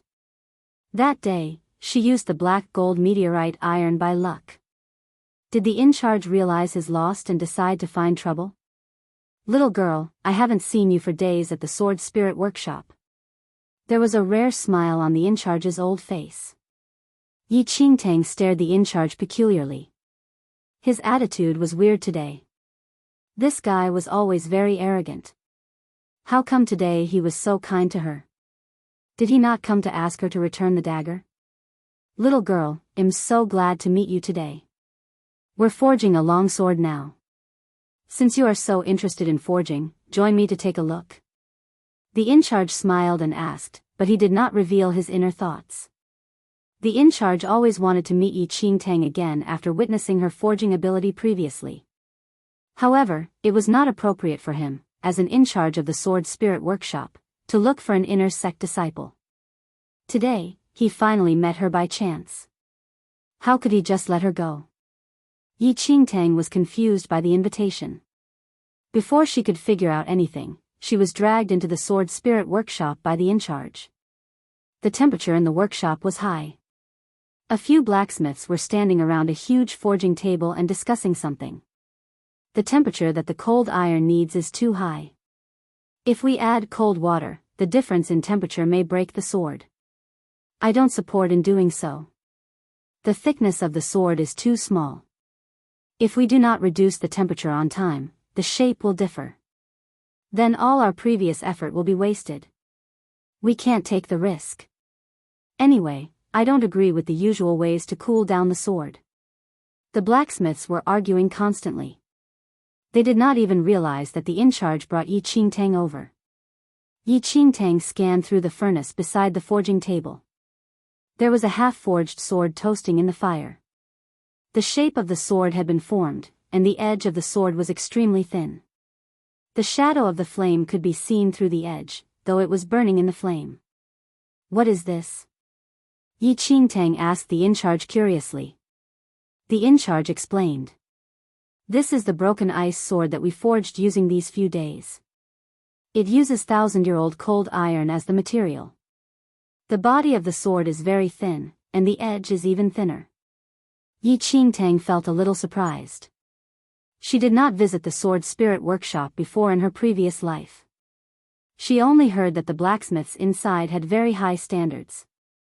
However, the half-forged broken ice sword showed the skills of the blacksmiths.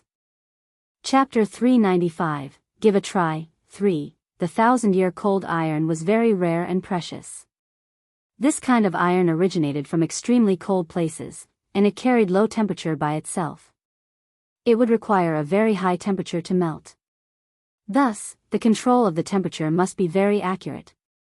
Any mistake would damage the coldness of the cold iron itself. The body of the remnant ice sword is extremely thin. It's a problem for us now to cool it down and forge its shape. If we place it into ice water for immediate cooling, the sudden change of temperature may break the sword. If we cool it down slowly, the shape of the sword body may be altered during the process. The in-charge had a very bad headache thinking about the problem. The shape of the remnant ice sword had been forged earlier on. However, they could not find a way to cool it down as the body was too thin. They had dragged on for a few days now. If they continued dragging on, the special property of the ice iron might be damaged. The body of the sword was so thin that it was extremely difficult to forge. Even the same batch of blacksmiths also could not guarantee that they could forge another one. Little girl, what do you think? What's the best way to cool down the remnant ice sword? The in-charge asked Yi Qingtang. Yi Qingtang did not reply immediately. The in-charge's question caught the blacksmith's attention. They turned their head to find out the person whom the in-charge asked. They thought that the person must be a senior blacksmith, but they saw a 15-year-old girl standing in front of them. Their faces changed immediately. How much forging knowledge could a young girl know? They only treated it as a random question and returned to their discussion. Yi Qingtang stared at the remnant ice sword for a while and said slowly, "Cold water may break it. Hot water may alter its shape. I think the frost condensate water may work." Frost condensate water? The in-charge was stunned for a moment. The frost condensate water could not be considered as water by its properties. It was more like a thick liquid with strong adherence. It was ductile with a low temperature and could bear with high heat. It was usually used to fill in the boxing gloves temporarily under high temperatures as it would not evaporate. However, he had never heard of using it to cool down weapons. The in-charge hesitated. Yi Qingtang's words caught the blacksmith's attention again. They looked towards Yi Qingtang, and their eyes were full of disagreement. "Little girl, don't talk when you don't understand. How can the frost condensate water be used to cool down weapons?" "Are you joking?" one of the blacksmiths said unpleasantly. Though the frost condensate water would not evaporate, its conductivity was strong. Its own temperature would increase when it was in contact with hot objects. It could not maintain a low temperature for cooling down. The blacksmiths only treated her as a young girl who did not know anything, and her suggestion was like a joke to them. Yi Qingtang shrugged her shoulder and did not say anything. The remnant ice sword was not hers. She was just answering the in-charge's question. The remnant ice sword must be cooled down today, and no one found an appropriate method until now. The in-charge looked at Yi Qingtang and said, "Little girl, how confident are you if I ask you to take over the task?"